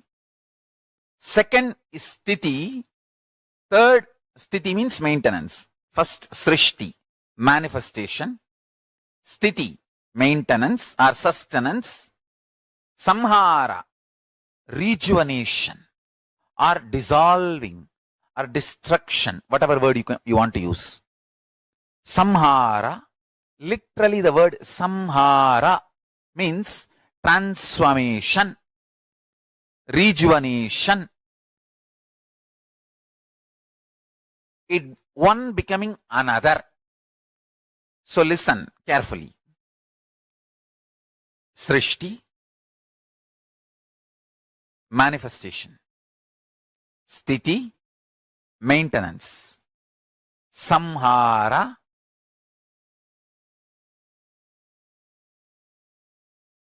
rejuvenation.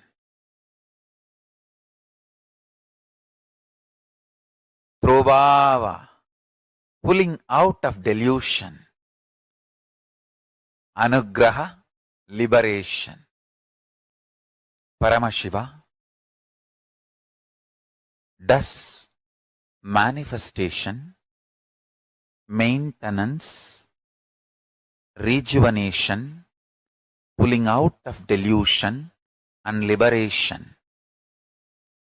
Satyojata, Tatpurusha, Vamadeva, Ahora, Ishana.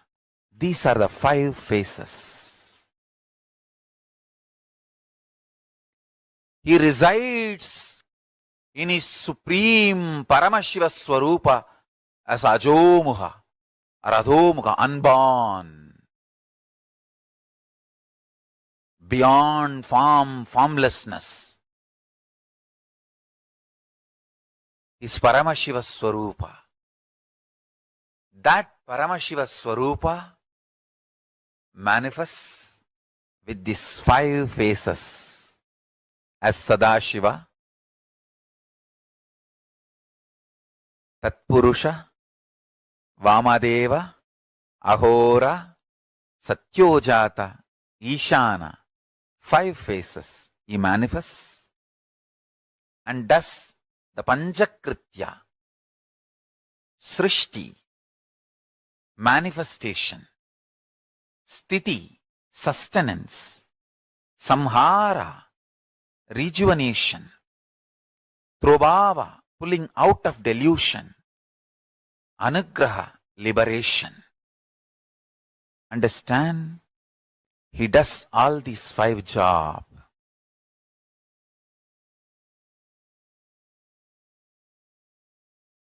Through these 5 phases.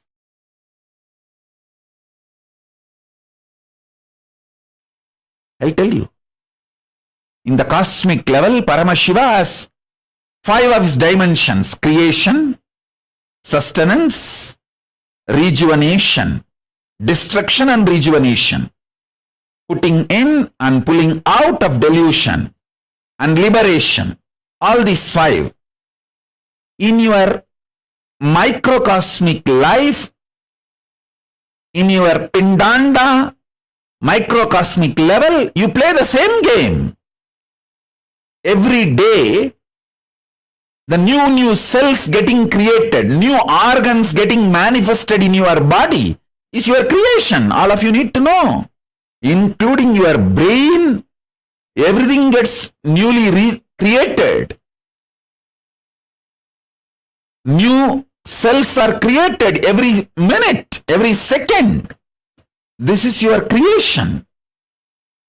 In microcosmic level, in macrocosmic level, the planets which manifest planets are getting created. In microcosmic level, the cells are created.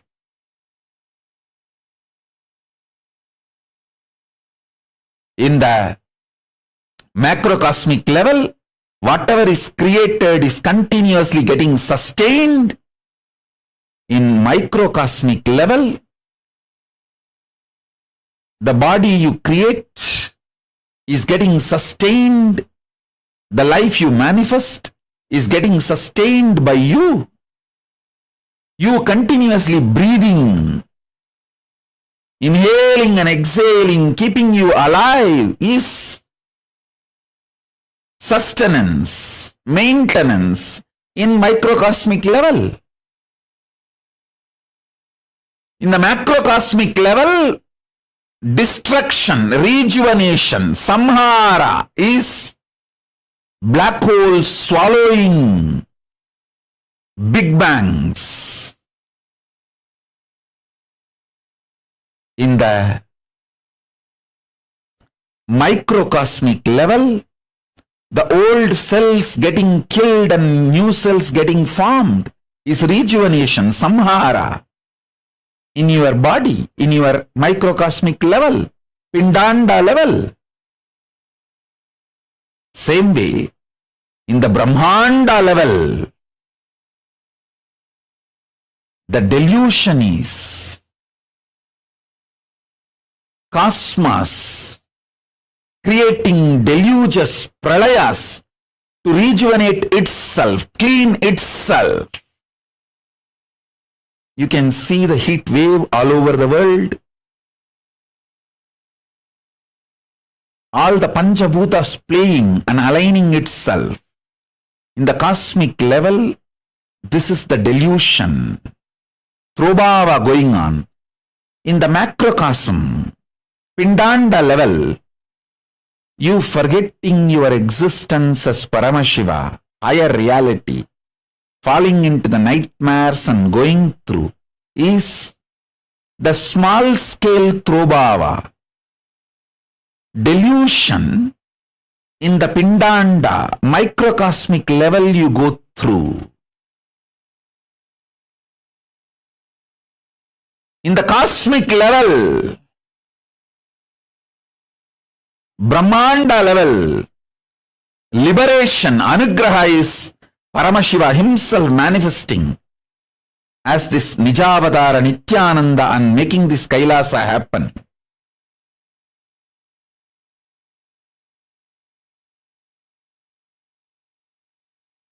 And guiding all the beings in microcosmic level, Pindanda level, you receiving these powerful cognitions and liberating yourself from all these deluge by holding on to the Guru's feet. is the liberation happening in you. Understand, whatever is happening in Brahmanda, macrocosm, is happening in your Pindanda, microcosm.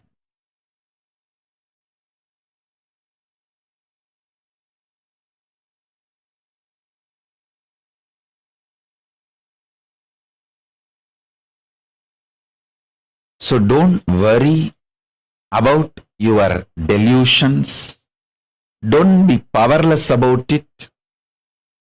Don't try to work with the facts and figures externally. Don't try to work with the seen. Work on the seer. Paramashiva does 5 action: creation, sustenance, rejuvenation, putting in delusion, and liberation. First 4, creation, he does by sitting in Brahmaloka. As a Brahma, he manifests and creates. Maintenance, he does by lying down in Paramapada as Parandama. Rejuvenation he does as Maharudra in Kailasa, from Kailasa itself. Putting in delusion he does through many of his forms like Bhikshadana. All those forms he took just to put people in delusion. Liberation. For liberation, he always comes down to planet Earth. He has to assume human form. The form he assumes for liberation is Guru. Keeping liberation as a predominant activity, the form he assumes is Guru. Listen. Creation, sustenance, rejuvenation, pulling out of delusion. When you understand the creation, sustenance, rejuvenation does not happen as you understand. Many things what you call as creation actually is rejuvenation. Many things you call as sustenance is actually rejuvenation. Many things you call as rejuvenation is actually manifestation, srishti of many things. In all these 3, creation, maintenance, and rejuvenation, in all these 3, various other dimensions are also there. Realizing that is getting out of delusion. That manifests as liberation. Focus on your first person. You will see how the creation as a multiple components, sustenance as multiple components, rejuvenation as multiple components, you will realize how you come out of delusion just by understanding it, and you will experience liberation. I am repeating. Focusing on the source of your first person, you will realize the way you generate. For generating, how you rejuvenate, how you sustain,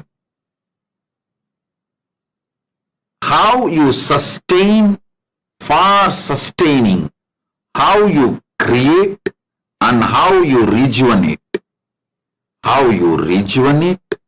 and for rejuvenation, how you create and how you sustain.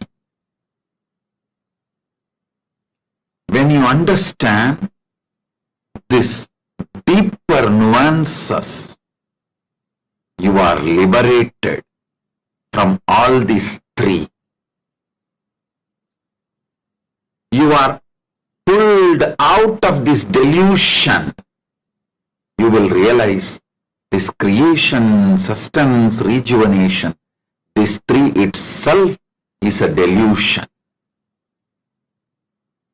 That is what is pulling yourself out of delusion. Then you will experience liberation. Listen, this is the truth, ultimate truth, directly from Paramashiva, from KAILASA. I am revealing this for the first time. So meditate on it. Internalize this. This is Nirvana Diksha.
Nithyanandam, to all participants, hope all of you are able to hear us clearly.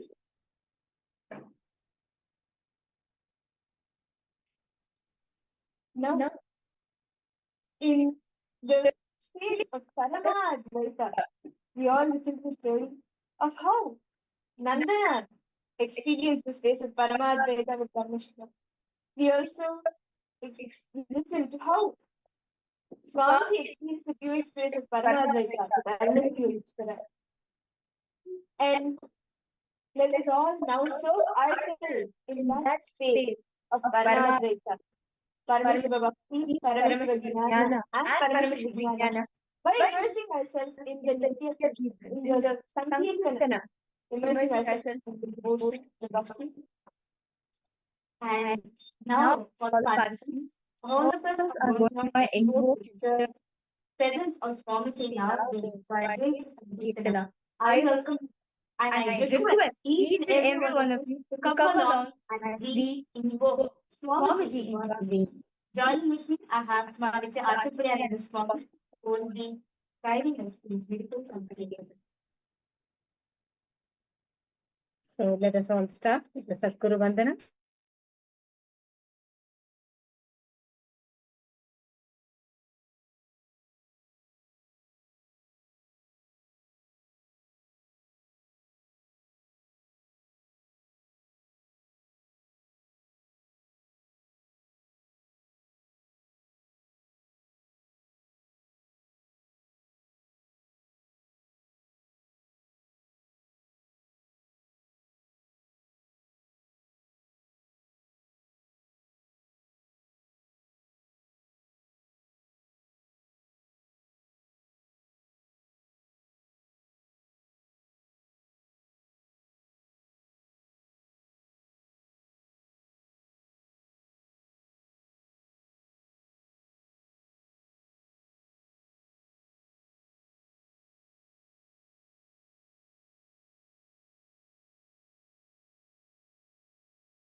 Nithyananda, to all participants, would like to welcome you for technical usage. Now, let us now enter the beautiful segment by singing the glory of our beloved song. Nithyananda, so please sit straight with folded hands. Let us start with the Sadguru Vandana, invoking Swamiji and deeply connecting to Swamiji. Nithyanandam Paramasukadam केवलं ज्ञानमूर्तिं द्वन्द्वातीतं गगनसदृशं तत्त्वमस्यादिलक्ष्यम् एकं नित्यं विमलमचलं सर्वदी साक्षिभूतम् भावातीतं त्रिगुणरहितं सद्गुरुं तं Namami.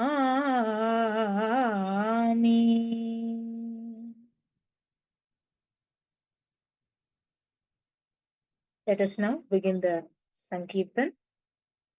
We'll be projecting the lyrics of the Kirtan now, so you can see the lyrics and sing along with us.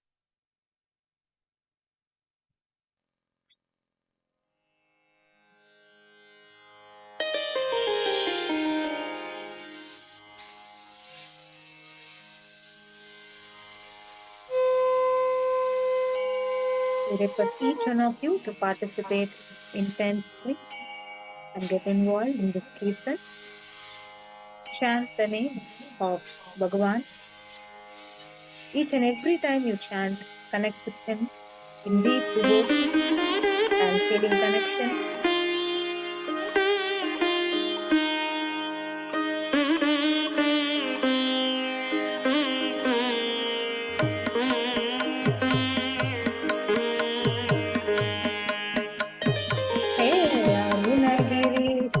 Rupa Paramahamsa Nithyananda He Arunagirishwara Rupa Paramahamsa Nithyananda He Kala Bhairava Rupa Karnavatara Nithyananda He Kala Bhairava Rupa Karnavatara Nithyananda He Sarvadeva Swarupa Punavatara Nithyananda He Sarvadeva Swarupa Punavatara Nithyananda He Adi Guru Nithyananda Paramahamsa Nithyananda He Adi Guru Nithyananda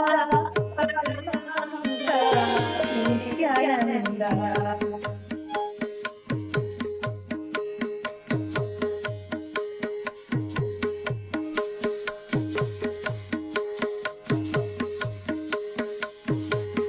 Adideva Nithyananda Mahadeva Nithyananda Adideva Nithyananda Mahadeva Nithyananda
Nithyananda Paramahamsa Nithyananda Gurudeva Nithyananda Paramahamsa Nithyananda Mahadeva Nithyananda Mahadeva Nithyananda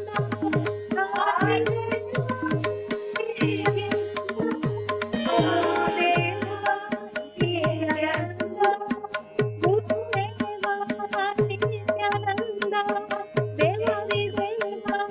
Nithyananda Paramahamsa Nithyananda.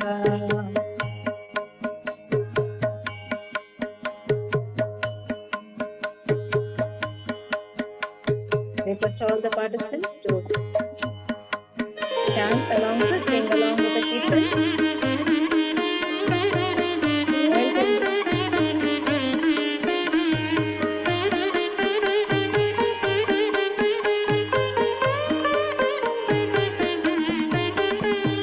Manamohaka jata swarupa Virabhadresha Nithyananda. Manamohaka jata swarupa Virabhadresha Nithyananda. Arudra Tandava Pratapa He Nataraja Nithyananda. Arudra Tandava Pratapa He Nataraja Nithyananda. Ati Sundara Divya Swarupa Paramahamsa Nithyananda. Ati Sundara Divya Swarupa Paramahamsa Nithyananda. He Arunagiri Swarupa Paramahamsa Nithyananda. He Arunagiri Swarupa Paramahamsa Nithyananda. He Kala Bhairava Karnavadara Nithyananda. He Kala Bhairava Karnavadara Nithyananda. He Arunagirishwara Paramahamsa Nithyananda. He Arunagirishwara Paramahamsa Nithyananda. Paramahamsa Nithyananda. Paramahamsa Nithyananda. Paramahamsa Nithyananda. Paramahamsa Nithyananda.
Wow, that was a beautiful Sankirtana that all of us just had.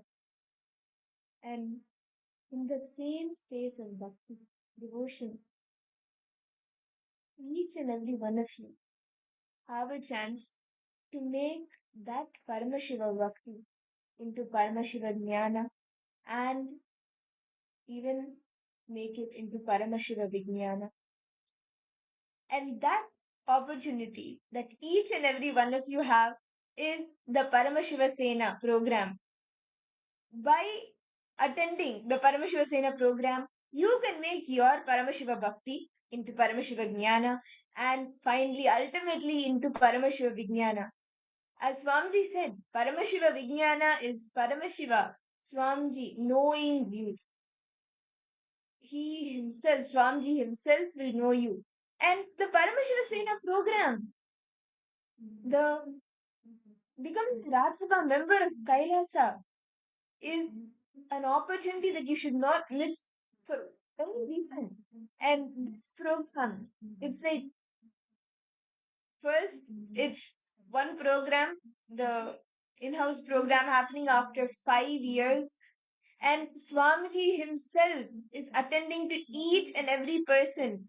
Each, like literally, Swamiji is there 24 by 7. 24, not even 24 by 7. Literally, 24 Swamiji is there.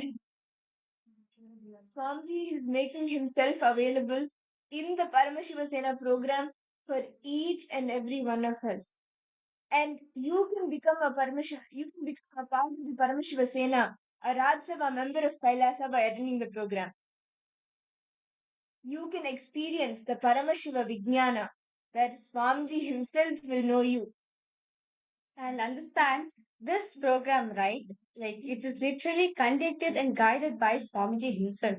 Literally, like throughout the whole program, in the day, like from the time starting the program till the end, Swamiji is there with each and every single participant, guiding them to become his ambassadors. As very beautifully read, Paramashiva Sena is for each and every one of us to experience the you are to understand. And so it's like all of us, it's like a training ground for all of us to radiate Swamiji himself, manifest Swamiji in each and every one of us. I want to request all the participants and all the viewers live right now.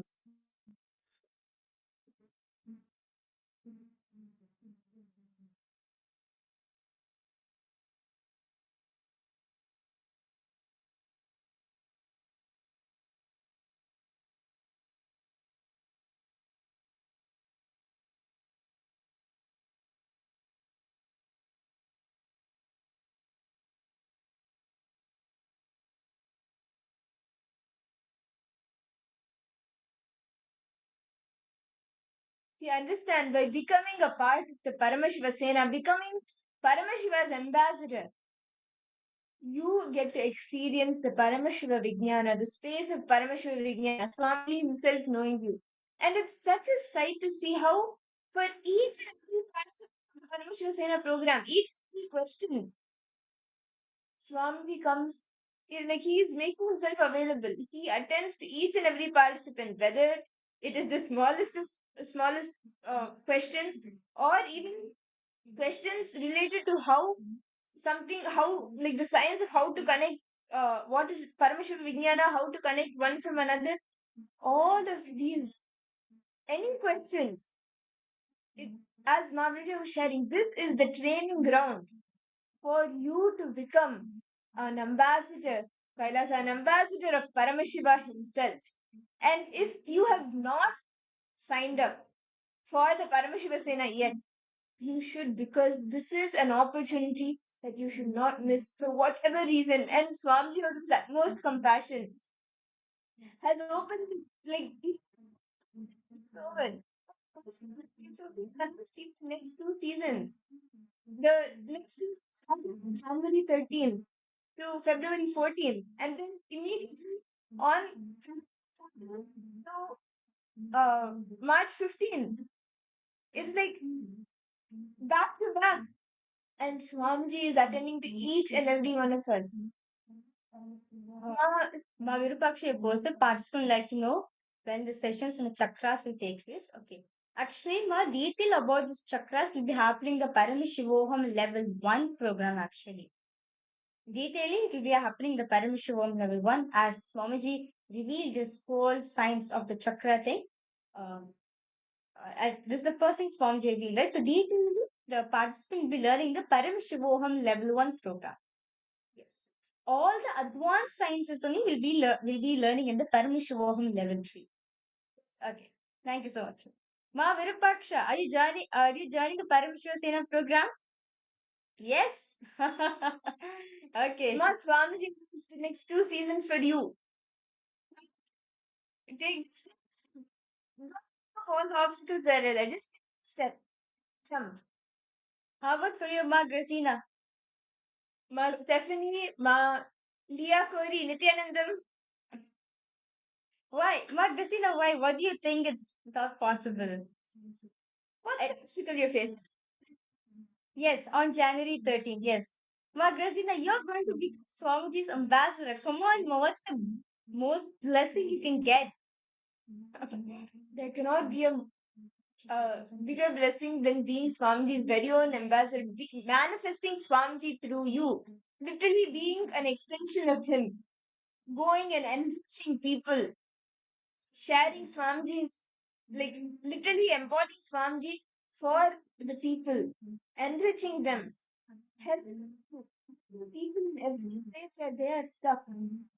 And Paramashiva Sena program is on ground training to be Paramashiva's ambassador. As very beautifully Swamiji said, right? In Paramashiva Sena program, literally Swamiji will be knowing all understand all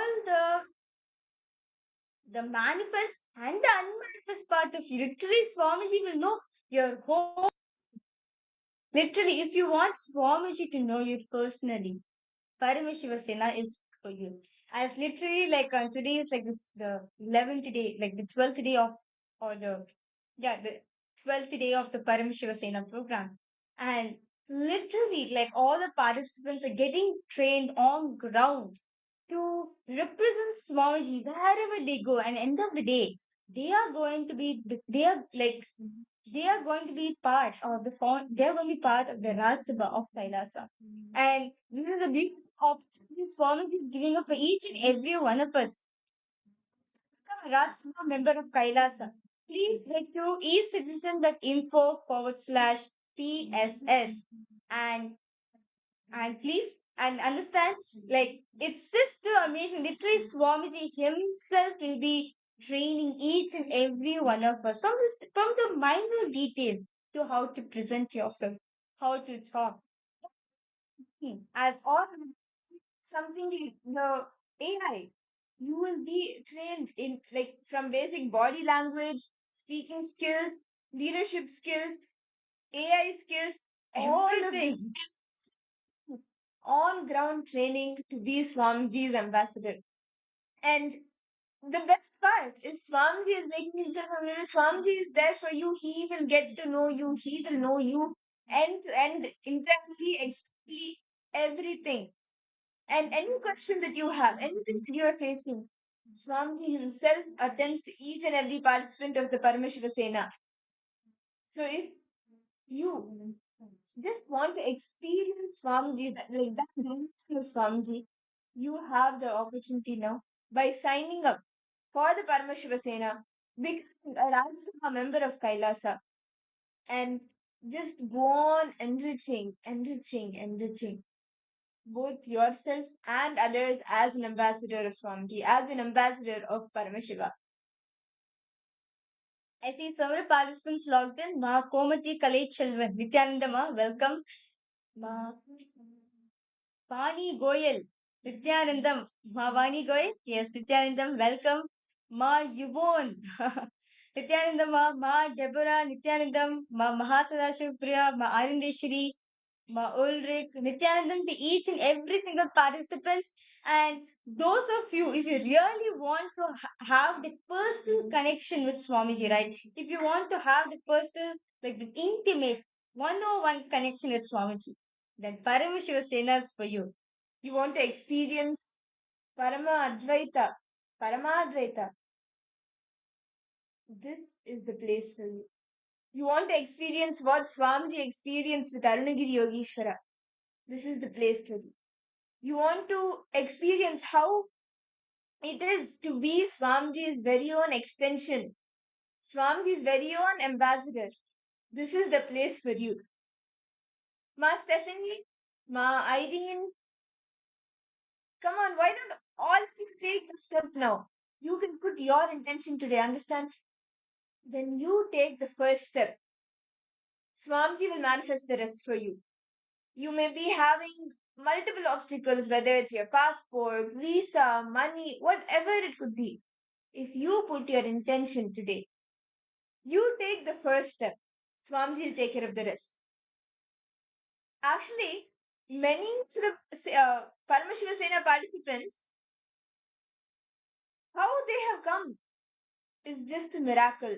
Saying, like Swamiji said, okay, Paramashiva Sena is happening, come join for the Paramashiva Sena. They put their intention, miracles happen. Swamiji moved everything, all the obstacles for them, and they made it. For some people from different countries, whether it's from Malaysia, Singapore, Australia, Europe, it's not so easy visa. And they got a visa, they made it to the program. So don't cherish the obstacles, but just say, yes, I want to become Paramashiva's ambassador. I want to become a Rajya Sabha member of KAILASA, experience the Paramadvaita, Paramashiva Vijnana dimension and that space with Swamiji. Just put your intention to it. The rest Swamiji will manifest. Ma Virupaksha, Ma Irene, Ma Grazina, Ma Stephanie, Ma Teresa, Fixin Vengaya, each of you can put your intention, sign up today. Swamiji will manifest the rest.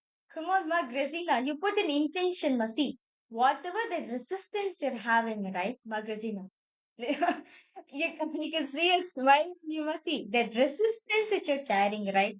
Like, you want to have that intense love with Swamiji, right? You want to have the personal connection with Swamiji. Drops it. Yes, Swamiji is the one who's going to manifest your reality. You may think, okay, how is it possible for me? I need to travel, I need to arrange the funds, and yeah, whatnot, right? You have to do everything. But understand, he is moving things from continent to continent. Won't he make you also experience? Won't he also take you along with him on that? He will, Ma Rasina. Why intention? You'll see, Ma Rasina. It's all about the intention. If you have the intention, sure Swamiji will manifest for you. It is just the risks you need to drop now. Like, do you feel scared? Do you feel like I'm not able to make it? Do you feel like it's impossible for me? What feeling aggressive? I request you, drop at Swamiji's feet. What makes you to say that? Paramashiva Senas for everyone. But do you want to radiate Swamiji? Do you want to imbibe Swamiji? Yes?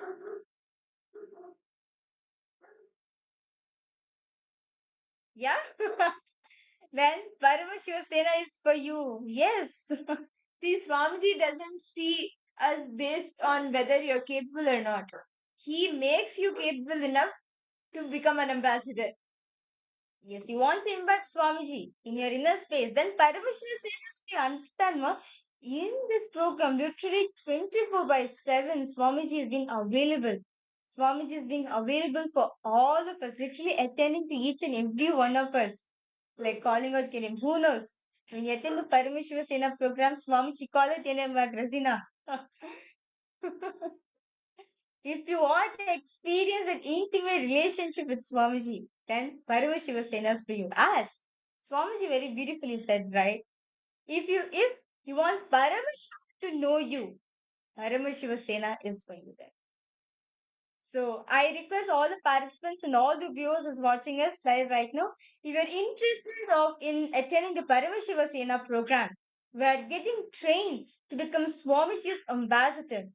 And I request you to please head to this link, ecitizen.info/PSS, and put your intention over there. You will see, you will manifest your reality. And with that, let's all now enter into the deep meditative state the as the time has come that all of us have been waiting for. The darshan. Let us all enter into the deep state of meditation. Please sit straight. Close your eyes. I request all.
Close your eyes.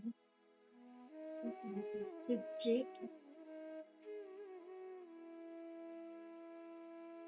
Intensely remember all that you have been showering.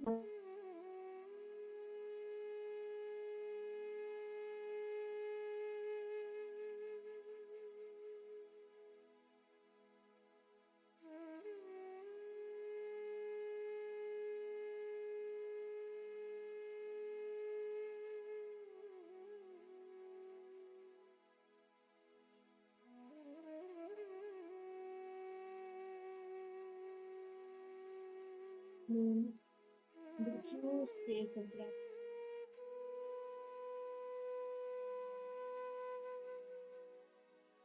For everything that Swamiji has showered you with.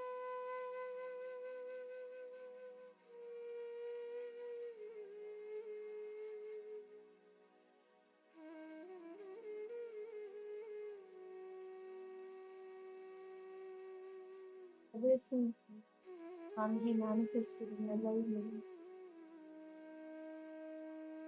How did he come into your life? Transform your life.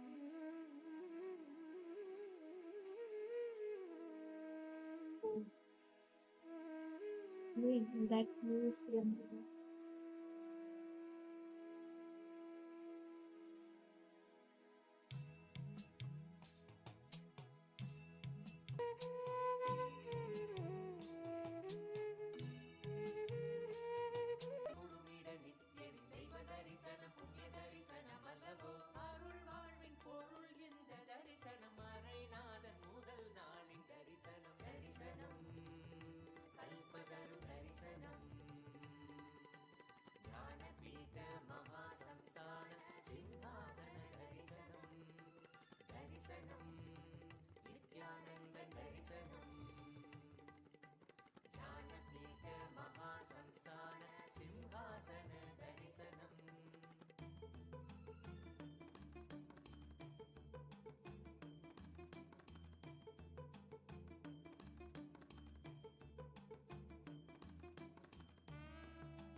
Around 5,000 years ago, at the end of Mahabharat War, the ancient enlightened Hindu civilization consisted of 10,000 Hindu traditions, or sampradayas, that existed in 56 Hindu nations, 200 Hindu kingdoms, 1,700 Hindu provinces that covered more than 6 million kilometers square of Asia.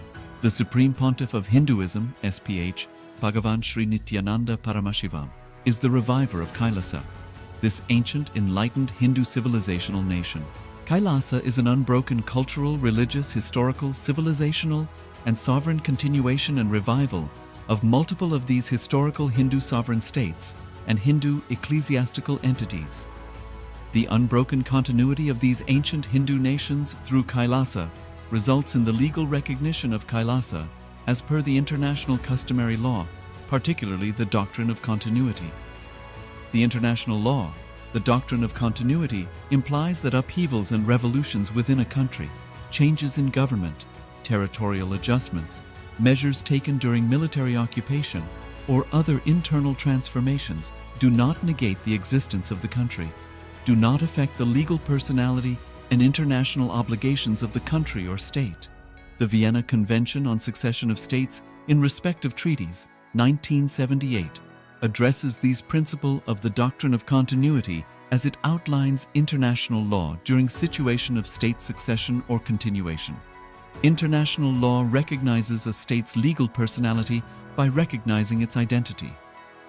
This perspective extends even during the period when the given state or country is annexed or occupied by a foreign power. Even in such cases, the legal personality of the state is considered to persist, enabling its subsequent re-establishment. Historical examples dating back to the 18th century include cases like Portugal and Genoa that were re-established after the Vienna Congress of 1815.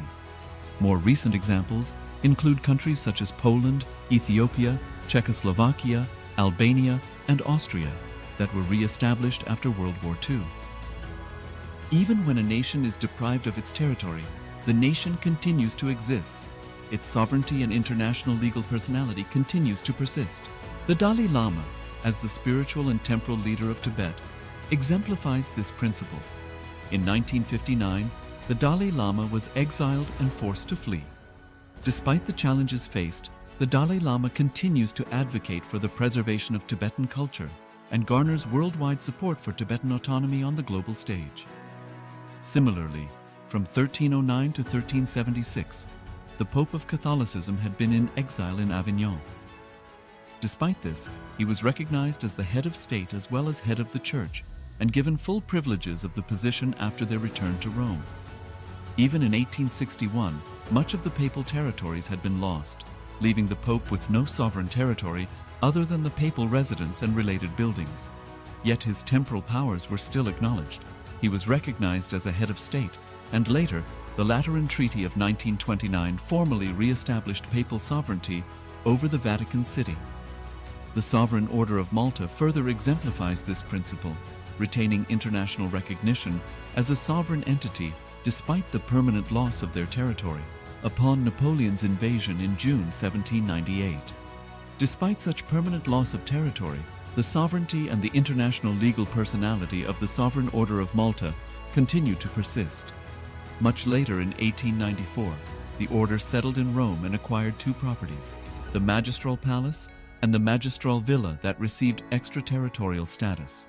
Today, the order maintains diplomatic relations with 112 countries, issues its own diplomatic passports, currency, stamps, and vehicle registration plates, and has been granted observer status in the United Nations. All these examples of state re-establishment illustrate the principle of continuity of states, as per international law, that a state's legal personality persists over time. A nation continues to exist even after a complete loss of territory. A far more striking example is of the oceanic countries, which are under the threat of their entire nation being drowned and submerged due to rising sea levels owing to global warming. In response to such existential threat of climate change, Pacific Island nations, including Tuvalu, have enacted constitutional amendments and made international declarations affirming that their nation and their sovereign rights will continue to persist, despite their entire territory being lost to the sea. This proactive stance is highlighted in the Constitution of Tuvalu Act 2023 and the Pacific Islands Forum Declaration of 2021. The Supreme Pontiff of Hinduism, Bhagavan Sri Nithyananda Paramashivoham, through the line of succession is the present 203rd Emperor of the Hindu sovereign kingdom of Surangi Samrajya. He was crowned on the 31st of December 2004 at the age of 26.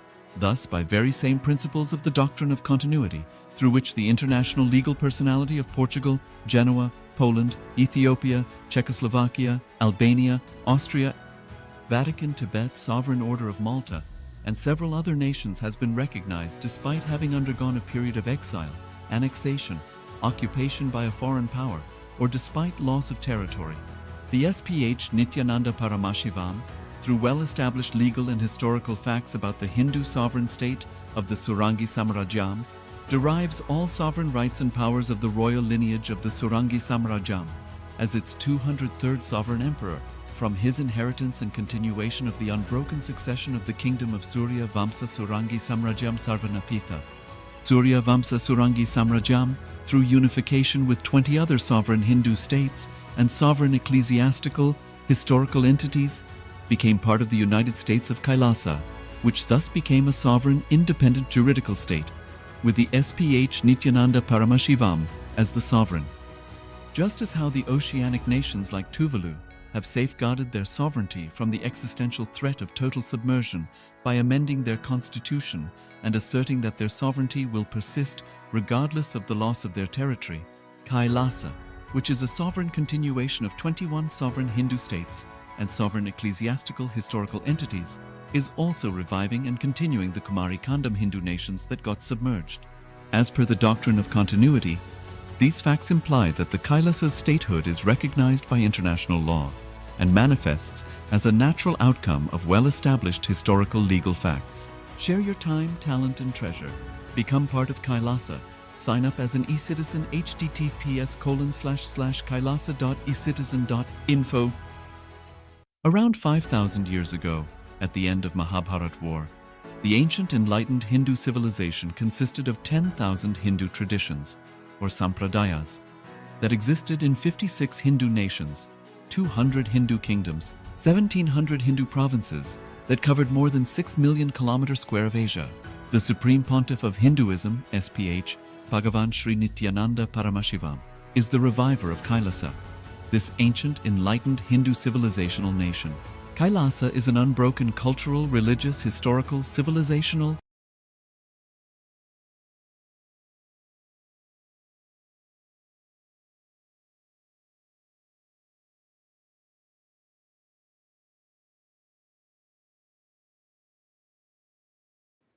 Shiva means causeless auspiciousness.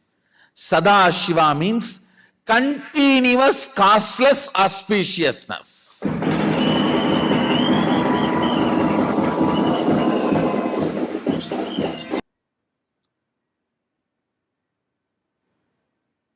State of Sadashiva means complete completion,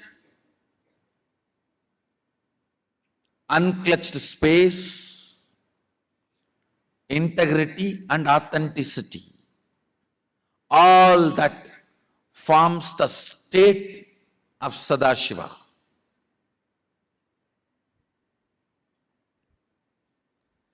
When I say space of Sadashiva, Ishwaratva, manifesting,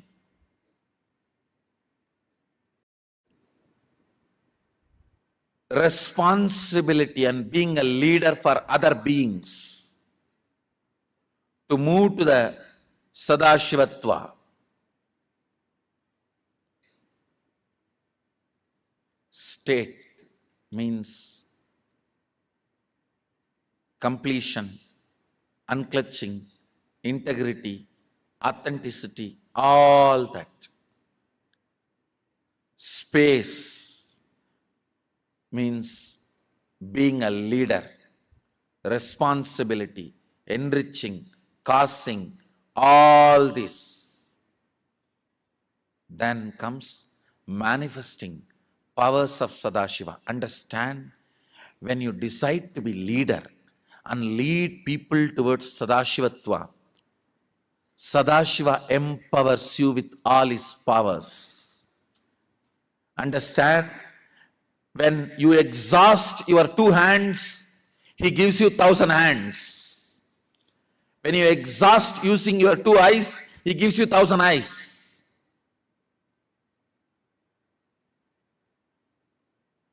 When you have put everything to use, then he gives more. All power manifestation is for the sake of serving Sadashiva. When you lead people to Sadashivatva, you are empowered by Sadashiva with all the powers. Today I am going to expand on helping each one of you to find stability and strength from and through these 4 tattvas. Listen, ध्यान से सुनिए.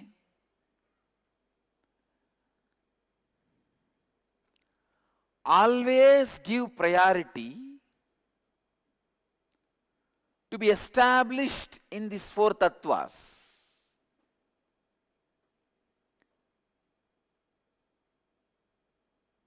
Listen, when you are established in these 4 tattvas, please understand you are directly radiating the superconscious energy.